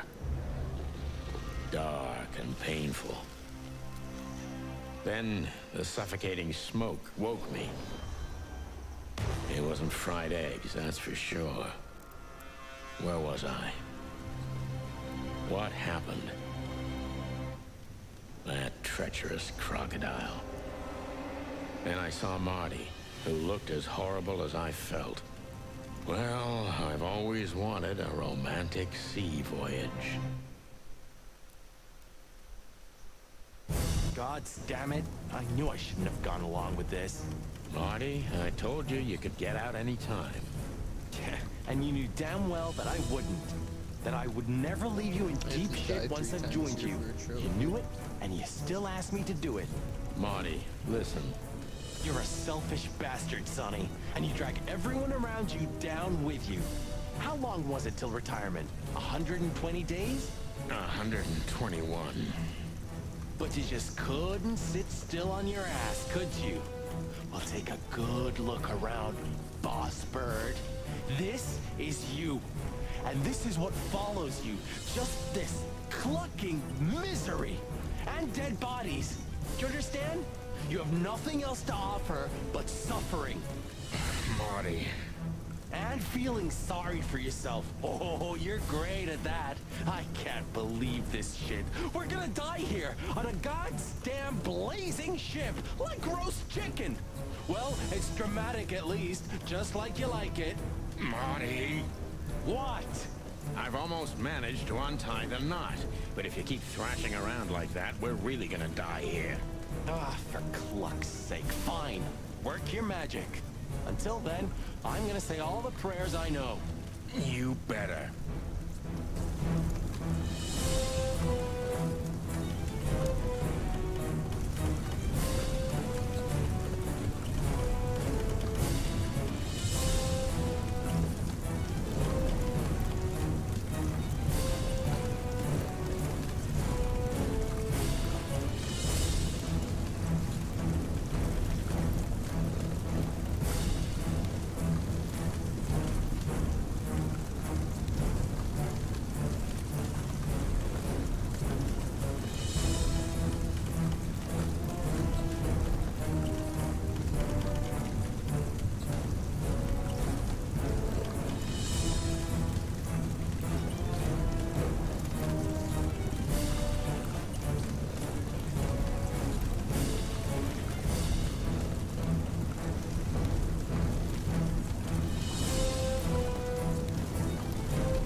All the way around, down, flip back, go around, then down, and then up, through, up, down, up, and then the end.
Pretty sure I know.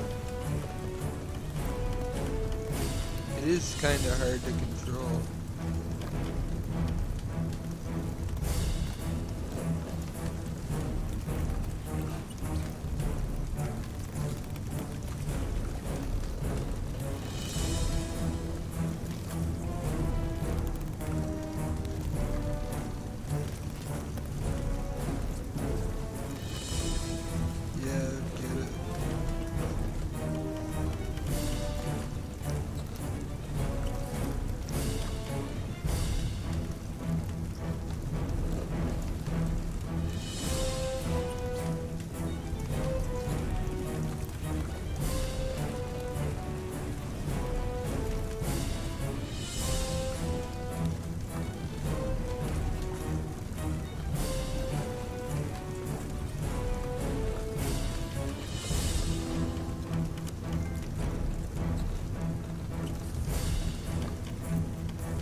So what now?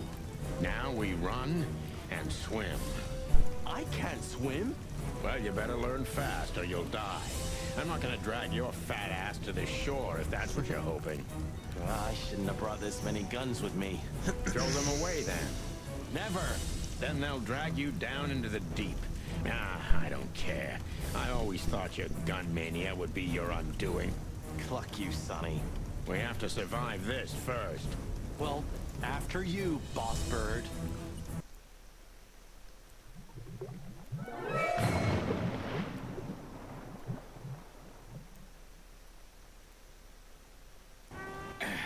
That furry, fucking clucking goddamn... Yeah. Listen, Marty. What? What you said on the ship. What about it? You were right. I knew this would happen. Or something like it. I dragged you into this deliberately. Because I'm not enough on my own. Sonny, cut the crap. No, I'm serious. I knew I couldn't do this alone. I needed you to... well, to look out for me. I don't need this, all right? Stop playing the wounded soul. I don't fucking care. Fair enough. You're right. Hell yeah, I'm fucking right. I'll, shut up now. Good.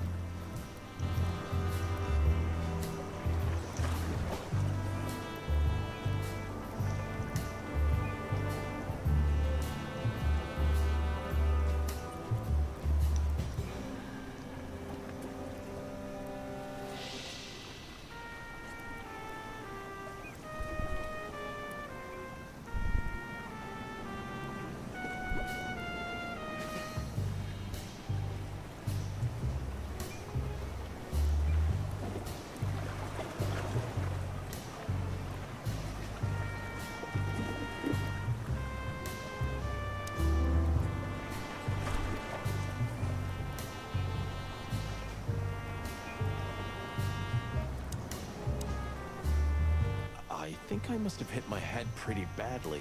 Say, isn't that Captain Marsh? You see him too? Oh, thank the gods. Ho, ho, ho, lads. What the hairy devil are you doing out here? Isn't it a bit cold for a swim?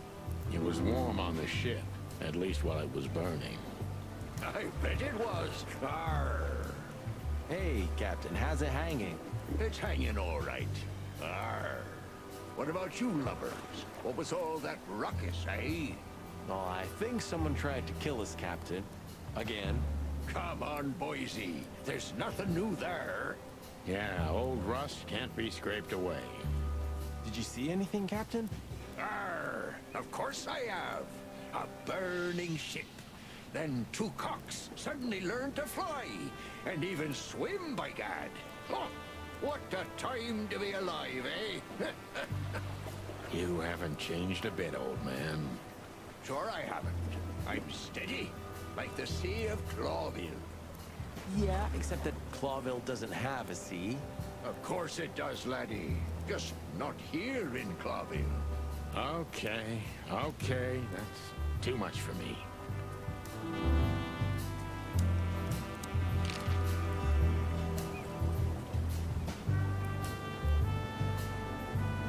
Do you know anything about the place called the Sweltering Nile? Of course I do, me boys. But they don't really tolerate folks like me there. Not surprised. Have you heard anything unusual about it? Arr, sure I have. They have the most beautiful wenches there, laddie. Like sirens of the sea. And they're willing to do anything for you. If only I were a spring chicken like ye are, I'd be already running over there. Well, actually, Captain, that's where we came from. On a burning ship? Bloody hell! You know how to live, lads. Ah, we're doing our best, Captain. Hey, you be! Arr!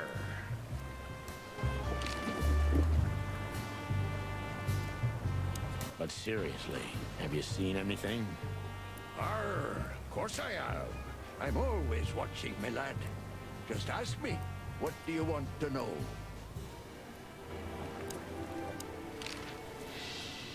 Have you heard the name Madame Zavas? When I was young like ye, they were talking about a gorgeous crocodile with that name. Aye, beautiful and What's deadly. up, Moon and Cass? Just how I like my women. Me too. It's her, yeah. This game's funny. Less beautiful now, but just as deadly. I'm talking to She has something my to mom's do with here, the guys. burning She just ship, showed up, aye? so. You're quite the detective. So I've been told. I'm like halfway through this, guy. Tell me, Captain, do you hang out here all the time? This behind me is me ship, lads. Or at least, This it's is a ship I'm unique living ass in game. at the moment. It's not mine, you know. And what do you do? I stand here and watch the It's sea. funny. The sea? You mean the River Times? River? That was a good one, boy. Okay. There.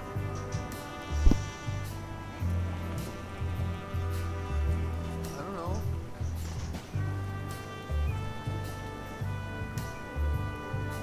A black car stopped not far from here. A rich-looking car, shiny and all. Yeah? What else? Two big lads stepped out of it. One of them was looking like some kind of cow. Oh, The yeah, other was a it is, cat, yeah. a big cat. They were different. fancy looking at the ship. I don't blame them. It's not something you see every day. I swear on all the saints of the sea. It's pretty funny though. Just a wild It's like guess. good guy, bad Was cop. it a It's one of those ram, quote-unquote a buddy cop bobcat? things, but it made into a game. Exactly. And Are like you obviously a friends bunch of of other theirs? unique shit about it Well, too. an acquaintance. But this is It's Sonny the and Marty, the bouncer two of the Czar chickens, Club, and the they're goon that was fucking hanging around it. like the buddy cop, Ooh, like God. comedy shit. Zavas answers to That Ibn you see too. in Or movies. at least they're connected. They're always telling each other to fuck off, and sometimes they say cluck instead of fuck. Like, that's clucking He's crazy. the old timer. This Ram fella, what did he do after watching us? Nothing at all, laddie. When that lovely ship started to sink, they got into their pretty car and got away like bats out of hell. So they didn't see us swimming to shore. I wouldn't know that. What now? I don't know. It's got a good We story, can't though. go to the station, that's for sure. We agree on that. I think I broke a rib or two. My sight's And all this guy, all this one What, chicken me? does is smoke You know what cigarettes this and drink means? whiskey. Oh, no. I'd rather go blind than go to Bubo's. We have to, pal. And they think I'm of not your they're pal, like humans are in the especially game, after like the well, night. not really in Come the game, on, but it's like we got no humans. choice. They're mythical Well, creatures. we survived the burning ship. I guess we'll survive the madman too. Don't be so optimistic.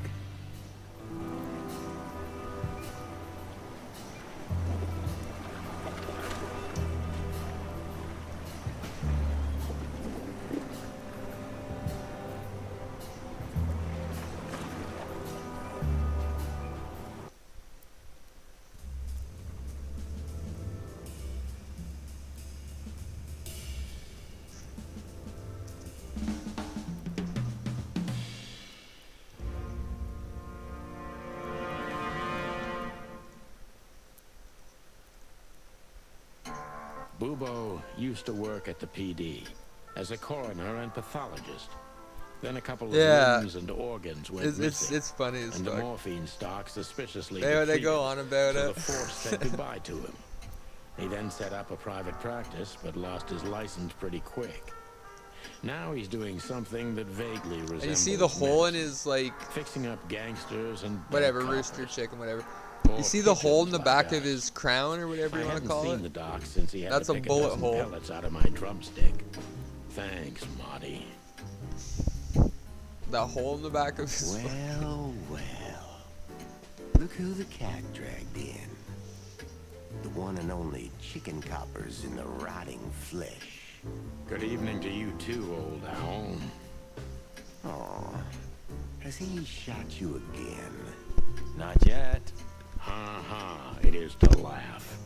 I just need a strong painkiller. And since we're already here, some information, too. Well, then I hope your pockets are full. We just crawled out of the river, so if it's all right with you, I can pay with a pocket full of mud. Well, I owe you one anyway. One? Don't make me laugh, Bubo. You're indebted to us for the rest of your life. Okay, tell me what's wrong and do it fast. It's a busy night. On New Year's Eve, animals love to shoot or even eat each other. Tell me about it. Tonight's starting to remind me of the bloody New Year's Eve. Or worse.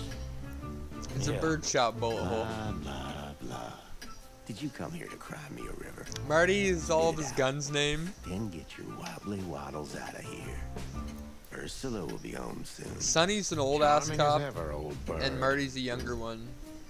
But they were on a deal before. What do I gotta do here? I don't even know.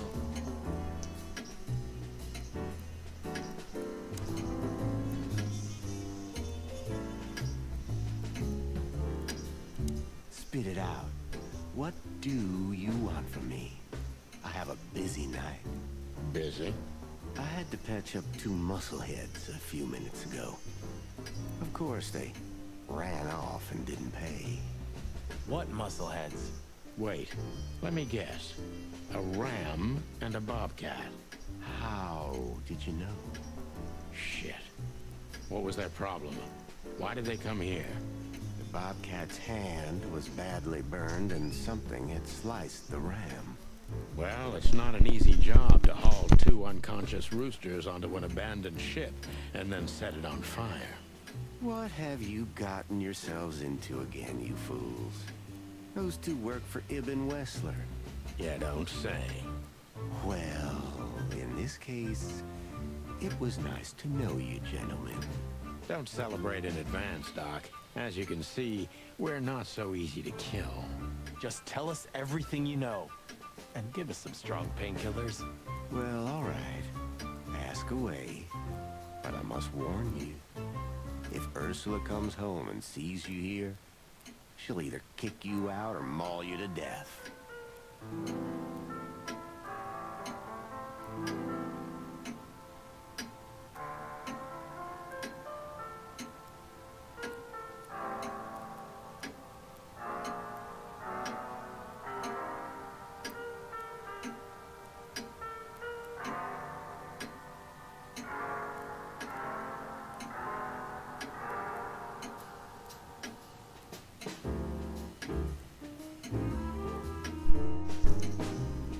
It's getting shelving moved in.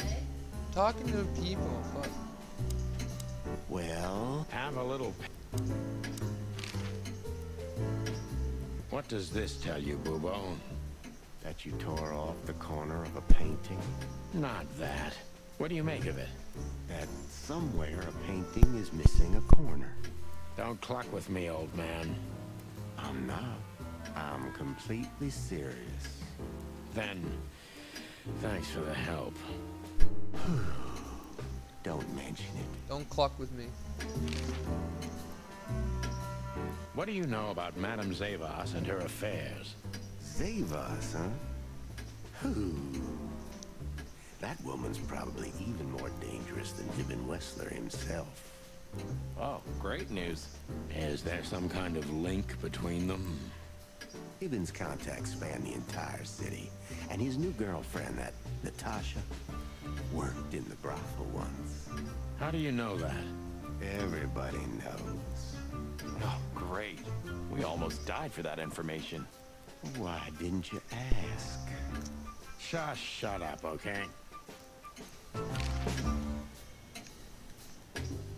So that Ram and his partner, did they talk about something? About their plans, where they're going next?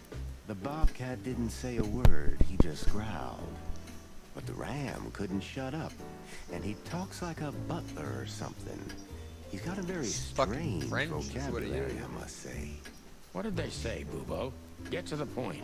After they've done the job killing you, I guess, they said they have to kill a rat, too. A rat? Figuratively. An informer. Someone who spilled the beans and hurt Mr. Wessler's interests. An informer. They called him a sneaky little Oh, it's bastard, Lewis. too, if that helps. That's gotta be Zip. Of course, Zip. Damn it. Well, then that flea bag's done for. Hold your horses, Marty. Zip is like a cockroach, practically immortal. I guess. We gotta help him then. I'm afraid you're right. Zip was We still chill. owe him one. One? I didn't even hear that, Boobo. So, who tried to get us out of the way, and why?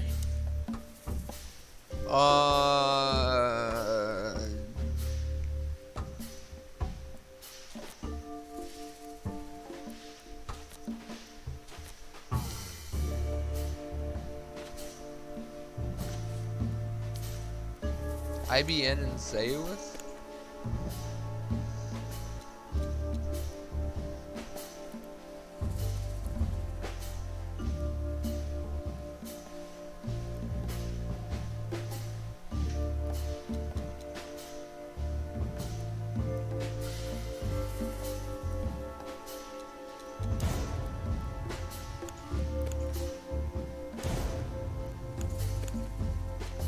Maybe Zavos is in cahoots with Ibn Wessler. In cahoots?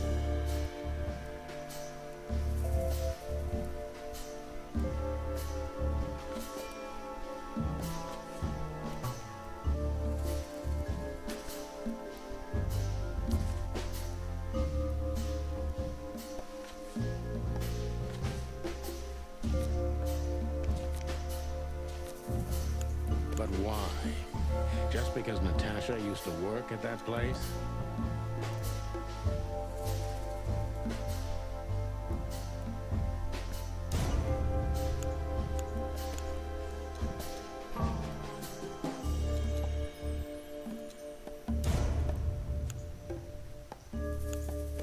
I suck at this. Ibn Wessler wants to hide the tracks leading to Natasha's past. Or maybe it was Natasha herself.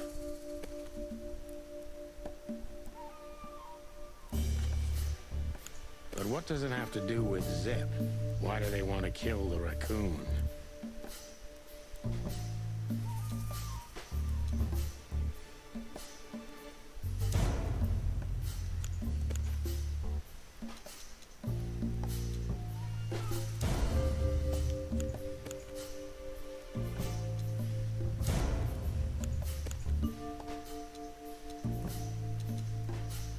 Zip knows something or has something that can unveil Natasha and Ibn's secret. We need to find out what it is. Sonny, there's something else. Your car is here behind the building. Ursula covered it with a tarp. What? Why? She saw it in front of the brothel. And she also saw the madam's girls trying to take it apart. Furry gods. What did she do to them? Furry gods. Well, a couple of dames with guns are not enough to scare my dear Ursula, that's for sure. But relax. She didn't tear them to pieces. She just chased them off and got away with your car. You know, for once, that's wonderful news. Yeah, I wore my legs down to get here. Warmest regards to Ursula when she gets back, Doc. She may have saved our lives. Of course I will. Now, cluck off, will you? Ah, you're the best, Boobo. I know. Will you kindly get lost?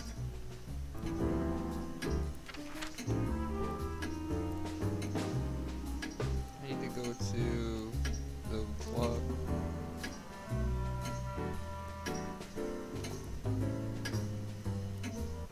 Well, looks like the party's over. Yeah, it looks like it. And just when I was starting to get into the mood. Damn it. I thought I was gonna see you shake a tail feather tonight, boss. Yeah, let's not go that far.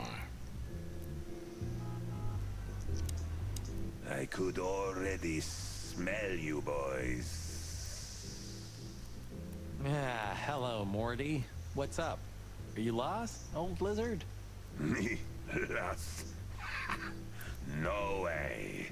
If I'm not mistaken, your rickety little shack isn't this way, Morty. It's miles away from here. Don't you worry about me, you overgrown eggs. I know where the road's taking me. Jeffy threw you out again, huh? Don't you worry about that either, pal.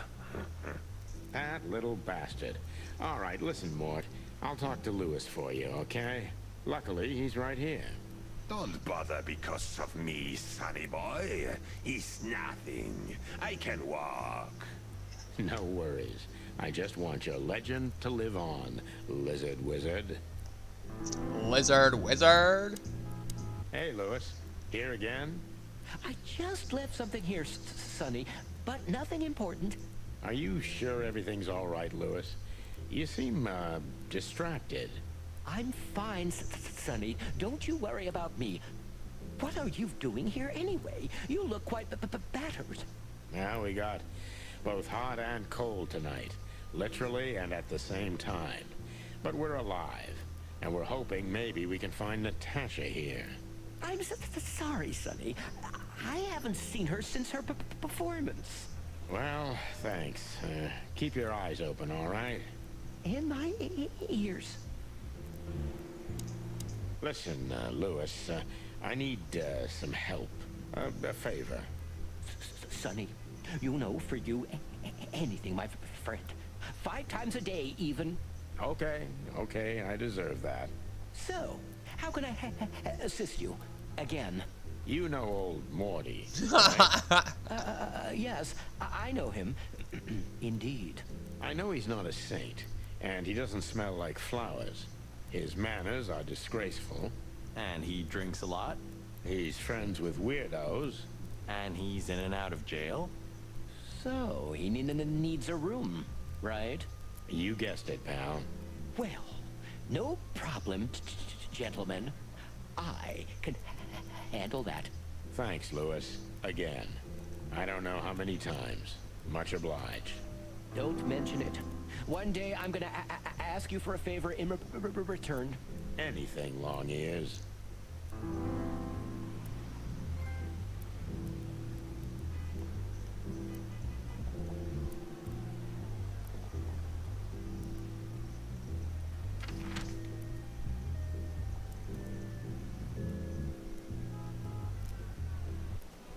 We're busted, boss. Yeah, the boys were quite fast, I admit. What are we gonna tell them? Any chance we were just joyriding around here? Not much. That's why they're gonna believe it. You think so? Just watch and learn, cub. Are you gonna talk to them?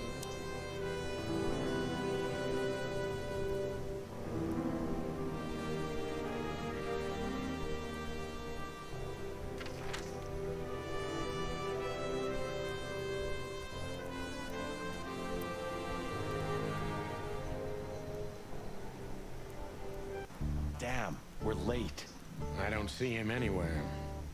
But that jerk's here. Yeah, the famous scribbler Tim in the flesh. He must have seen something. And because he's here, he must have caught a whiff of a serious case. We should interrogate him. Oh, let me be the bad cop, boss bird. Permission granted. Yes. That's funny. Hey, Timbo, my old pal. Hey, hello, boys. What a Earlier lovely they were welcome. like, "Can I be Bob or You're Bill?" Not scared to see You're us, Bob. are you? I'm Bill. Who? Me? What are you thinking? I'm always glad to see you working, especially together like this as the legendary chicken police. What the hell's going on here, Tim? That's exactly what I was thinking. You see, what the hell could have happened here, right? Very strange, indeed. Where's Zip, Timbo? Keen observation, boys, because that's the most exciting thing about the story. Let me guess. A ram and a bobcat appeared and took him with them. Well, you could say that if it happened, but it didn't. Then what? Isn't it great? Here's the twist. Start talking, Tim, or we'll have to see if you can really fly. Come on, Sonny. I was supposed to be the bad cop. Shut your beak, Monty. Hey, quit playing tough, will ya? You know I'll help you even if you don't threaten me. I always do. Mostly. Stop babbling. Just answer the question.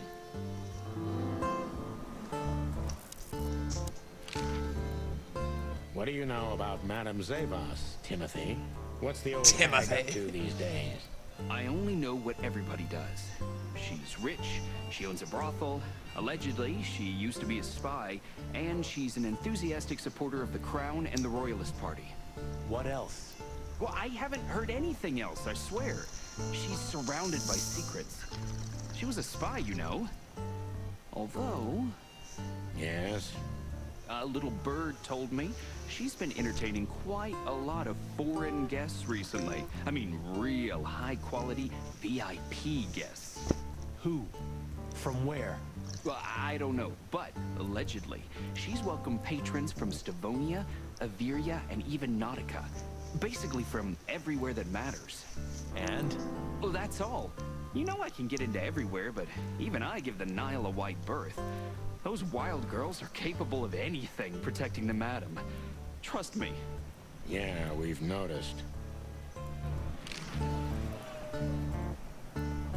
So, what about Zip? I'm telling you, I don't know. He was already gone by the time I got here. You need to interrogate Why are you still sniffing around? I was trying to make that fella talk over there. What, the old fly guy? I'm gonna make you talk. You speak insect? What if I do? I'm educated, you know? All right, Tim, my patience is gone. It's time you start singing like the songbird you are. Hey, that's Seabird. Okay, back off. We're old friends, aren't we? Exactly. That's why I haven't smeared the walls with you yet. Ouch. I wonder, can I go... Yep, but... Yeah, first we gotta interrogate you. Are you looking... Timbo's a douchebag, so it's not hard to draw the truth from him. Good. So what the hell are you doing around here, Timbo? All right, I confess, but you'll be surprised. I was looking for you boys. The whole town's talking about you. Really? I'm swelling with pride. Everybody's whispering about the chicken police being back together again. And that you've already turned the whole city upside down. Great news. What else do they say? That you've threatened Ibn Wessler's sweetheart Natasha, then trashed Madame Zavas's brothel. Hard stuff. Really? I'm not surprised. Oh, and not exactly how it went down. You set fire to yeah, a well, ship we too. didn't. Yeah, we were on it though. Right. Unfortunately. And one more thing. A poor girl was found We didn't dead do at that Natasha's either, place but that after did you happen as visited well. there. Is that so? And you believe all that? But I'm a journalist, Sonny. It doesn't matter what I believe. Yeah, right. Have you seen anyone sniffing around here? 2 cops came for Zip. They came and went, taking Zip with them, obviously, and didn't do much else. They weren't looking for anything. And what's strange is that Zip went with them voluntarily. How do you know that? 2 cops. I know Zip, and so do you boys. If he didn't want to go, he wouldn't have made it so easy for them. Ain't it the truth? Sure is.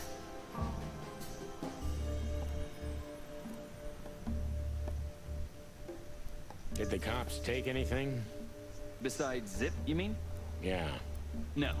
At least, I didn't see anything. What happened to Zip, Tim? Okay. When I arrived here, the hot dog was already closed. Zip wanted to shoo me away, but I managed to persuade him to talk to me a little. We're old friends, Sonny, you know? And I have this personal charm. Yeah, right. The, charm. Get to the point, Timbo. Okay. So, he was totally crazy. I've never seen him like that before. He was flustered, flailing, and talking absolute gibberish. He must have said something, since you're such great friends. He just said he'd go to the only place where there are even bigger scoundrels than those that are after him. Really? I can guess where he meant. I didn't have a clue. Anyway, after he closed the dog behind me, and then the cops came and took him away in handcuffs, I came to the conclusion that all of this makes no sense. Zip, you clever son of a bitch. Why? Who? What is it? Oh, tell me. You just keep your beak out of this, Scribbler. I think I've got an idea about what our little friend's up to. Timbo loves to brag, and it's easy to approach him through his ego. Best if we ruthlessly exploit that. Working on a new front-page article, eh? Well, if a specific celebrity couple's willing to give me an interview, then maybe I am. Don't even dream about it, Timby. Timby.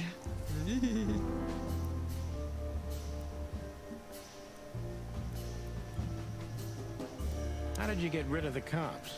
With my presence. I whip out my notebook and they fly like, flies. You're a parasite, Timmy Wimmy. Timmy Wimmy. It's my job, Sonny Bunny. Sonny Good at it. Bunny. That's all. Timbo, you pay attention to everything. Did anyone else come here? Besides the coppers? Yeah, a ram and a bobcat, in fact. But you just told us it wasn't them. Wasn't them what? I didn't say they took Zip, because that's not how it happened. Don't make me mad, Tim. We're really not in the mood for this. Hey, I'm only telling you the truth. They stopped here in a fancy big car, looked around, then left. Zip was no longer here. Neither were the coppers, okay? Tiny Tim is a true fan of ours. Tiny Tim. Time to finally use that to our advantage.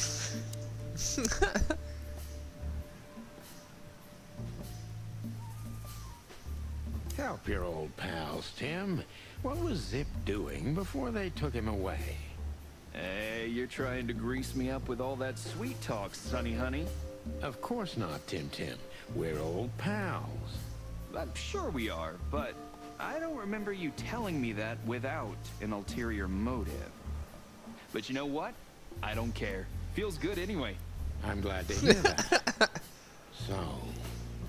Zip was acting crazy.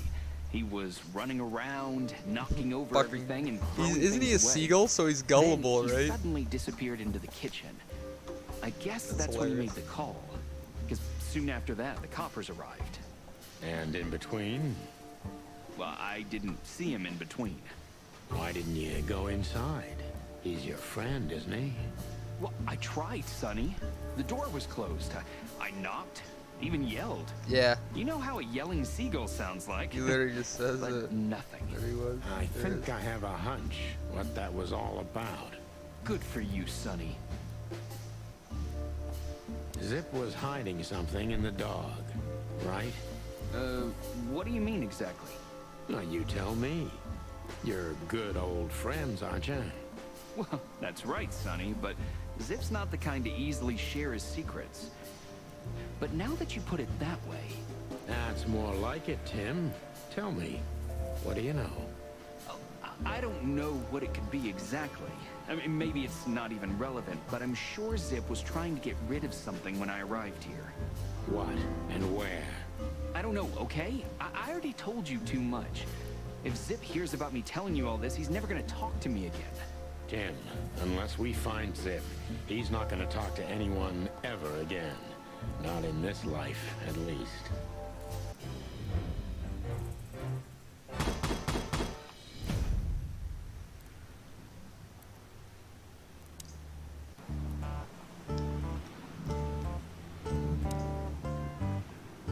Look at this mess. Looks like he was in a real hurry, or was trying to erase his tracks. Because he was trying to hide something. But where? And most of all, what? Let's take a good look around. You've never been able to get into the kitchen. I need to go to the... see if the other songs unlocks. Yeah, it did. Nice. Ayo.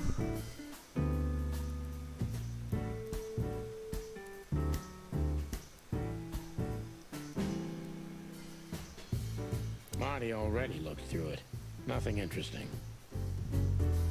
did. Ugh, I wouldn't. Good question. Huh, what? Greetings, pal. What can I get you? What are you doing, Marty?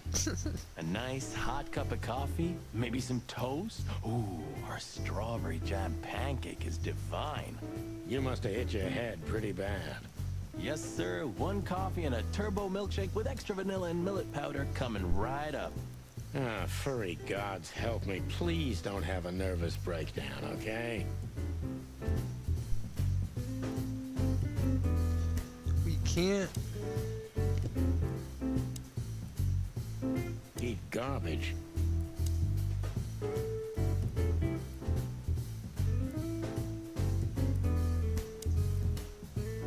When we get over this whole mess, I'm gonna take you to a concert. No, you won't. Yes, I will. Swear. Yeah, well, good luck with that. You'll see. Just wait. Even looking at it. Did you find something? Nothing. Or, I mean, there's a lot of stuff here, but nothing important to us. A pity. Whatever that mangy raccoon tried to hide must still be here. Or not.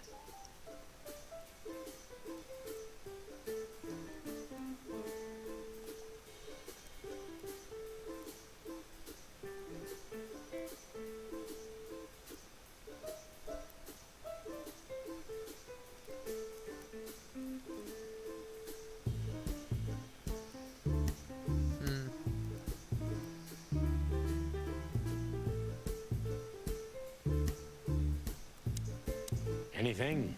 Still nothing. But I'm starting to like it here. It's like a new job. New life. Well, if this case gets plucked up, you'll find yourself looking for a job, so enjoy it. Ha, ha, ha, ha. Anything? Oh. Okay. The kingdom of dirty dishes and...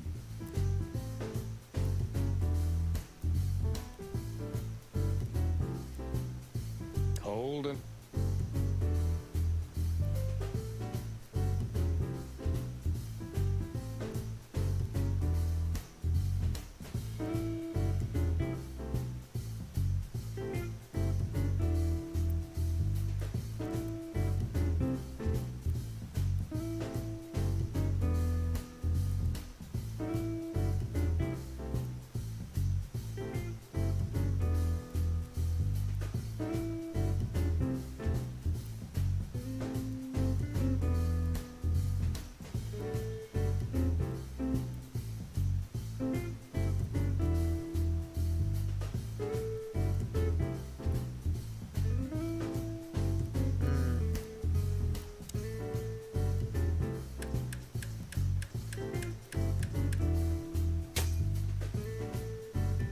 Look at this. I'm looking, but what the hell could it be? No idea, Marty. Guess it's best if we ask the owner himself. I think I found Where do we it, find what it him? was. Now, Timbo told us he's with even worse bastards than the one chasing him. That's it. The Parliament. I was like, you No, can only be Marty, in so but many too spots. Then Maybe something to do with this jukebox. no I was gonna start way. playing the songs. Oh, yes, Marty. Zip is at the Clawville City Police Department. Could it be that simple? And that wild? Well, the cops took him. So it's obvious that he called the cops by himself to scare away Wessler's henchmen. Timbo was right. Doesn't he know half the police is in Wessler's pocket? He probably does, but this was his only chance. Then he really is in big trouble. So, to the PD then? No, I haven't got a better idea. Believe me, I'd love to have one. Can we leave now? We have to investigate it. Why did you keep that wristband?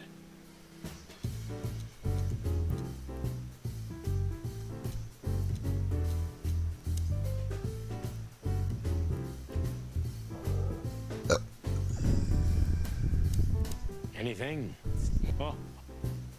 The kingdom of... How do we exit it? Have you found what you were looking for? No, Timbo, but we wouldn't tell you even if we did. But you have. You are an open book to me, Sonny. So, thanks for the intel. Be careful what you're writing, Timmy boy. I'm a cop for only the next 121 days. After that, I can gut you if I want, and get away with it. And when did you being a cop stop you? He has a point. Just keep a low profile, okay, Timster? Okay, I get it. My beak is sealed. I just realized I still didn't have my face cam on. I turned it off for a minute, but...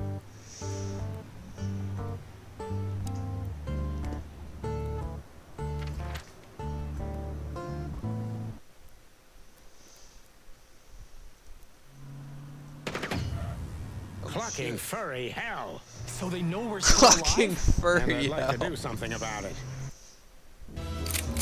Oh shit. Concentrate, Marty, for the God's sake. Can you drive like you're not a fucking lunatic? Shut up and shoot, you big feather pillow.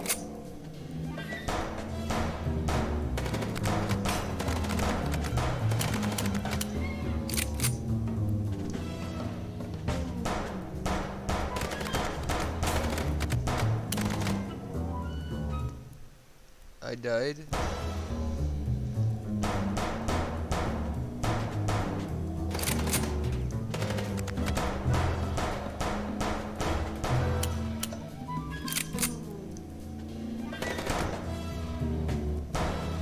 I died instantly.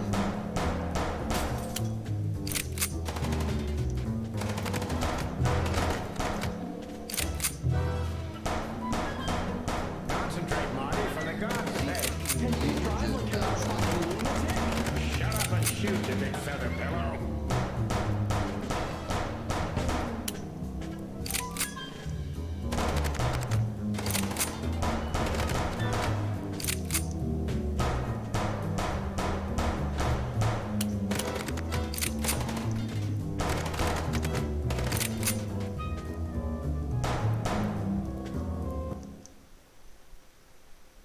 Don't shoot them, bird brain. Shoot the car.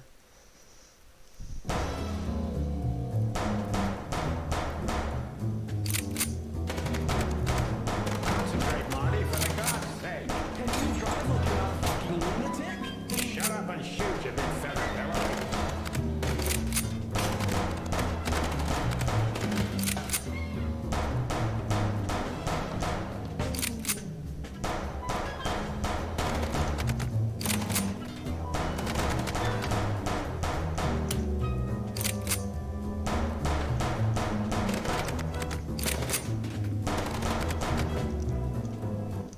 I was so close that time.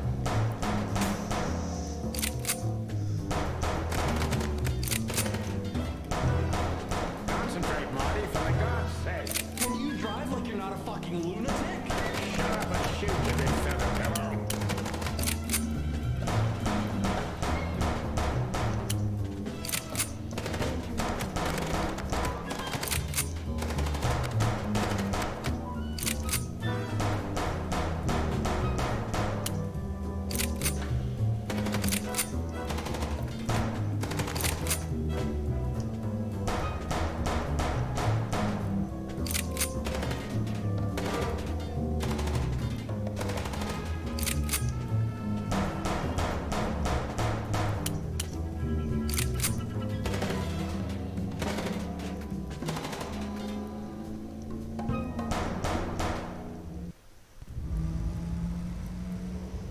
Cool.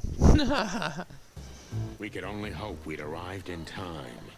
If they'd taken Zip to the interrogation room, the hole as we called it, and beaten the truth out of him, we'd lose the trail and end up in a dead end. It was time to be fast and ruthless.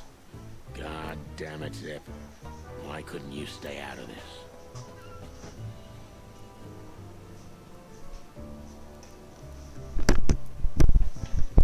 Well, that was pretty cool. Ah, look who's here. The top of the cops. Idiot's luck. They must have gotten soaking wet because of those holes. Sometimes I wonder how these two are even still alive in a city like this. Wonders of the world, Marty.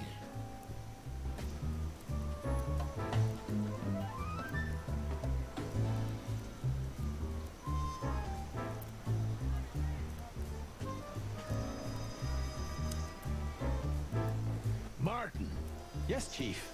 You know what I've heard? I have no idea, Chief. You think I'm stupid, birds? No, we don't, Chief. What the ever-loving fuck do you think you're doing? Chief. What the ever-loving fuck? Sonny, shut the fuck up. You're not on duty. You're suspended, if you remember. Shut So the I'm fuck not up. your You're chief on right duty. now. You're not on We duty. just stepped out for a coffee, Chief. Then we saw something suspicious at the Czar Club, and we investigated it, and, Suspicious, right? You investigated, right? Yes, sir. You take me for a fool, chickens. And what do you know about the burning ship that lit up the entire Times? Burning, what? Wild lords, that sounds awful. Don't play innocent with me, Santino. You both stink like you're in deep, deep shit. Well, you don't think we had anything to do with that, do you? I don't know. But if you do, I will find out. You better know that. I swear, Chief.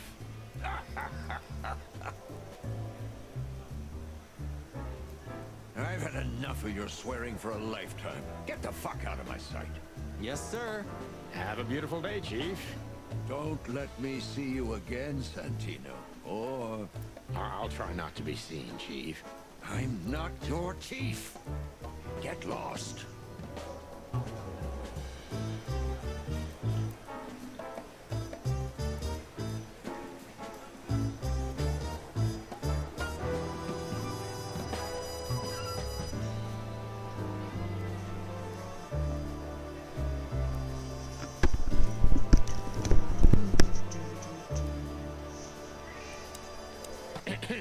A busy day, sir? Sonny, you think I'm just joking, right? Speak to me one more But he's time, already not my and chief. I'll fire your ass. Understood, sir. I guess Sorry. 121 I hope days. this doesn't count. Get the fuck out of my sight, Santino. Yes, sir. Sorry, sir. Not gonna happen again, sir. Did anyone ever tell you you're a real pain in the ass, Sonny? Only my mother, sir. Still here? No, sir. Well then. For all the while, Sonny, get out of my sight. I don't understand how you do it, Sonny. Do what? You drive him crazy, yet he still doesn't bite your head off. He didn't even suspend you. Because he respects me, Marty. I may be insufferable, but he can't deny I've always brought something to the table.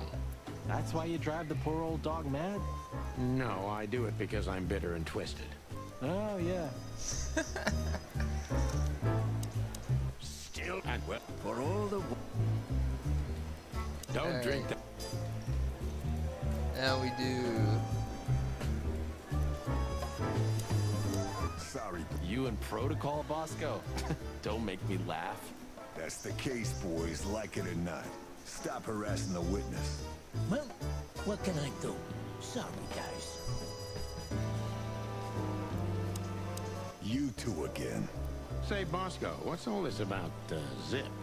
Yeah, if only I knew. This idiot called us on himself.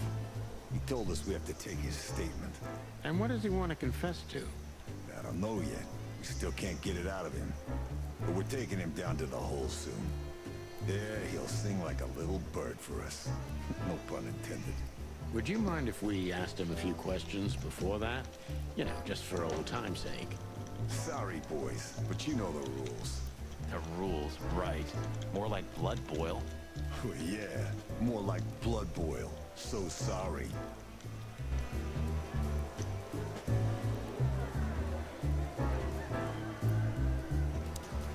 Don't you have anything more important to do, Bosco? I do, but Blood Boil ordered me to guard good old Zip here. He wants to question him himself. Oh, wow. Then it's time to say goodbye to the trash panda. We may be seeing him for the last time. You're probably right, boys. Sorry, boys. You and... That's the case. Well, So how do I get this guy off? Carry on, big guy. Yeah. Good evening to you. There's gotta be something I can do. Might be with Monica back there. Hey, Monica. Hey, boys. I hear the city's on fire since you're back together again. Not yet, but all is not lost. Metaphorically, I mean. So, how can I help you? We need some information, if you're not busy. Of course I'm busy, and of course you need information. But I'll help you, as always. You're an angel. Yeah, I know, Marty. Alright, so she... What about the raccoon? What's he doing here? Something for me. You tell me. You're here because of him, am I right? Are we that easy to read? I know you as if you're my own chicks, boys. Oh, don't get too excited, Marty. Busy? Always. Guess who we had the chance to meet? Madame Zavas, the legend herself. So you're that lonely? I didn't think that was your thing, Sonny, but you know what's best for you. We were there to investigate.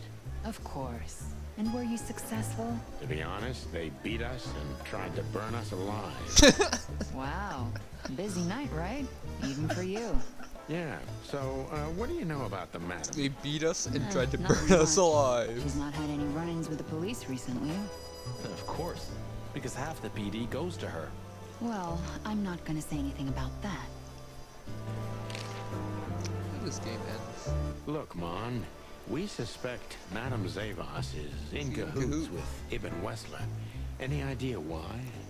No, but those two mean trouble by themselves. I don't envy you boys. Seriously, any ideas? Get out while you can. Right about immediately. Well, you're kind of right. We can't, Mon. We gotta see this through to the end. Famous last words. When did they bring in the trash panda? Not even an hour ago. You're just in time. They haven't taken him into the hole yet. Yeah, I can see. Listen, Mon, would you do us a favor? Can I be honest? Not really. Oh, just a small thing. For old time's sake. Me and my big heart. So, what do you want? Call Bosco over here for some reason, okay? So that we can have a quick talk with Zip. Okay, I guess I can do that. But you owe me one. They keep calling Well, Zip. thank you, They know Sonny. his name. They keep calling him a trash panda. No, no promises this time. Shoes. Shoes? Size 35, high heels, black. Size 35. Yes, ma'am. Good. Frickin' Jesus Hey, Christ. Bosco. Yes, ma'am. Come over here for a second. Right away.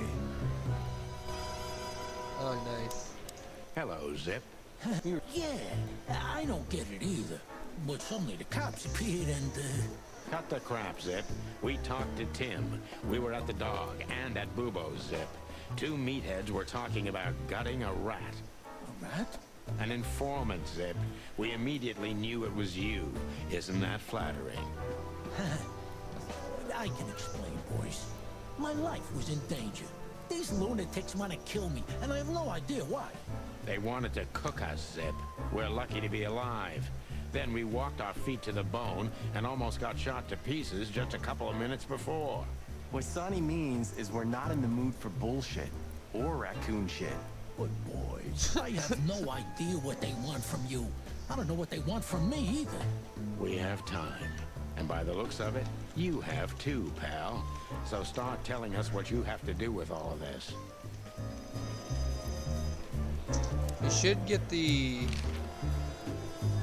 So we were just about to listen to some sweet music when, Didn't that damn jukebox break all of a sudden? Oh, damn it. Damn it, indeed, Zip. There was a wristband behind it, with numbers on it. 984-237-22 to be exact. What? All that from memory? How the hell? I have no idea either, and it scares me too, but that's not the point. Tell us about it. That is, if you want to leave this place on your feet. Okay, okay. You got me. I'll talk, but only if you promise that the cops won't know about this. Do we look like we're on duty?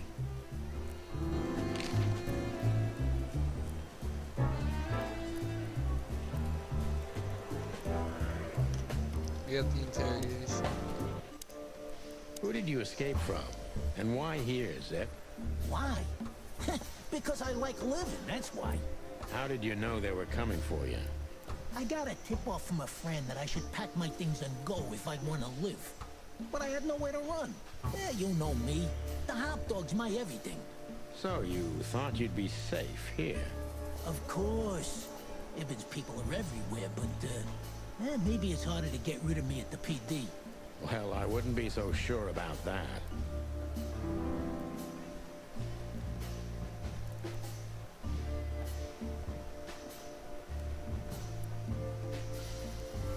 Those two meatheads called you a rat. Why? Well, maybe because they needed a reason to get rid of me. I swear I didn't squeal to no one. Why would I?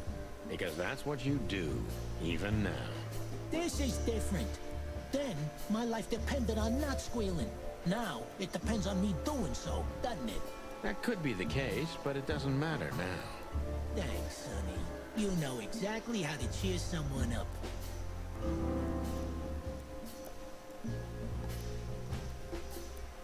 What did he have on you, Zip? You'll know the drill. I asked something of him once, and he told me one day he's gonna ask me for something in return. And that day finally came, right? Yeah. And I had to do it. Because even if I got out of it, he'd drag me back for good. Or worse. Nail your hide to the wall. Yeah. That's the least he would do. Believe me. What did you have to do for Ibben? I never hurt anyone, all right? Let's make that clear right now. I never said you did. I just had to get rid of a package for the boss. That was the job. Quick, clean, simple, right? Yeah? What kind of package? A very heavy one. Dead bodies are kinda heavy, Zip. How did you know it was a dead body? I didn't. I was bluffing, but thanks for the answer. You lousy chicken. Zip's a secretive little specimen, but knowing his past, it's no surprise. I must take advantage of this and trap him with it.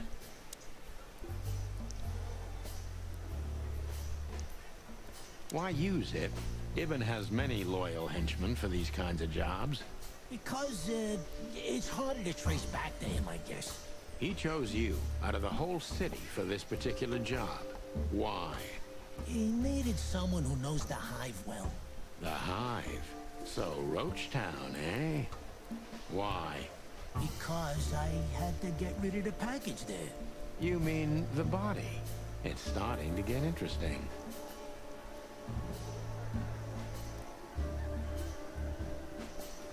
If they let you out, what do you think will happen?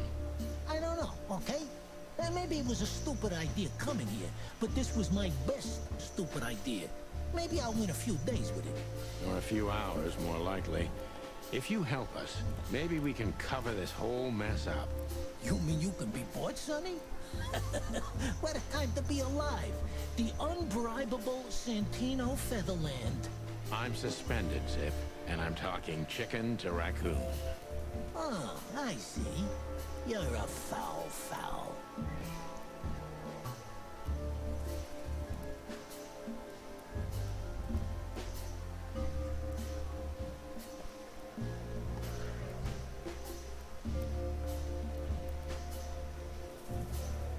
Why did you keep that wristband? Because it seemed important.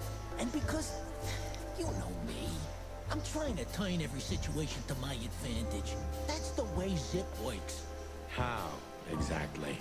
Who knows? It seemed important. It just fell out of the body bag, and I thought, look, this shit seems important, so why not? That's why they want to kill you. I have no friggin' way of knowing that. Why don't you ask them, huh?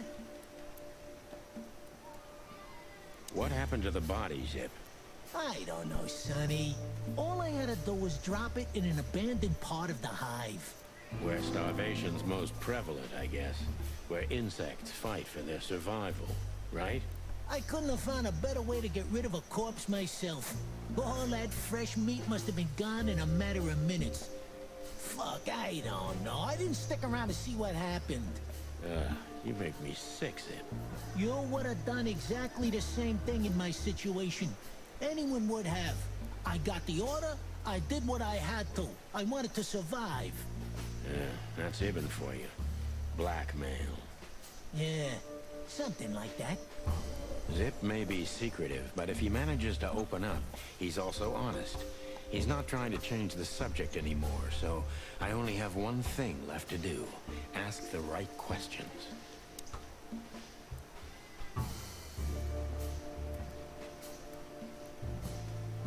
What exactly did Ibn's men want with you? Did you squeal to anyone? Ibn's gone mad, you understand? Something happened, and the whole city's afraid. And I have a hunch it has something to do with the appearance of you guys, the chicken police. So, he's trying to tie up the loose ends before we can unravel the case. I'm thinking exactly that. Do you know what it means? Let me guess. Yeah, I'm in mortal danger because of you, Sonny. Stop being so dramatic, Zip. Did you tell anyone? Other than you, no one. I'm asking you for the last time. What's with the wristband? I honestly have no idea, Sonny. It simply fell out of the bag when I threw it down in the alley. At first, I wanted to leave it there, but then, well, you know me, huh? And that's the whole story? That's the whole story. At first, I thought it was some kind of, code. But on a wristband, it's usually an ID number instead. Like on prisoners? Exactly. But I know from experience that prisoners don't get bands like this. Not in Clawville. It looks more like something from a hospital. Yeah, maybe you're right, Zip. While we're at it, was it Dr. Bubo who gave you the tip-off to get out of the hop dog? Yeah, it was. Why? Thanks, Zip. You've helped us put some vital pieces into place. Well, that's great. That didn't help me, Sonny. I don't want to rot in here or end up in the alley of the Hive. Yeah, we'll see what we can do. You gotta help me. Be glad I'm not charging you as an accomplice to murder here and now. Just keep your head down. Understand? I will, Boss Bird. I will. That's more like it.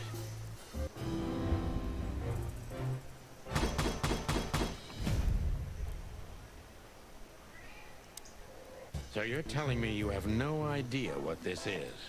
It's a wristband. I see the same thing as you. This was the only thing left of the dead body. And me, you know me, they don't call me Sticky Fingers for nothing. So you just took it? Maybe for some blackmailing? Who knows? Maybe it just hurt my sense of justice. I wanted to know who I buried. You're a real bastard, Zip. A real first-grade bastard. Should I say thanks? Thanks. Just lay low, Zip.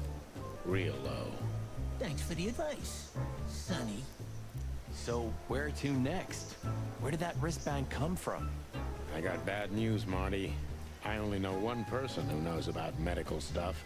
Oh, no. We were just there. Sorry, partner. Bubo again.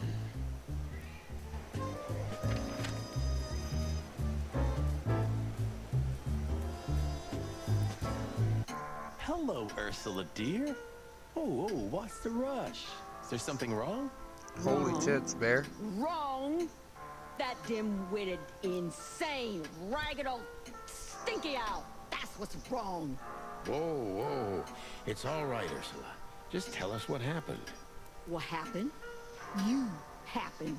And Westler's goons. It was supposed to be the only day of the year we could have relaxed a little. We're sorry, Ursula. You're right. Like I care, Marty. I'm tired of this. Tired of the bitter old owl, and I'm tired of waiting. And? Never mind. I'm going. This time, I'm going for good. Hang in there, Ursula. If there's anything we can do to help. Anything? Of course there is, my dear. I never want to see your faces again. Ouch.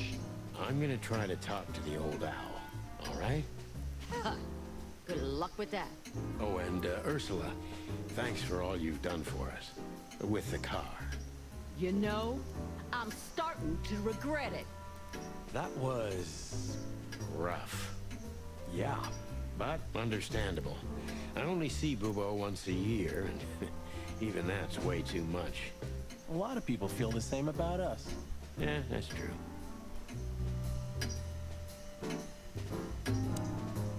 Hey, what's up? What do you know about this wristband, Bubo? Zip said they gave these to patients in hospitals. That's why we came back to you. Something similar, yes, but not exactly the same. It's different. And? And what? Well, what do you think? Where's this from? How the hoot would I know, Sonny? What am I, some kind of psychic? That I put my hands on it and tell you? Okay, let's try another approach. Do you have any idea why Wessler's men were looking for Zip so hard? I don't. How should I know? Why should I care? He had to hide a body. The body of someone Wessler killed. The wristband is from the corpse. Really? That rang a bell, old owl. Well, boys, if I'm right, you're in deep shit. That's more like it. Tell us, Bubo. So, Wessler, the wristband, and a corpse, huh? It looks very much like I know the connection. Or at least I have a hunch. Out with it, Owlface. Okay, don't peck me, chickens. Hobart Ibn Wessler has a relative who happens to be a resident at an insane asylum. The band is very likely from there. Wait, a relative? What kind of relative? Yeah. You don't know? I thought you were the detectives. Anyway, Ibn Wessler has a twin brother, Albert. Albert Wessler. You put it together very skillfully, Marty. Yes, Albert Wessler. He's a madman kept in solitary confinement. Do you think he's the corpse? But why? How the hell should I know that? Thanks, Bubo. If what you told us is true, then this time we'll owe you one. Will wonders never cease?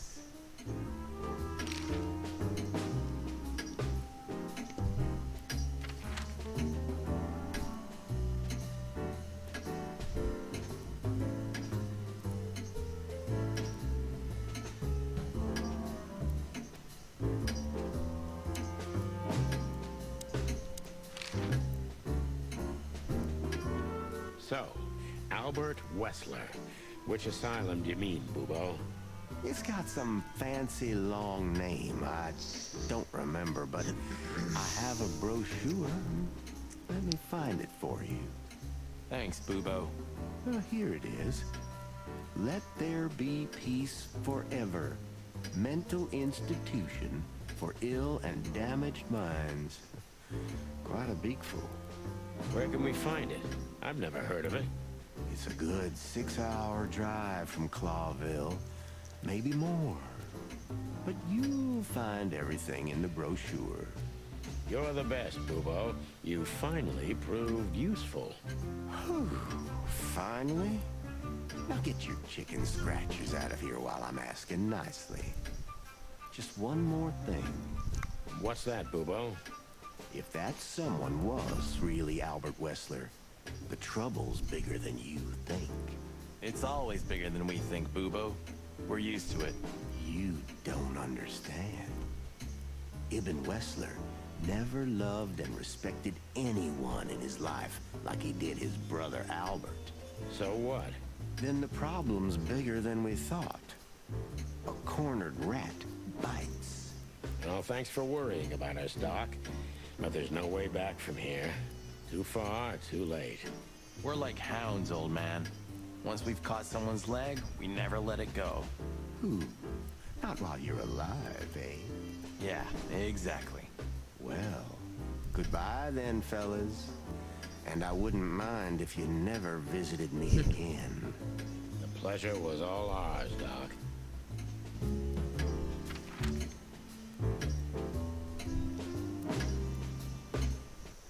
We had to gather ourselves, take a deep breath, and think over what we knew so far. What the chickens had I got myself into? What had I dragged Marty into? Moreover, what had we pulled the whole city into? This was going to be one of those cases that changed things forever. But I wasn't worried about myself. It didn't matter to me. Too many pieces had been plucked off this old rooster. But Marty's different. He's too good of a bird and too good of a cop to end up like me. A secret twin brother? Sonny, I'm starting to feel like we're really in a detective novel. A cheap one. Yeah, but, listen, Marty. What is it, Boss Bird? I think it's best if we go our separate ways. What? Are you joking? I know you have a weak sense of humor, but there's a limit to everything. I'm not joking, Marty. Well, I certainly hope you are. Whatever comes next, you don't need to be mixed up in it. You have someone to go home to. God damn it, Sonny. Can you hear yourself? What do you think? I endured all this to give up now? What do you take me for? No, pal. You're not getting rid of me so easily. I just want you to keep your career and your life intact, you moron. Just accept it, shake my hand, and go home. Your wife, Laura's waiting for you. One more word, Sonny, and I swear I'm gonna bash your beak in. I risked my life more than once tonight. You know why? No. Why? Because we're a team. We have been a team for almost a decade. Now, I don't care what Blood Boil says or whatever's on a goddamn piece of paper. We're the Chicken Police, Sonny. And we always will be. I'm sorry. You're right. We're gonna go to that insane asylum and wrap this shit up fast and clean. Yeah, just like you said, even if it kills us. Thanks, Marty. Without you, I'd most likely already be sleeping the big sleep. Birds of a feather flock together, right? Like you say, partner. Let's drop this before you start crying on me, okay? Yeah, I hope not. You almost just did. Ah, cluck off, Marty. That's the spirit. The Sonny I know and hate.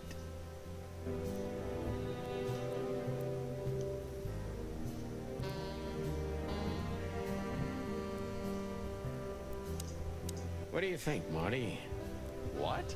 You care what I think? You must have hit your head pretty bad. Stop fooling around, Marty. I'm serious. So what do you think? About everything? Well, I think we're in deep shit. But to be honest, Ibn Wessler is in deeper shit. Do you think he really murdered his brother? But why? And what does it have to do with Natasha and the threats? Doesn't add up yet. Something's missing.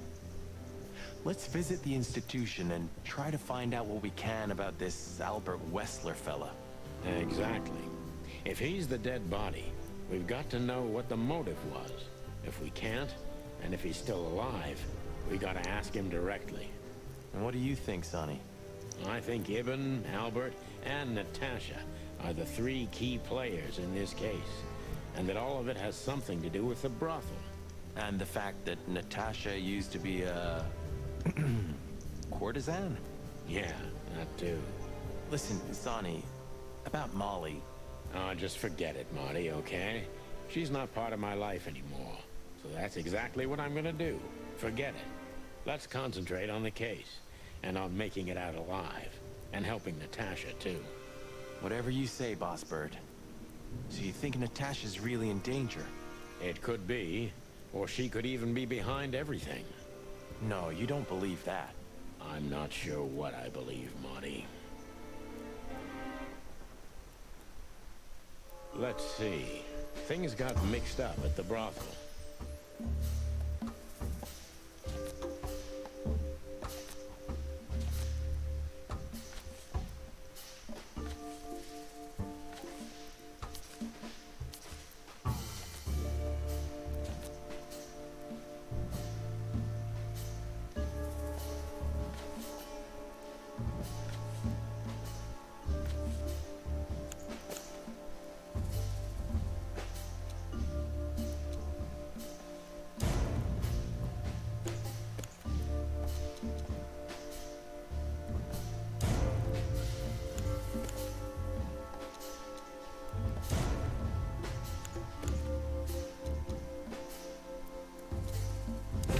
used to work there, that's obvious.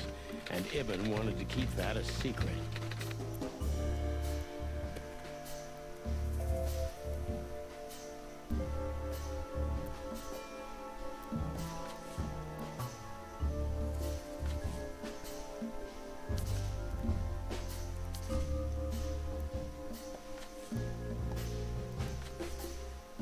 A secret, it seems, somebody else had to pay for.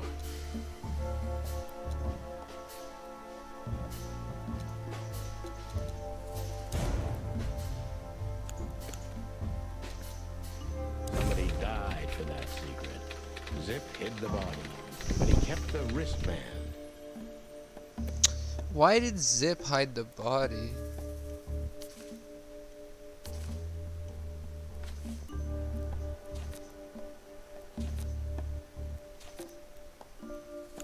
Who could it belong to?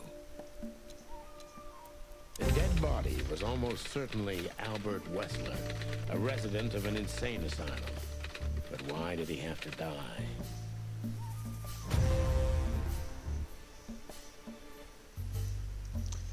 It's the brother of the other guy, so I don't know. He's hiding details about his brother's death.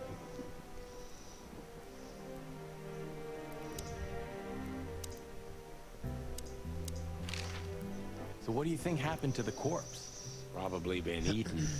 Horrible to think about, but even if half of what they say about the hive is true, starvation, riots, arson, predation. You're telling me. Makes my feathers stand on end when I think about what goes on in there. And we pretend we don't know about it. As if Roachtown isn't even part of Clawville. This won't end well. I'm afraid soon Clawville's gonna burn once again. And because of its own foolishness. Well, that's if another meat war doesn't break out first. 'Cause then, the whole wilderness will burn. Lovely prospect, eh? Either way, it was a damn clever move for Wessler to hide the body in Roachtown. It's the only place no one will ever find it. Like the belly of a burning ship. Sounds about right.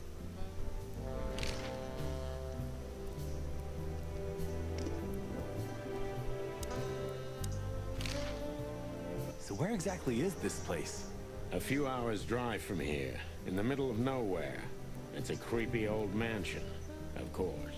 You think it's a good idea to go there? What if it's a trap? I told you, you can still go back. Oh, wouldn't you love that? Kitty? No such luck, boss. Leave it alone. If I get killed or locked up forever in an insane asylum, that's gonna be on you. Thanks, pal. I deserved that.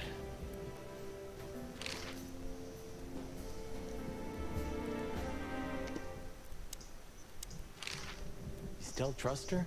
I never trusted her, Marty. I mean, you believe her? I'm sure she was honestly afraid. People don't fake it that easy. But I can understand why she didn't tell us about her former profession. Or how she knows Molly. Yeah, that too. And the death of Deborah complicated things even more. Hey, Sonny, she didn't seduce you, right? I mean, Natasha. Ah, don't be stupid, Marty. My old ticker hasn't been beating for a long time. Not that way, anyway. Yeah, all right, boss. Okay, so the picture is more or less clear. Ibn's got his brother killed because... What are you guys he learned getting? Natasha worked in a brothel.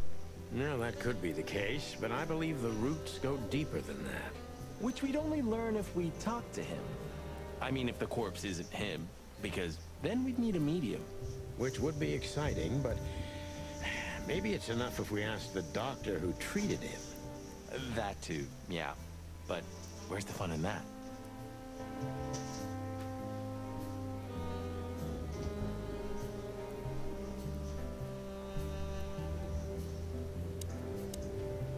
Okay, so the picture... that...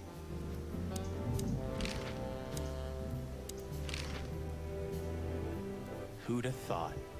I believed that little rat. I thought he'd changed. Idiot. There's a point when it's too late to change, Marty. His past caught up with him. Whatever he did since then doesn't matter. Not much. Exactly. And that's the case with us, too. That's why I won't back down. Even though a voice in my head is screaming right now, leave it all to hell and have another drink. Maybe we should do that. Maybe we should.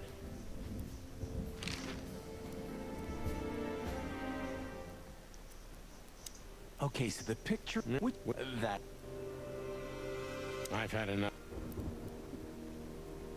It would be best to board it up. It'd go well with this rundown neighborhood. It may be run down, but somehow I still feel like it's honest.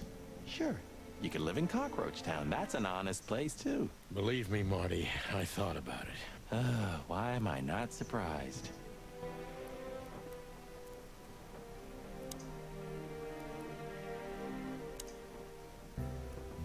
A stack of... a closet that... You know, I thought... We've met... Maybe you... I know.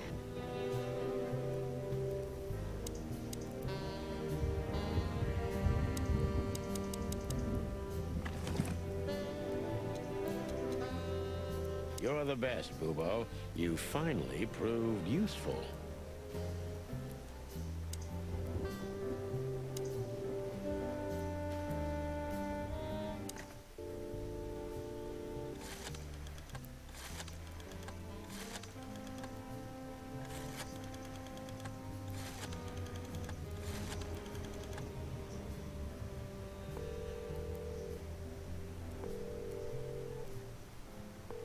Hello.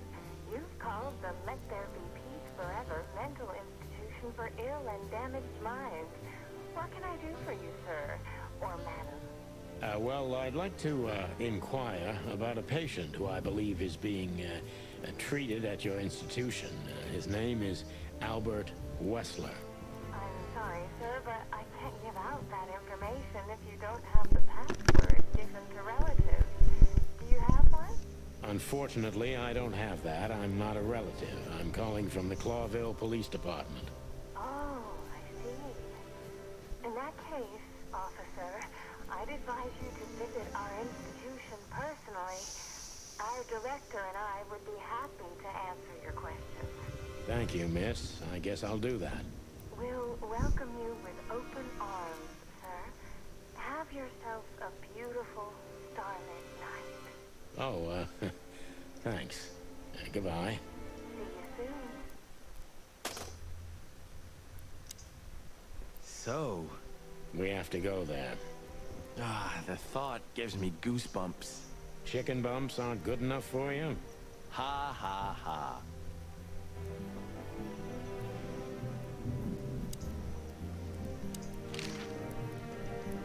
So... great idea. Please say the more like dirty clothes. Hell, never.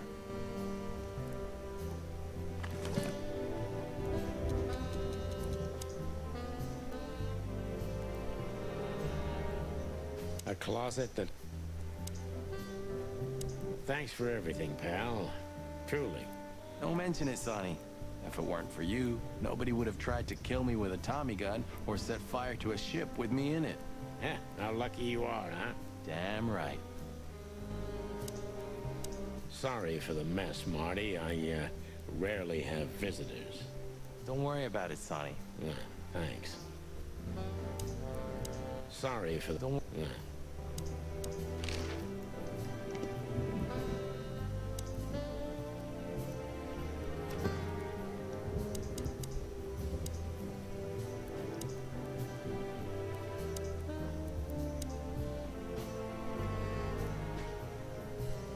I still have nightmares about the Great Fire. Really? Were you alive then? How old are you exactly? I was 3. And maybe it's not even a true memory. Just the collective memory of the city. I see the flames. Hey, wait a minute. I thought you weren't born in Clawville. Exactly, Marty. We were just visiting Clawville when the fire broke out. I'm surprised you ever returned. Well, maybe that's the reason I did return, Marty. It's like when someone falls in love with their captor, you know? Somehow I feel like this is my place. No matter how much suffering it brings, Clawville's fate is intertwined with mine. Heavy stuff.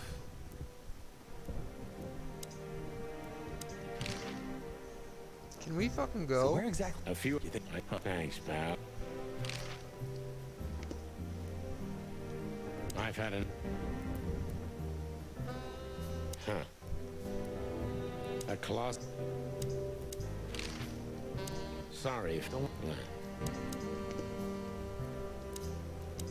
Books I've never. Tonight are. Huh?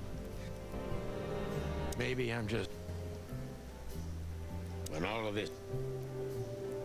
I'd stop. Oh, I'd still like. Oh,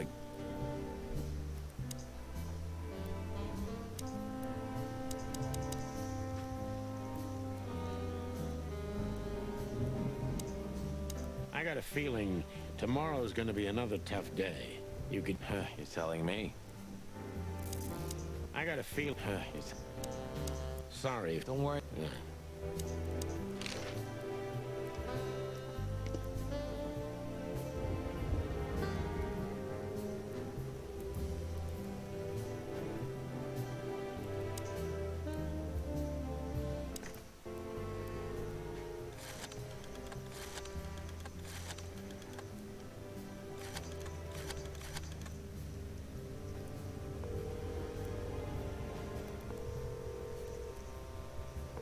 Clawville PD, how can I help you?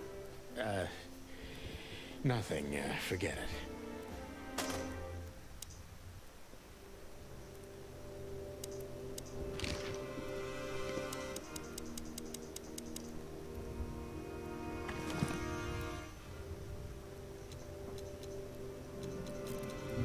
You're the best, Bubo. You finally proved useful.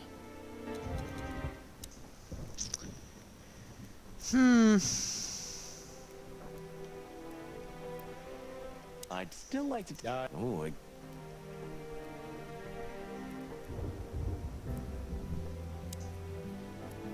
I got a feeling of all that.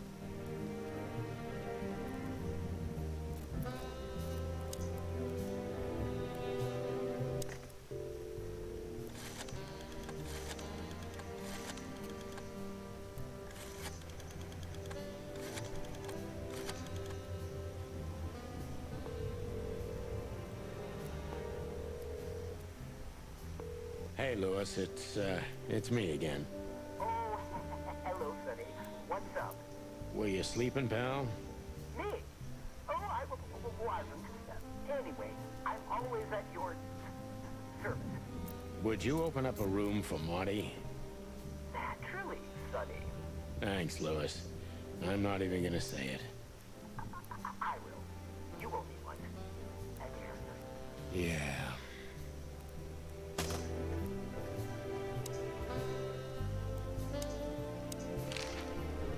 Sorry for the middle.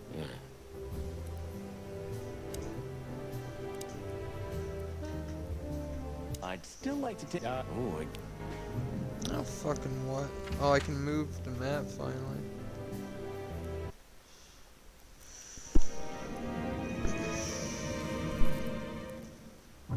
I slept like I used to sleep years ago.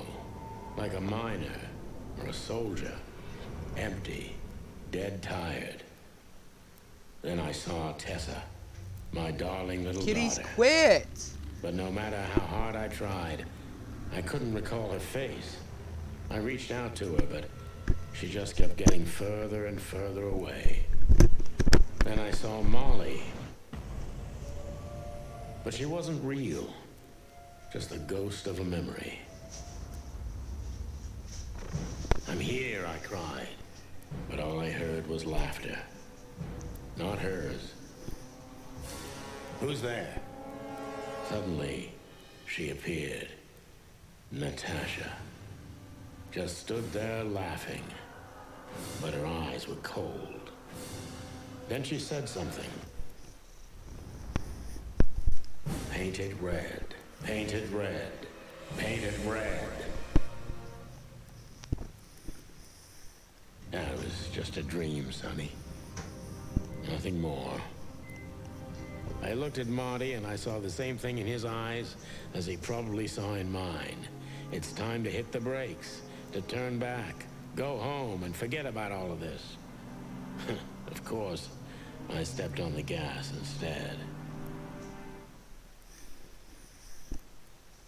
Honestly, I wasn't expecting anything good, but this... Ooh, just like a horror movie. I was thinking the same. Appearances can be deceiving. Let's hope so.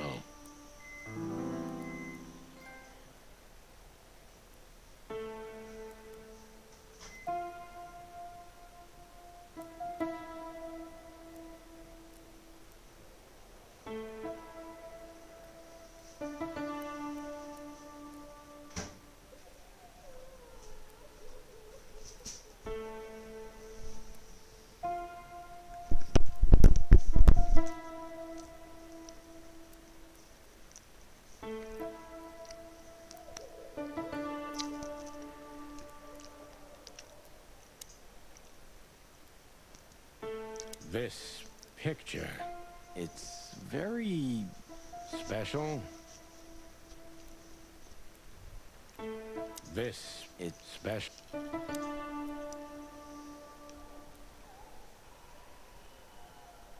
This guy's... You don't... Oh, don't... No. Well? No, it... I'm... Oh, no. Even if you... Ooh.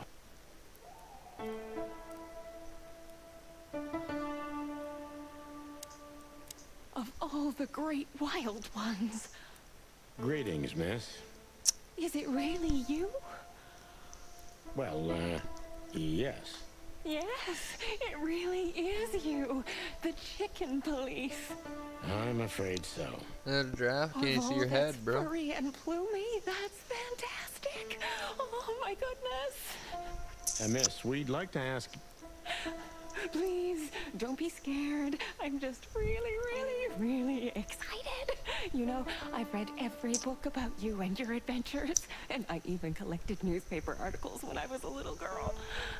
Indeed.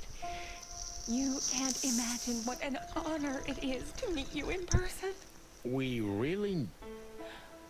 Oh God, oh God, oh God. Take a deep breath, Miranda. Take a deep breath. Are you okay, miss? Yes, I am. I just needed some air. So, dear detectives, Santino and Martin, what can I do for you? Well, miss, we have some questions, if you don't mind. I'd love to answer all of your questions, detectives.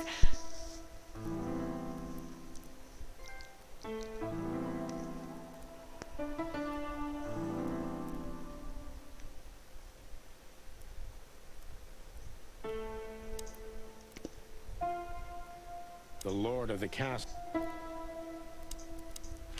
Say, miss, what can you tell us about this place? Our institution was standing even before the Great Meat War, and during the war, it was transformed into a military hospital.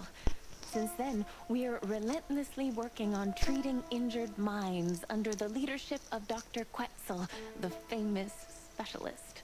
The place seems pretty empty. Do many people work here? We have 32 residents and 7 nurses, including me. We also have a 3-person maintenance and cleaning staff, and, of course, the heart and soul of our institution, Dr. Quetzal himself. I see. Now, this Dr. Quetzal, is he the director here? Exactly. Director, scientist, researcher, patron, and doctor. And even a friend. Quite a guy. He certainly is.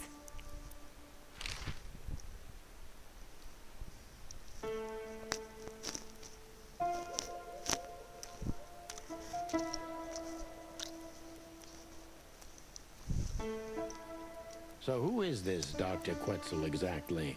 He's a world-famous researcher of the mind, Mr. Featherland. He published countless books in the fields of psychology and psychotherapy. Psycho... what? Unraveling the mind. It's the most crucial mission of the century, Mr. McChicken. That's really good to know. So this doctor's some celebrity, right? Does he usually meet, other important persons? I'm not sure I know what you mean. Well, like, Mr. Hobart Wessler, for example. Ah, yes. That's something you should ask the doctor himself, but unfortunately, I don't think he has time right now. He's swamped, is he? Exactly, Mr. Featherland. He is very, very, very busy. All the time. I thought so.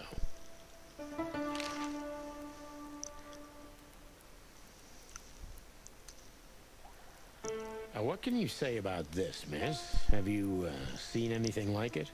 Of course. Our residents wear these for identification. But how did you come by it? They only wear them inside the institution. Huh. I see.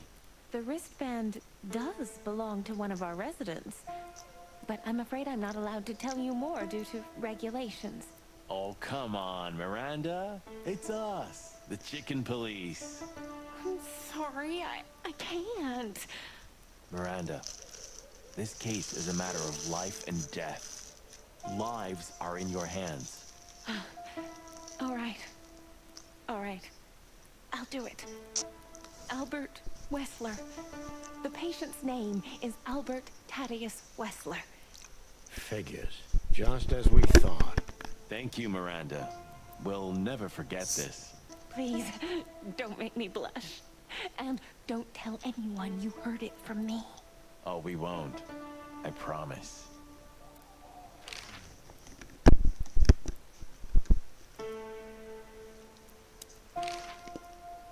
The Lord of the... So when can we talk to Mr. Wessler? I need to ask Dr. Quetzal. Please wait here. Thank you. Dr. Quetzal will see you. He's waiting for you in his office. Up the stairs, all the way down the hall, until the last door. What a surprise. It's enough to mention Wessler's name and all the doors are open. I wouldn't want to get mixed up in this, but do you think Albert is in danger? Danger? What do you mean? We haven't heard from him since he disappeared, and we're really, really worried. I see. We don't know yet, miss, but let's hope for the best. Great wild ones protect him. Where is he? No idea, Marty. The smell of all that's furry. I'll never get used to it. Well, reptiles have a disgusting body odor, Marty, but they feel exactly the same about us.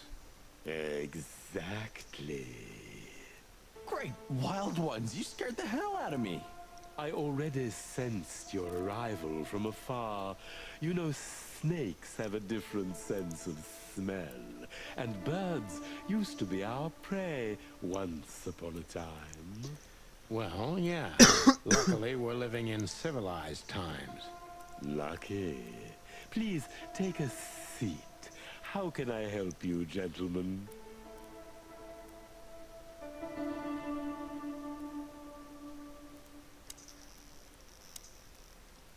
To be honest, gentlemen, your visit is anything but a surprise. I could even say I was expecting it. What an introduction. Please forgive me. I have the bad habit of immediately getting into the middle of things. How very rude of me. My name is Dr. Sessuous Quetzalcoatl, but most call me Dr. Quetzal to keep it simple. The name is Santino Featherland, and this is my partner, Martin McChicken, from the Predatory Division of the Clawville Police Department. Your fame is one step ahead of you. We're used to it. Certainly. We have some questions about one of your patients, if you don't mind. We'd like to talk to him, if that's possible. Please be specific, Detective. Look, Doctor, we're too tired to play cat and mouse. Not that snake and chicken sounds any better. Very funny, I must say. Just what I expected from you two detectives. We know you know. It's about Albert Wessler, Ibn Wessler's secret twin. Ever since we've said his name, all the doors have miraculously opened. That's what we call a bullseye. Well, yes. Why should I deny it? We're talking about a rather illustrious patient here, who's also a very particular medical case. Now, that's much more interesting. So, are you willing to talk about him? Because Albert, regrettably, has disappeared, and you are police detectives, I have no reason not to talk to you. Of course, I'm at your service. But you must understand, I can't disclose information about my patients. Not even if it's a matter of life and death? Everything's a matter of life and death in here, Detective. This is a hospital, even if it's primarily for the mind, not the body. Still, I'd like to give the impossible a try. Please, Detective, just do your job, and I'll do mine.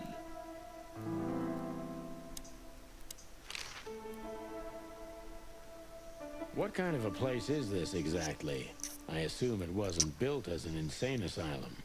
It used to be a mansion. Construction started during the occupation in 622. Then it stood empty for almost a century, until finally it went to the crown of Clawville when Hector's great-grandfather took the throne. The rest is history. How long have you been working here? I've worked here for more than 30 years. But it's been in my family's possession for almost 150 years. So if I count correctly, as soon as it went to the crown, it was seized by your family. That's almost accurate, Mr. Featherland. What a lovely inheritance.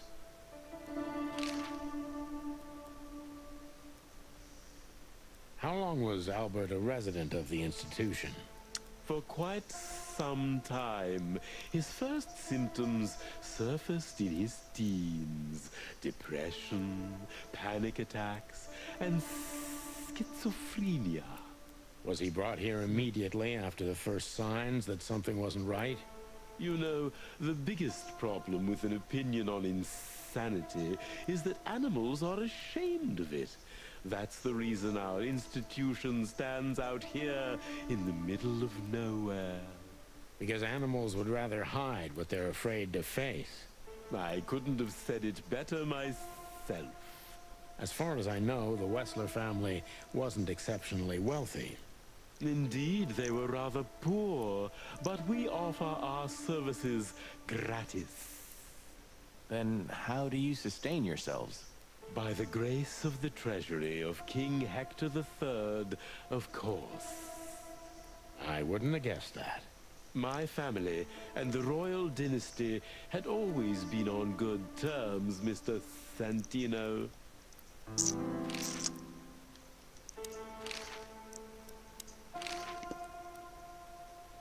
Your office is rather Puritan. Simple, I mean. Ain't that the truth? Well, I see.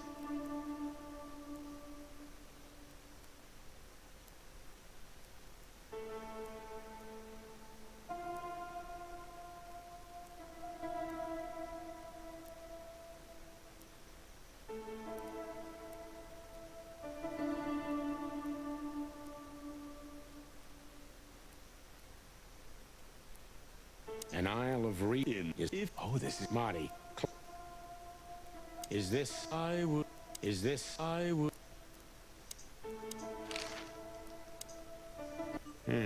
Dr. Quetzal's a real mystery. But I can turn that to my advantage. I just need to focus on the strangest pieces of the puzzle. So when did Albert become a resident of your institute? Albert and Hobart, or Ibn as you call him, arrived here almost exactly 4 years ago. Could you describe that day more specifically? It was not long after New Year's Eve, maybe the first week of the year, if I'm not mistaken. It was sleeting that day. Wind was banging incessantly on the windows. The power was going out for short periods of time. What I already knew the Wessler name, I knew who they were. Or at least I knew one of them, Hobart Wessler. He was famous. Gangster, moneylender, celebrity, lover. And Albert? He was new to me, an invisible gray ghost. The family had tried to keep his existence a secret. Why? Because they were ashamed of him, of course, Mr. Featherland. That's how it usually is. What was your first impression of him? He was silent, but observed everything that surrounded him. His eyes were constantly moving, never stopped for a second. Was he afraid? I wouldn't say so. It seemed to me that he wanted to move into our institution voluntarily. It looked as if he couldn't wait to be here, alone, locked up in silence and darkness. Didn't you think of that as unusual? Of course I did. But who am I to judge? It was rather special treatment.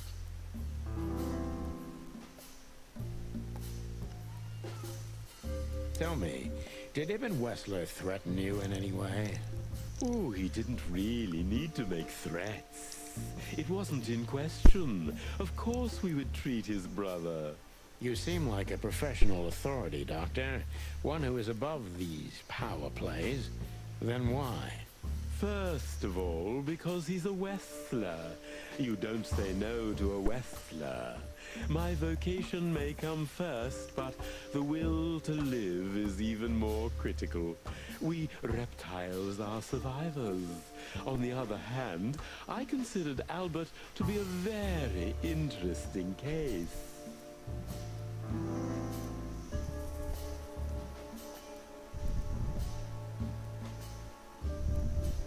What exactly were the symptoms of Albert's illness? Albert had remarkably strong seizures, Mr. Featherland. He had one every 2 or 3 weeks. How exactly? Could you describe them for me? During his seizures, Albert changed. First, he was raving or having conversations with people not in the room. It mostly happened on occasions when it was raining. I never found out what rain had to do with his seizures, but heavy rain seemed to bring some kind of deep-rooted trauma to the surface. What was he like when he changed? Oh, he was cold, reserved, and cruel. His most remarkable intelligence still stayed at the forefront, but he was trying to direct it to an entirely different path. He was talking about evil things. Evil things?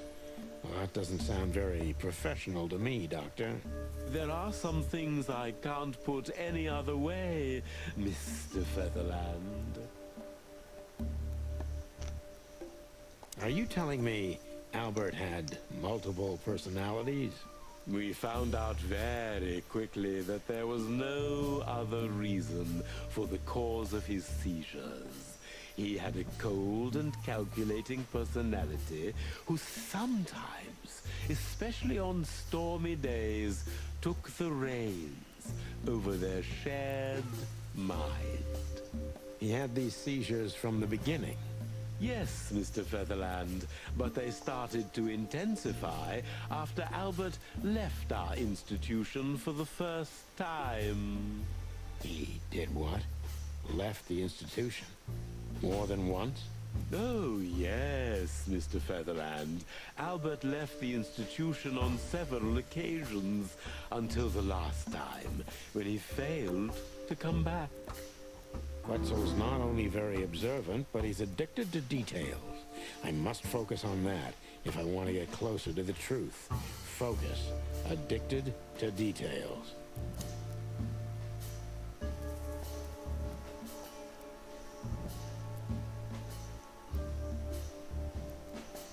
Daydreamer, that's what I'm doing. Addicted to details. When and why did Albert leave the institution for the first time? It was about 2 years ago.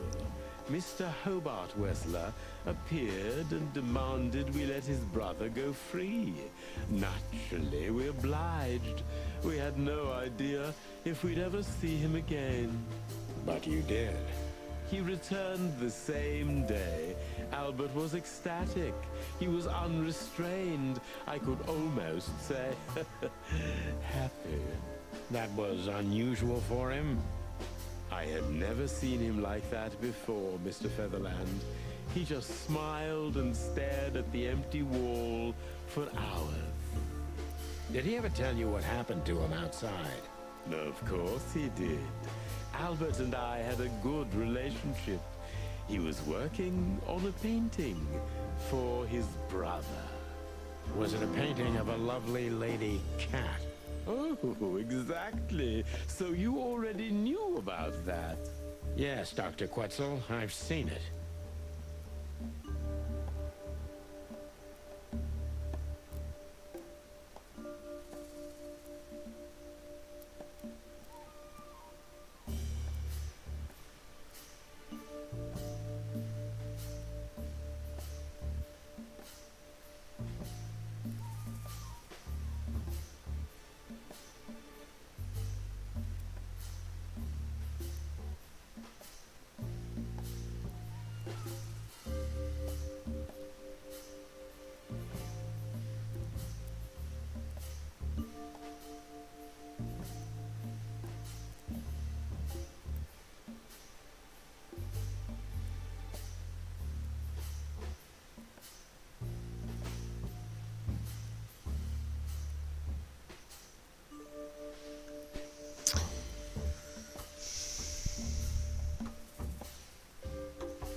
So Albert left on many occasions to continue working on the painting. Exactly, Mr. Featherland. Every time he came back, he was like a different person. But unfortunately, his seizures also multiplied and became more dangerous. More dangerous? Albert was hurting himself. And on one occasion, he even tried to hurt me. It was unprecedented. It seemed his confined personality was taking over their shared mind entirely, piece by piece. Do you think the painting caused it? Not the painting, Mr. Featherland. But its subject. Exactly. He was obsessed. Right until that fateful day when he returned to us for the last time. What exactly happened that day, Doctor? It wasn't Hobart who brought his brother back that day, but two of his gorillas. Not literally, I mean. And Albert was in a terrible, terrible state. What happened to him? I don't like to talk about that, Mr. Featherland. It could be vital to the case, Dr. Quetzal. Oh, you're right. There's no use turning back now. So, Albert's tongue was torn out, or cut off, I don't know exactly. And he was blinded in one eye. Or rather, one of his eyes was missing entirely. So you're saying Albert was brought back horribly mutilated? Yes. and they didn't give any explanation as to what had happened. They simply told me it was some kind of accident. Dr. Quetzal is cold and professional, but he's also very confused. Maybe it's cruel, but I must exploit his vulnerability if I want to learn everything about Albert. Focus, confused.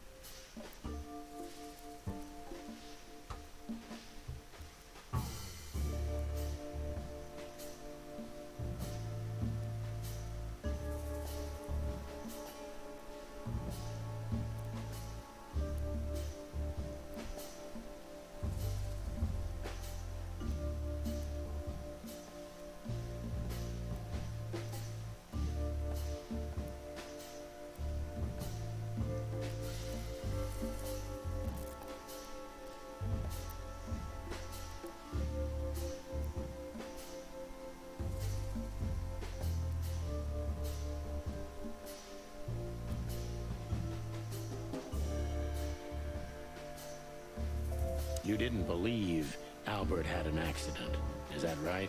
Of course not. I'm not naive. I knew immediately that Albert had been severely battered, and I was sure it had been his brother, Hobart. Well, we don't know that, Dr. Quetzal. Would you defend a monster? Take it easy, Doc. One of the most critical elements of my job is not to make assumptions. You're absolutely right, Mr. Featherland. I'm sorry I got carried away. It's all right. Happens to everyone.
Tired.